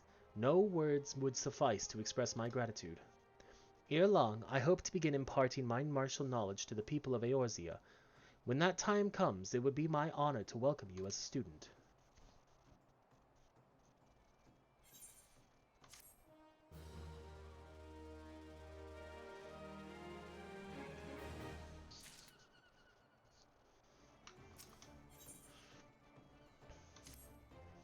Much and more has occurred since first I beheld Eorzea from the galleon's deck. Suffice it to say, I did not envisage being invited to play a part in your noble struggle. But forgive me, I have kept you over long. Doubtless you have pressing business of your own. Rest assured that I no longer require an escort in this land. When next you meet Lady Minfilia, pray relay to her my humblest thanks. Would that I could do so in person, but I must needs fulfill my promise to the Admiral. Till we meet again, warrior of light. But first, let me take a selfie. No. Let me use this weapon coffer to see if I get a better glam weapon. The Dual Haken.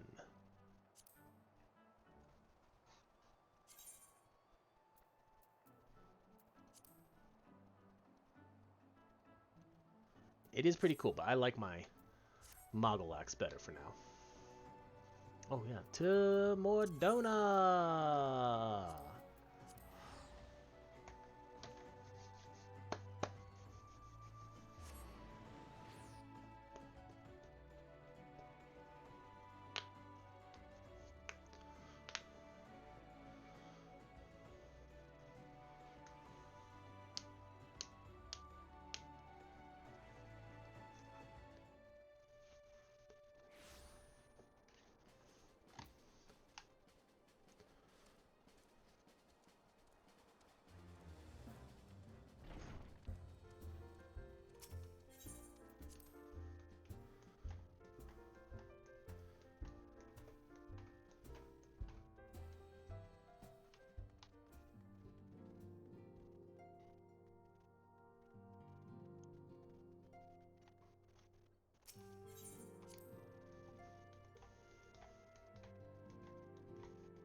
have been reflecting upon the events which took place during our visit to Vilbrand.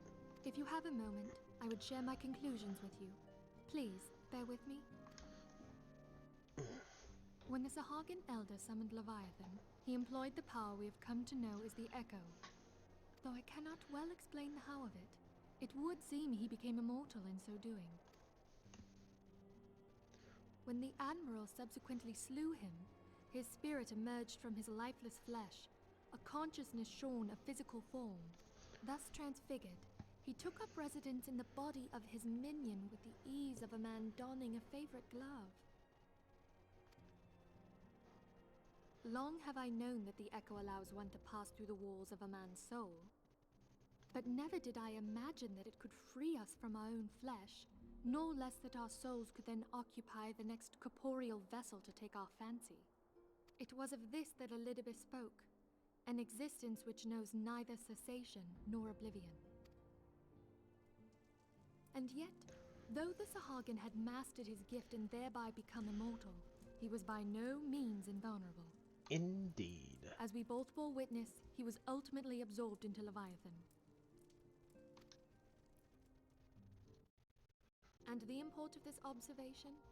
If the Ascians' mode of existence is indeed the same, it can be inferred that they too are not invulnerable, that they can be destroyed. There exists a legend which tells of souls who are reborn upon the cusp of each umbral calamity, that they might stay the encroaching darkness. To most, it is but a fairy tale, yet recent events have given me cause to wonder. Could the legend in fact refer to the Echo? Could it? Much and more yet remains unknown, but I am confident that all will become clear in time. For the present, however, what matters is that the key to defeating the Ascians may at last be within sight. With Urianger's aid, it is my hope that I shall fathom this matter ere long.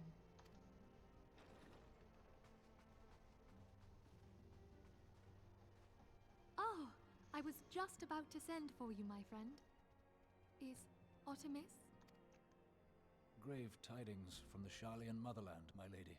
It doth concern our distant allies, the students of Baldessian. What of them? My lady, the Isle of Val, which for many years hath been the Order's home, is no more. Oh no.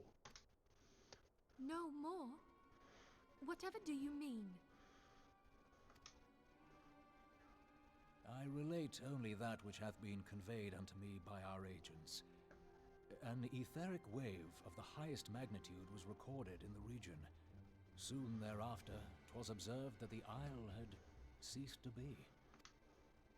'Tis postulated that a magic was evoked, like in power to Ultima. Oh shit. 12 preserve.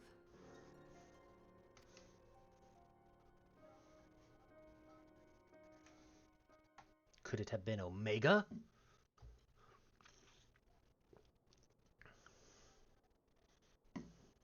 If there are no other matters, I move that today's meeting be adjourned.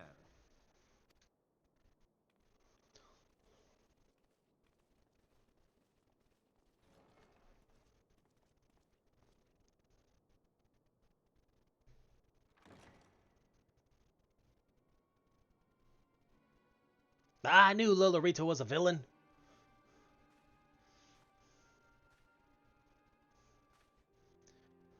It is done, my lord.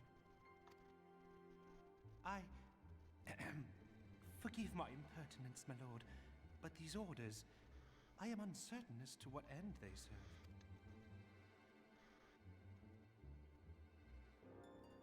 Revolution. You know what would be crazy? He wants a revolution, right? So he'd like have to overthrow the current person in charge. Wouldn't it be something if they tried to poison the Sultana and then pin it on the Scions? Oh, that'd just be insanity.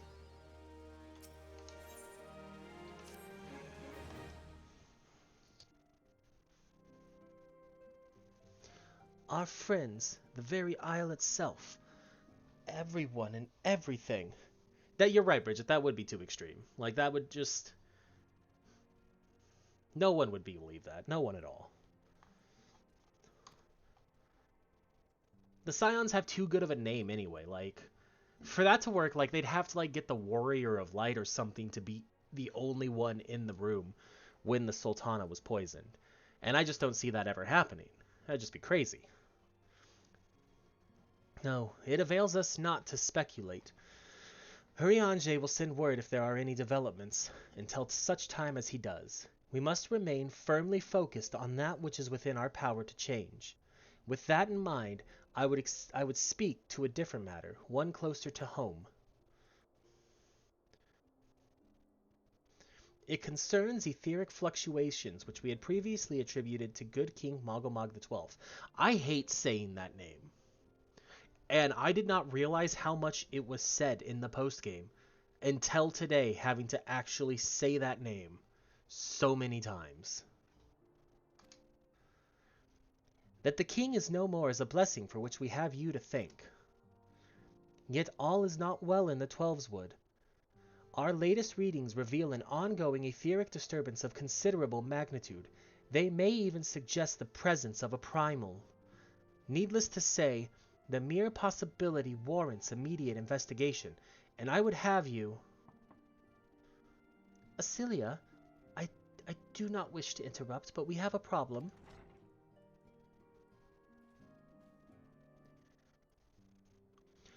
What manner of problem?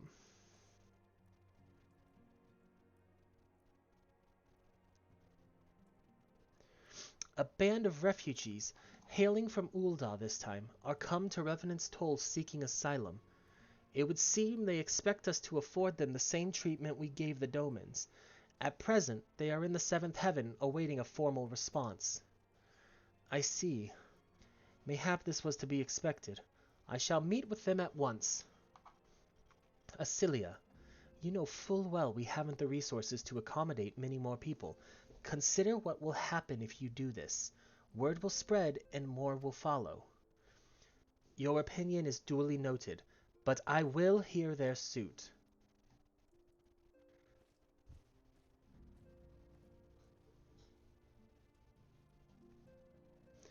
Morrighan, I would be grateful for your presence at this meeting.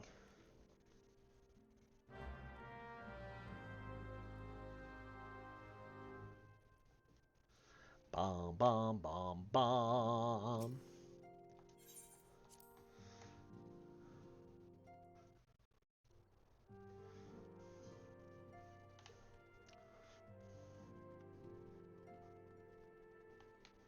What is...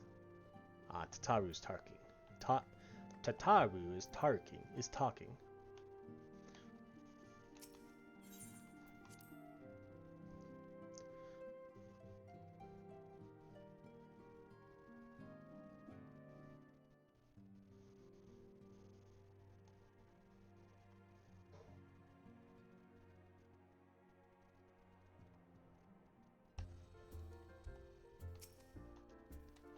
Draggle-tailed refugee.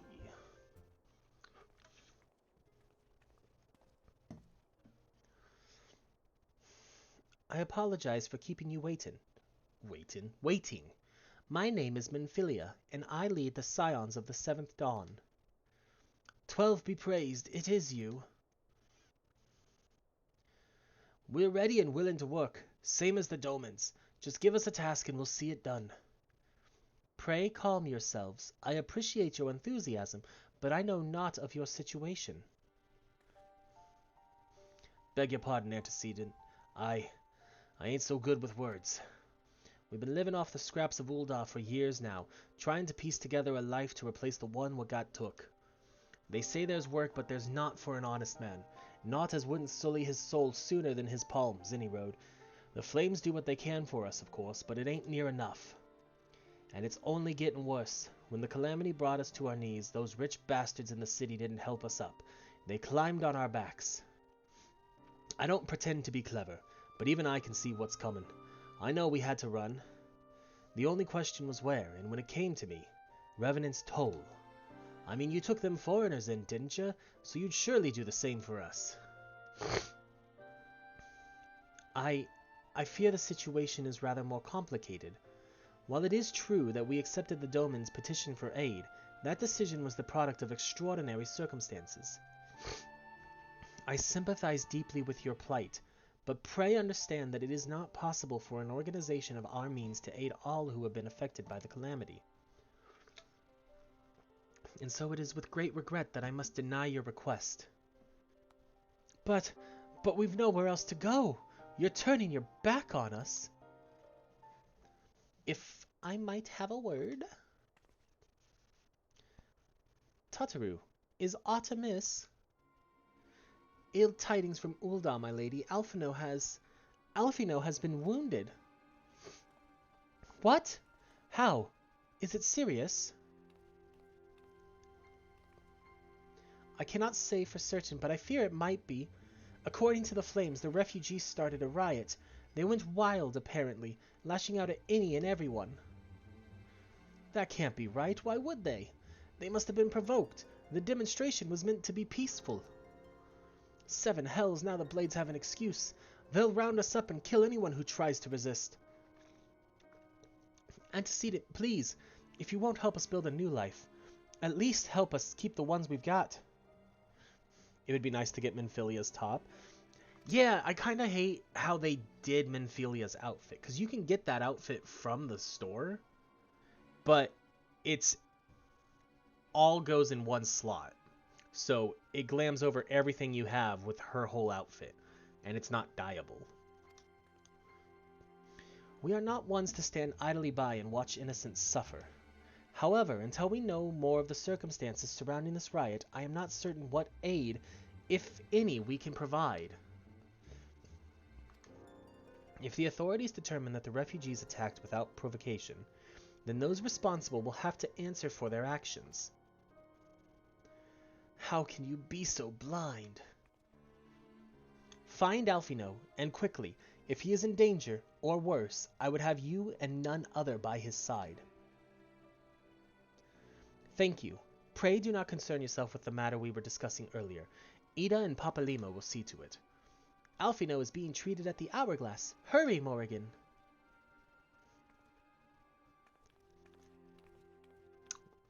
I know the Hourglass is in Ul'dah.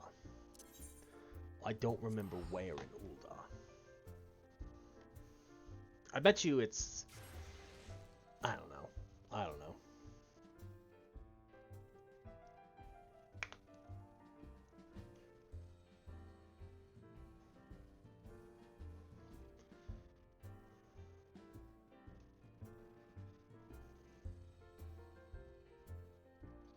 I was gonna say, I bet it's the, it's not.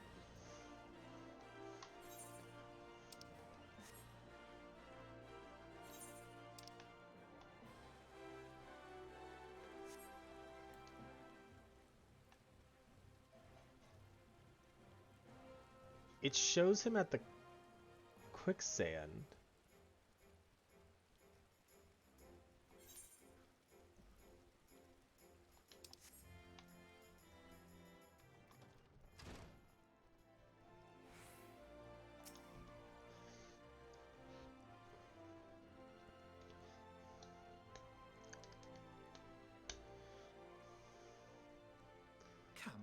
You must have gathered by now that Tataru is given to exaggeration. As you can see, I am quite well. Ul'dah, on the other hand, is not. This riot was anything but an isolated incident. Okay. There is a restlessness in the air. Tensions long simmering are at last threatening to boil over.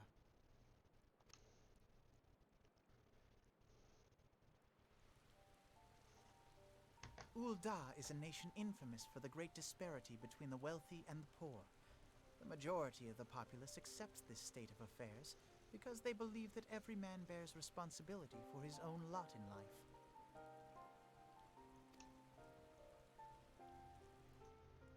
To an Ul'dan, money is the foremost, and some would say the only measure of a man's worth. Small wonder that the wealthiest wield the greatest influence.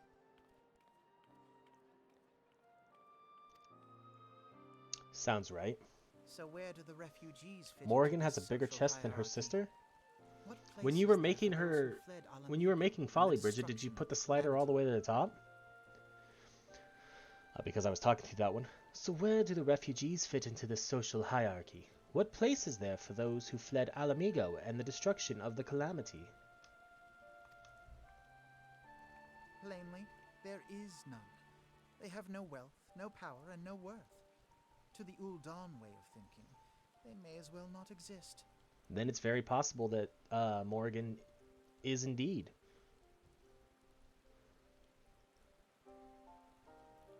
Bigger. Choosing to ignore their existence, however, is patently not an option. General Rauban and the Sultana understand this, which is why they ordered the Immortal Flames to provide the refugees aid and succor. Yet none would dispute that the expenses incurred by this policy grow by the day, with no end in sight.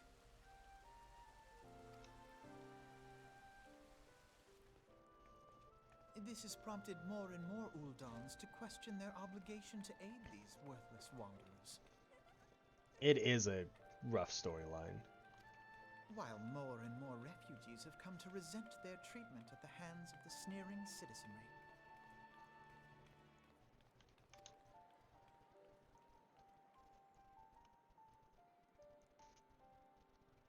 The manner of Lord Lolorito's refusal to grant the Dolmens asylum bespoke a disdain for all refugees, an attitude shared by the rest of the monetarists.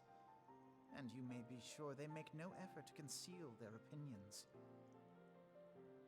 It was only a matter of time before the refugees united in protest, nor is it any surprise that some among them would ultimately resort to violence.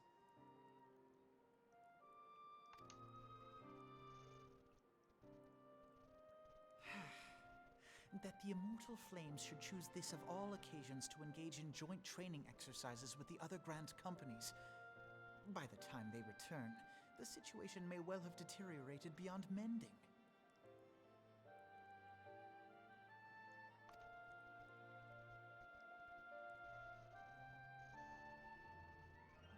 Dun dun dun dun.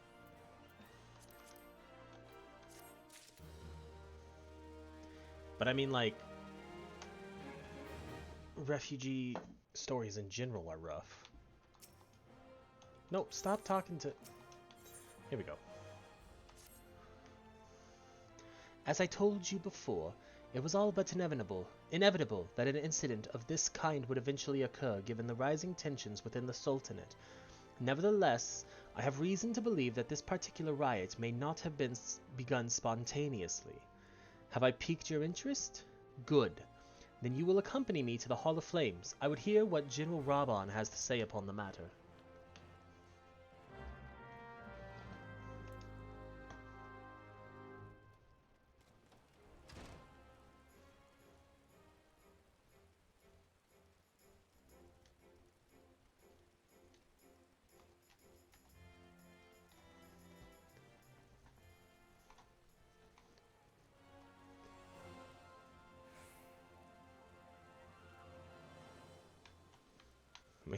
We got people doing push-ups. 2 of them are in time with each other, and then the third one is not.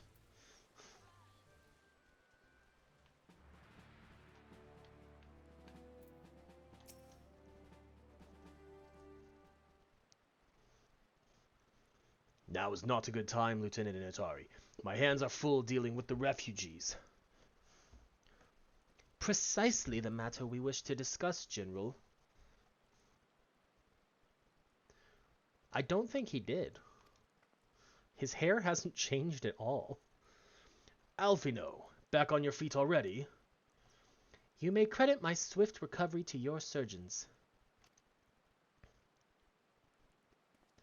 My memories of the riot are still somewhat muddled. I trust you managed to regain control of the situation.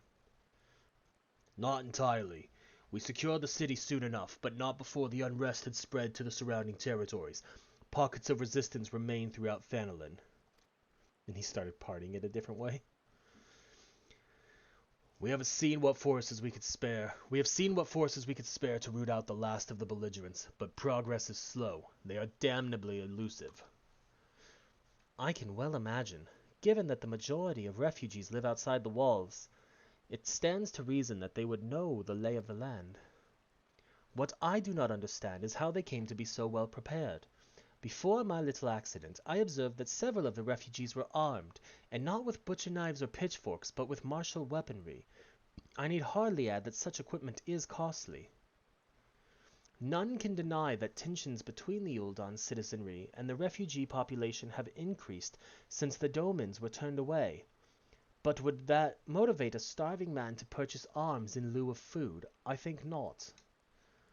And what of those who have not even a single gil to spend, who could not survive without the aid provided by the immortal flames? Surely they would sooner sell a weapon than bring it to bear against their benefactors.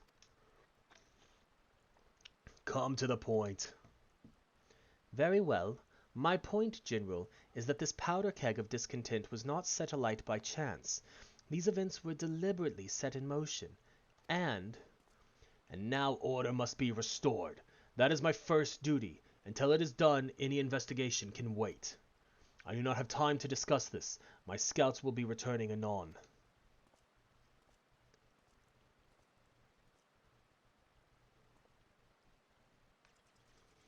The general is no fool. He keeps his own counsel, and with good cause. Were he to claim, without the necessary proof, that these riots were instigated by outside forces, the monetarists would accuse him of attempting to shirk responsibility. After all, he and the Sultana have been the most outspoken proponents of refugee aid. Regardless, they will face harsh criticism in the days ahead. Our allies may stumble upon the truth in time, but I have far more faith in your abilities, Morrighan. Therefore, I propose we conduct our own investigation, independent of the authorities. To that end, I would have you make inquiries in the settlements suspected of harboring belligerents. Commander Swift will know which they are. He may balk at a request for such information, but I've no doubt that you can persuade him with your silver tongue. I, meanwhile, shall seek answers in my own way, after which we can regroup and share our findings. Well then, shall we?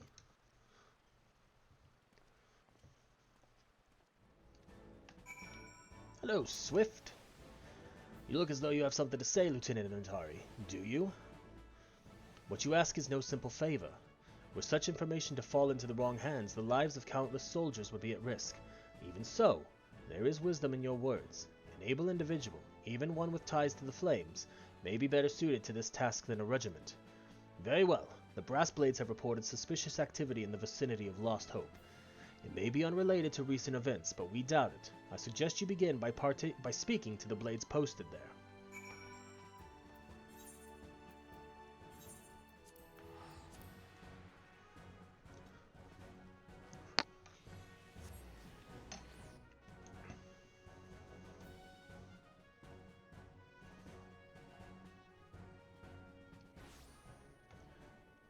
I want that dragon mount so bad.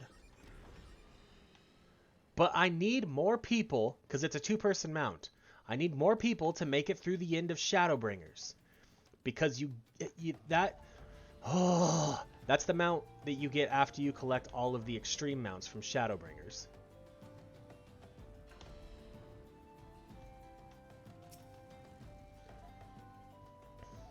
And what brings you here, adventurer? A search for refugees? Well, then you've come to the right place. Ah, you mean those refugees? Oh no, you won't find them here. Most of the people of Lost Hope have come to accept their situation and are content to pass their days in peace and quiet. Outsiders have trouble understanding that, like that merchant who passed through recently. Gregarious fellow, but awfully opinionated. Can't say I was sad to see him go. A friend of the Sultanate, are we? I take it this means someone has read my report. The refugees who left with the merchant have yet to return, and I am increasingly concerned that Zazawaka's suspicions were correct. You haven't the foggiest idea what I'm talking about, do you? Never mind. Speak with Zazawaka. He will explain everything. And Zazawaka is this way.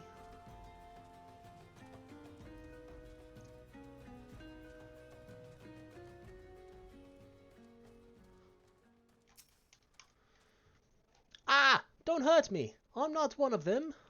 Wait, I know your face. Are you not the woman from the Church of Saint Adama Landama? 1,000 pardons, my friend. I mistook you for one of the thugs who have been tormenting us. If Leofric bid you speak with me, then I take it you've agreed to help. 12 be praised for that. Because we haven't a moment to waste. Everyone knows the flames are on the march. The others have fallen under that fanatic's spell, but not I. Promises of revolution and retribution, of holding the ruling class to account and taking that which is owed. Ha! A child's fantasy. I did everything I could to dissuade the others from leaving, but few would heed my words. Now that one of our idealists has returned, however, the madness of the merchant's plan is plain for all to see. Look behind yonder tent, and you will understand why. Even now, he babbles incoherently, so traumatized is he by the bloodshed he witnessed. Try as I might, I can make little sense of his words beyond the fact that he was not alone in surviving. Yet I've no doubt that merchant will lead the remainder to their doom. I beg of you, find them before he does. Well, what are you doing? Don't draw. Don't draw.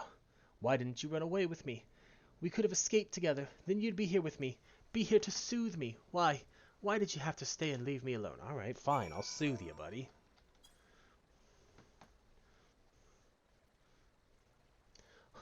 Who are you? What do you want? It's true. I followed the merchant, and may the gods strike me down for my folly. What they will not give, you must take, he said. When we asked how, he revealed a cache of weapons he had brought, and implored us to seize control of our fates. I thought about running then and there, but the others were so excited. He split us into 2 groups, sent us off on our own. But when the flames found us, we didn't know what to do.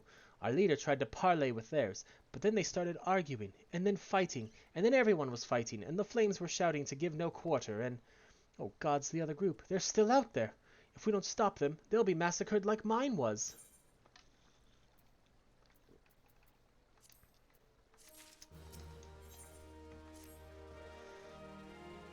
The other refugees are hiding in the caves south of Lost Hope.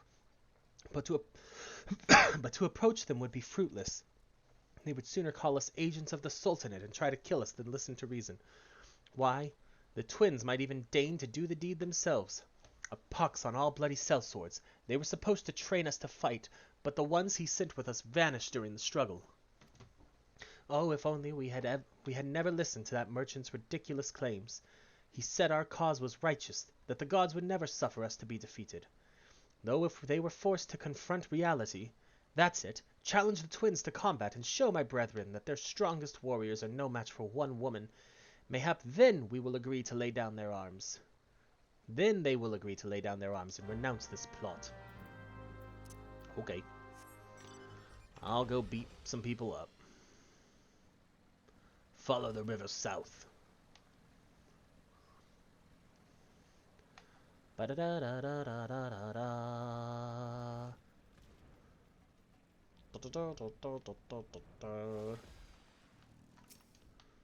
Seven hells, they found us! Everyone, grab your gear and make for the rendezvous point. So that's your game, is it? Sorry to disappoint you, lass, but we're more than willing to kill you ourselves.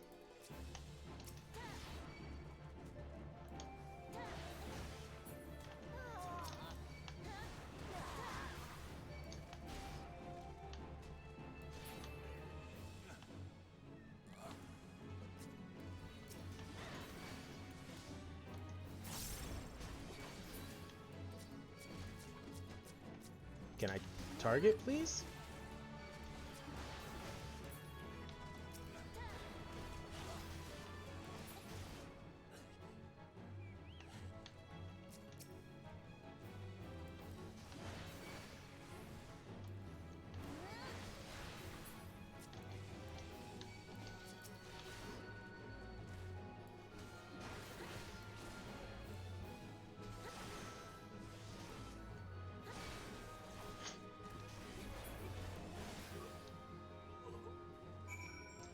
Oh, and before I forget, let me use a Thabnarian Onion.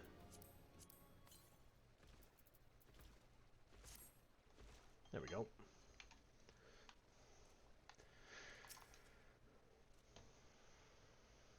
You beat him like it was nothing. Thal mighty, what are we gonna do now?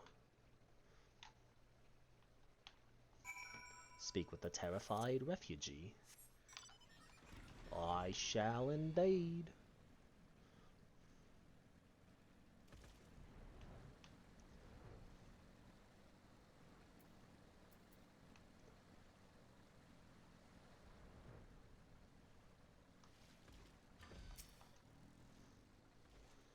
You've returned! Did you find my brethren? What of the twins? What happened? I see. Well, you had no choice. Better that a handful of them take a beating from you than the lot get butchered by the flames.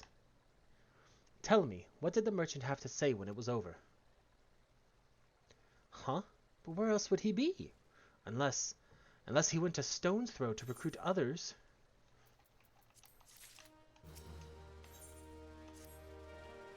The merchant wished to approach the refugees in Stone's Throw, but was waiting until the flames withdrew their forces from the vicinity. Now that they have, there's nothing to stop him from continuing his work. How many more must perish in pursuit of this futile case? How much more suffering must we endure before it ends? Find him! Convince him to cease his mad quest. It will surely lead us to ruin. You are surely correct.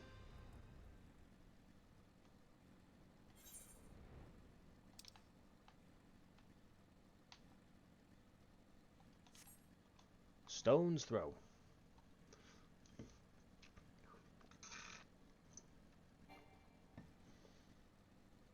Your mount can fly no higher.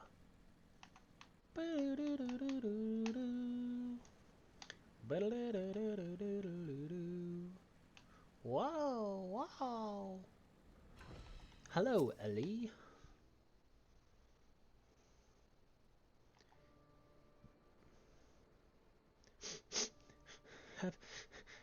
Have you seen my parents?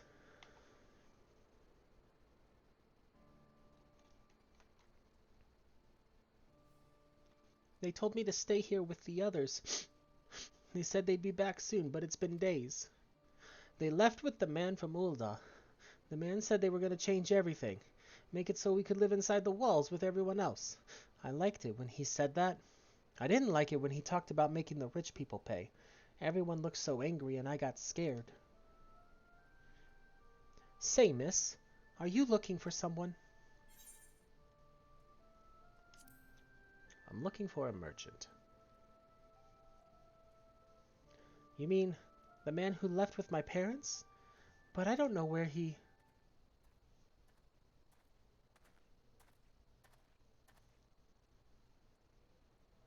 Wait, look! Over there! I think that's him! Well now, which of these gullible fools shall be my next victim?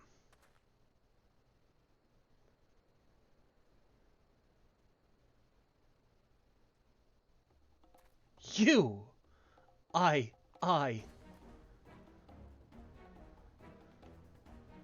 He's getting away! Go get him, miss! Oh, don't you worry. I will get him.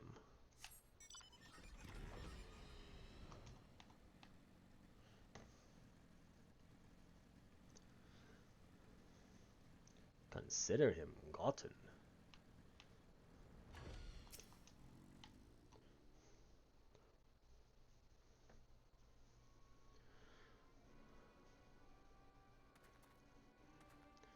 You again!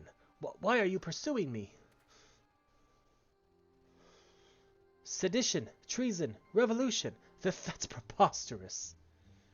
Who has filled your head with these lies? Refugees? The self-same refugees who terrorized the streets of Ul'dah? Ha! You have no evidence to prove your accusations. None! No, I will not accompany you to the Hall of Flames. You have no right to detain me.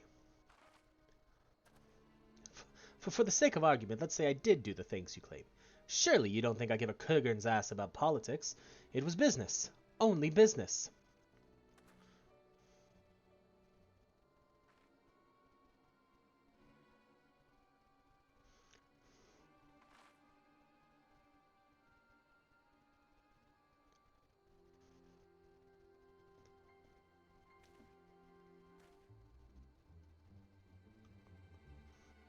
We both know I'm not the one you want. However, if you agree to protect me, I swear I shall tell you everything.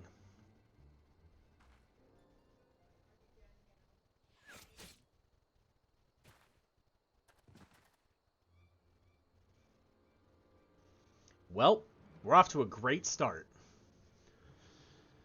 What's all this commotion? 7 hells! Tell the others to spread out and search the area. The killer may still be close.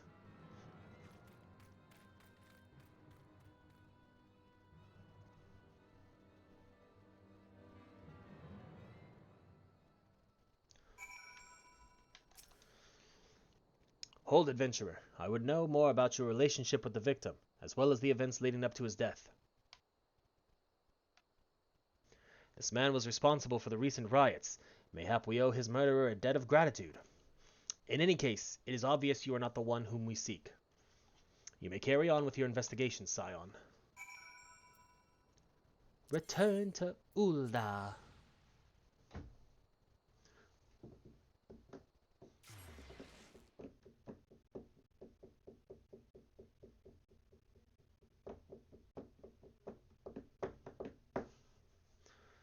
Bum bum bum bum bum bum bum bum bum bum bum bum bum bum.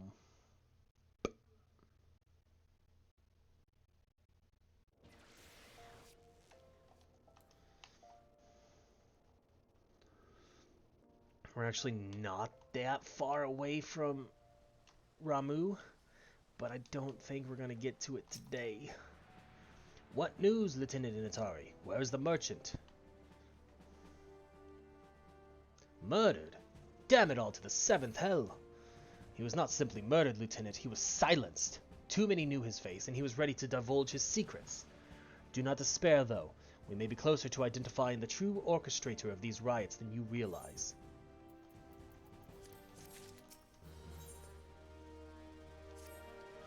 The Flame General left word that you were to proceed to the Fragrant Chamber as soon as you returned.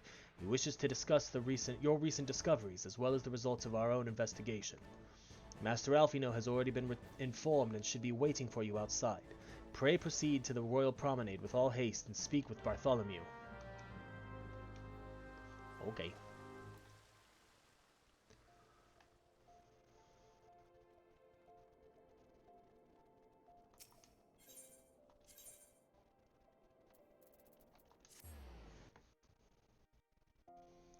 Bum bum bum bum bum bum bum bum bum bum.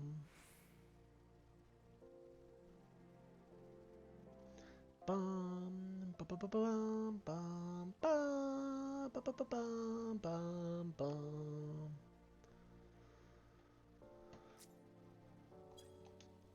Bum bum bum bum. We have been expecting you, madam. Please proceed inside.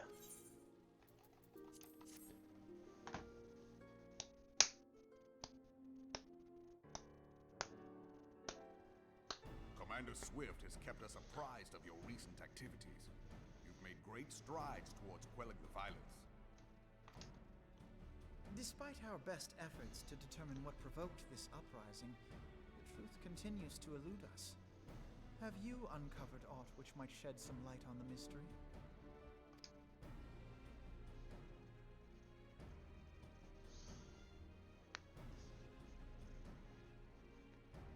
This information does not leave this room. The Syndicate's decision to reject the Doman refugees' appeal for asylum had lasting repercussions. A number of those displaced by the calamity claimed it was proof of a policy of discrimination. Together with a group of Alamegan refugees, they organized a series of demonstrations to protest against the Sultanate. Demonstrations which became heated, but did not descend into violence. Until a certain incident served as a call to arms. A unit of brass blades sent to supervise a demonstration loosed arrows upon unarmed protesters. It was this atrocity which prompted the refugees to take up arms. I need not tell you what followed. We assumed at first that the attack was born of a miscommunication. When emotions run high, they happen. but suspicions were raised regarding the unit's commanding officer, whom I ordered interrogated. Sure enough, our fears were soon confirmed. The dog confessed that a merchant had offered him coin to give the order. A merchant in the employ of Teleji Adeleji. What? Teleji Adeleji.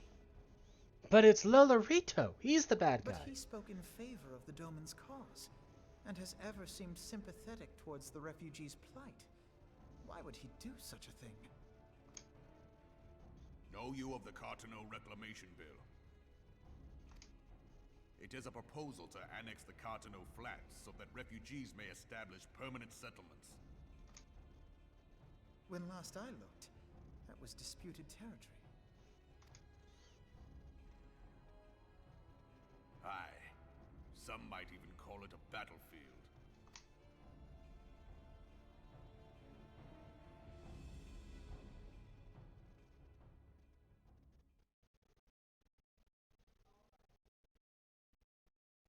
The destruction wrought by Bahamut was greatest at the Cartano Flats. That much is common knowledge. What is less well known is that his rampage laid bare ancient Alagon ruins, of which no record existed. There are certain differences of opinion as to how these ruins should be handled, which is why each nation maintains a military presence in the region to this day. Yet differ though we may, we are still allies. Therefore, in the interest of preserving the Eorzean alliance, we have reached an agreement. Any conflict which may arise during the course of military exercises in the region shall have no bearing on relations between our nations. In full knowledge of this delicate state of affairs, Teleji Adeleji proposed the Cartano Reclamation Bill. A shameless bloody ruse which stands to benefit him in but one conceivable way. If successful, he will gain control over the disputed territory under the guise of assisting in the resettlement effort. And you can be sure he'll build an orphanage next to every Alagon ruin.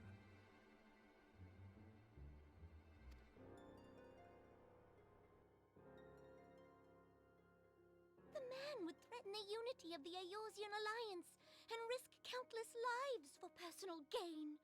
Of course he would.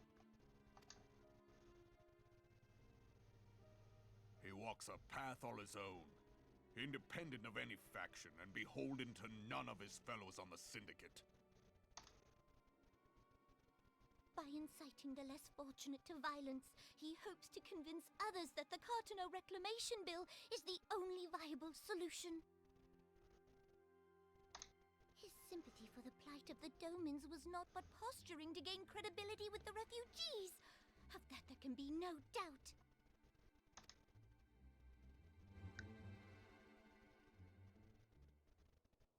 Forgive me, but what could possibly motivate Teleji Adeleji to go to such lengths?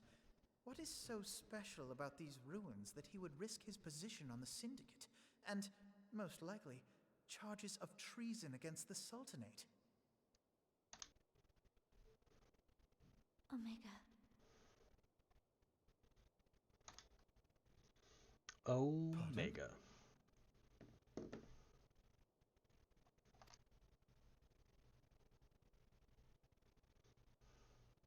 An Alagon monstrosity, not unlike the Ultima weapon.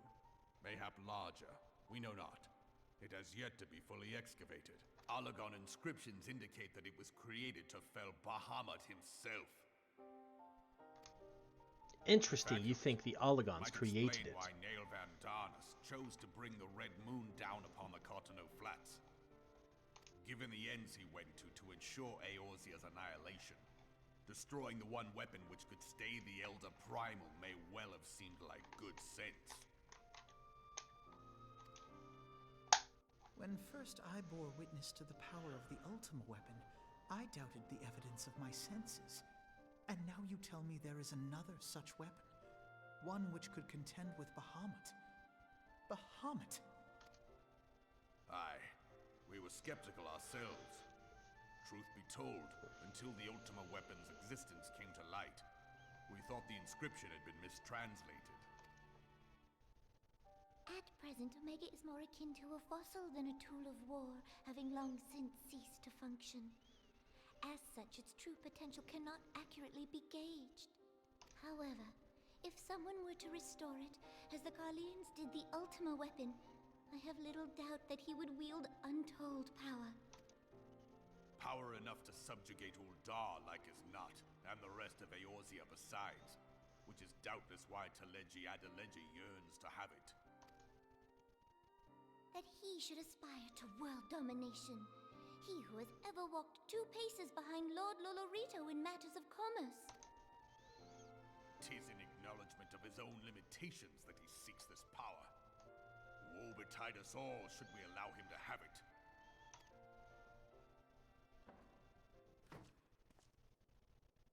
Pray waste no time chasing rats. Only a fool would believe that secrets can be kept in Uldar. It would seem the implications of the Sultanate's refugee problem are rather more far-reaching than we assumed. Dun dun dun!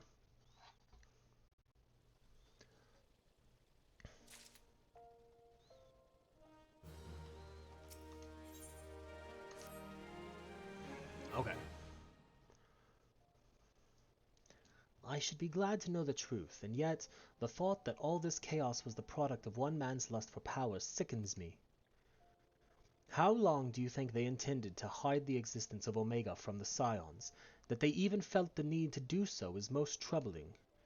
It would be in our best interest to learn more of the military activities in the disputed territories. Fortunately, you are already well positioned to do so, Lieutenant Initari. Pray keep us informed of any developments in Cartano. Begone, whelp! This is no place for children.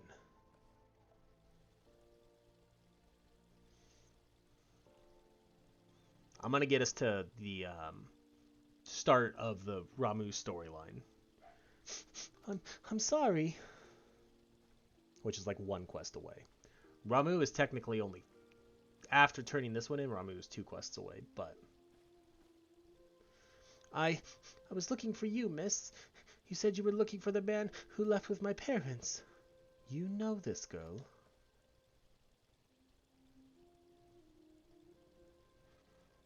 So he visited Stone's Throw as well, I see. Did you find the man? Were my parents with him? They were not, I'm afraid. However, I can think of several places they might be. If you like, we can go and look for them together. Really? You'll help me look, mister? Of course. But first I must needs finish speaking with my friend. She's telling me a secret, you see. No one else is allowed to listen. Mayhap you could wait for me by that pillar over there. We require but a moment. Okay, mister. I'll be waiting. I'll take her to the quicksand. Mayhap Momodi will know what to do. A legion of Garleans, an ether-starved primal. Even dealing with an Ascian would be preferable to this charade. Sometimes I fear Minfilia is too ambitious. We rush hither and yon in response to threats as they arise, without concern for the strain it places on our limited resources, and ourselves. Mayhap the time has come for a change. Morrighan, this is Minfilia. I know this is sudden, but I must ask you to return to Revenant's Toll with all due haste. The situation in the Twelveswood has taken a turn for the worse. I will explain in detail once you arrive.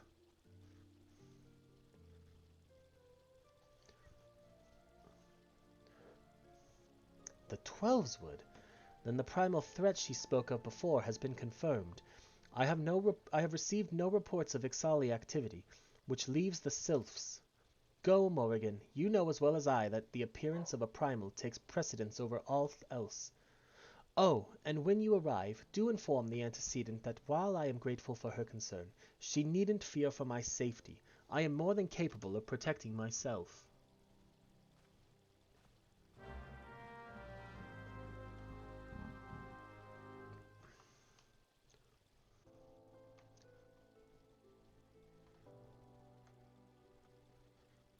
Teleport to Revenant's Toll.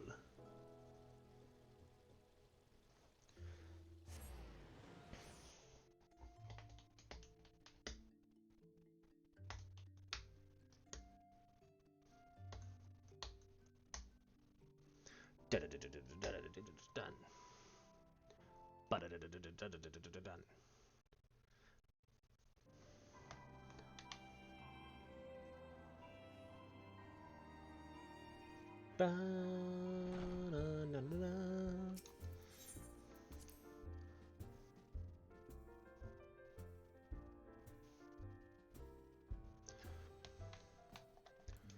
Sprint, sprint, jump spin.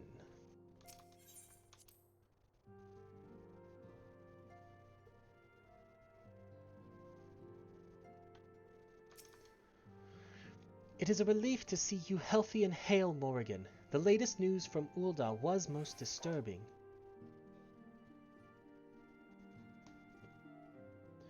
Clearly, the only injury Alphino has suffered was to his ego.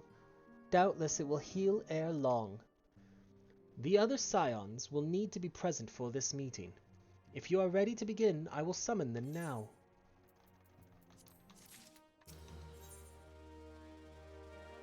Yeah, so we'll start this quest, and then we'll end stream after we finish this little bit of talking right here. Thank you for responding to my call with such haste.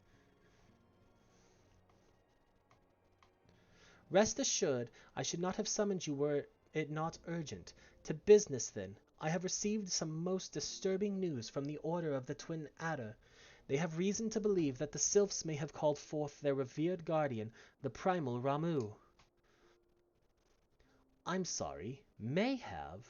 Then it is not certain. The Elder Seed-Seer informs us that the elementals themselves murmur of the Lord of Leven's return to the forest. The Sylphlings, however, display no signs of undue commotion. Forgive me, antecedent, but that fact need not contradict the elemental's testimony. Unlike his more bellicose compeers, Garuda and so on, Ramuh is reputed to act only in the defense of his children. I imagine he would soon make his presence known if any were foolish enough to directly endanger the Sylphs or their territory. The abruptness of this development concerns me. Were we not keeping a close watch on the Touched Ones and their movements? If preparations for a summoning ritual were indeed underway, 'twould surely not have escaped your notice. Oh, it didn't. I was pretty sure it was going to happen, just not this soon. I beg your pardon. You foresaw this eventuality and did naught to prevent it. I told Papa Limo.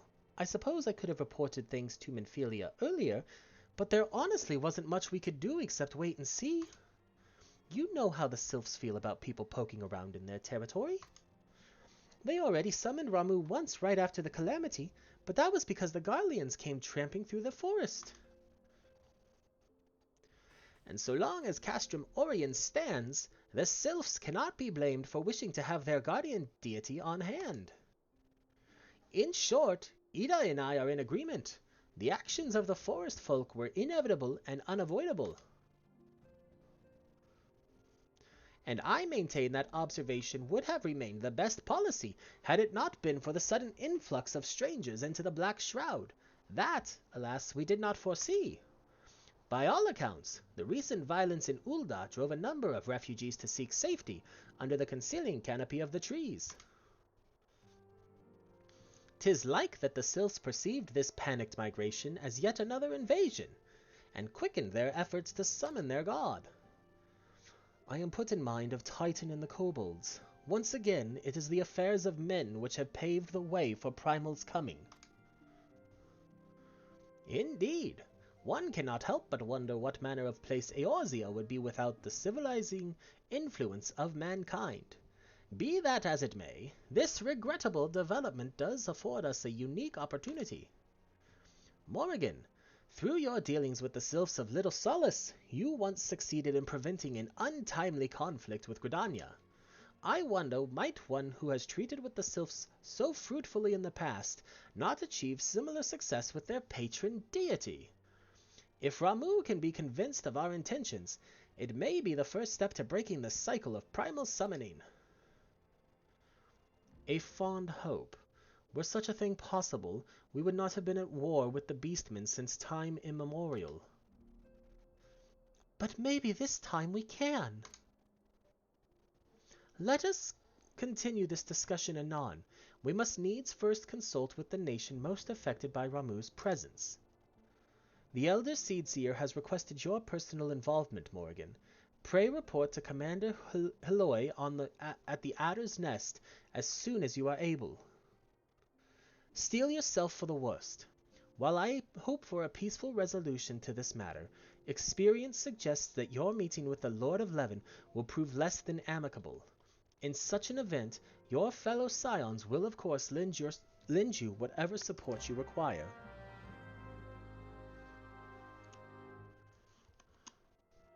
Bam bam. Alright.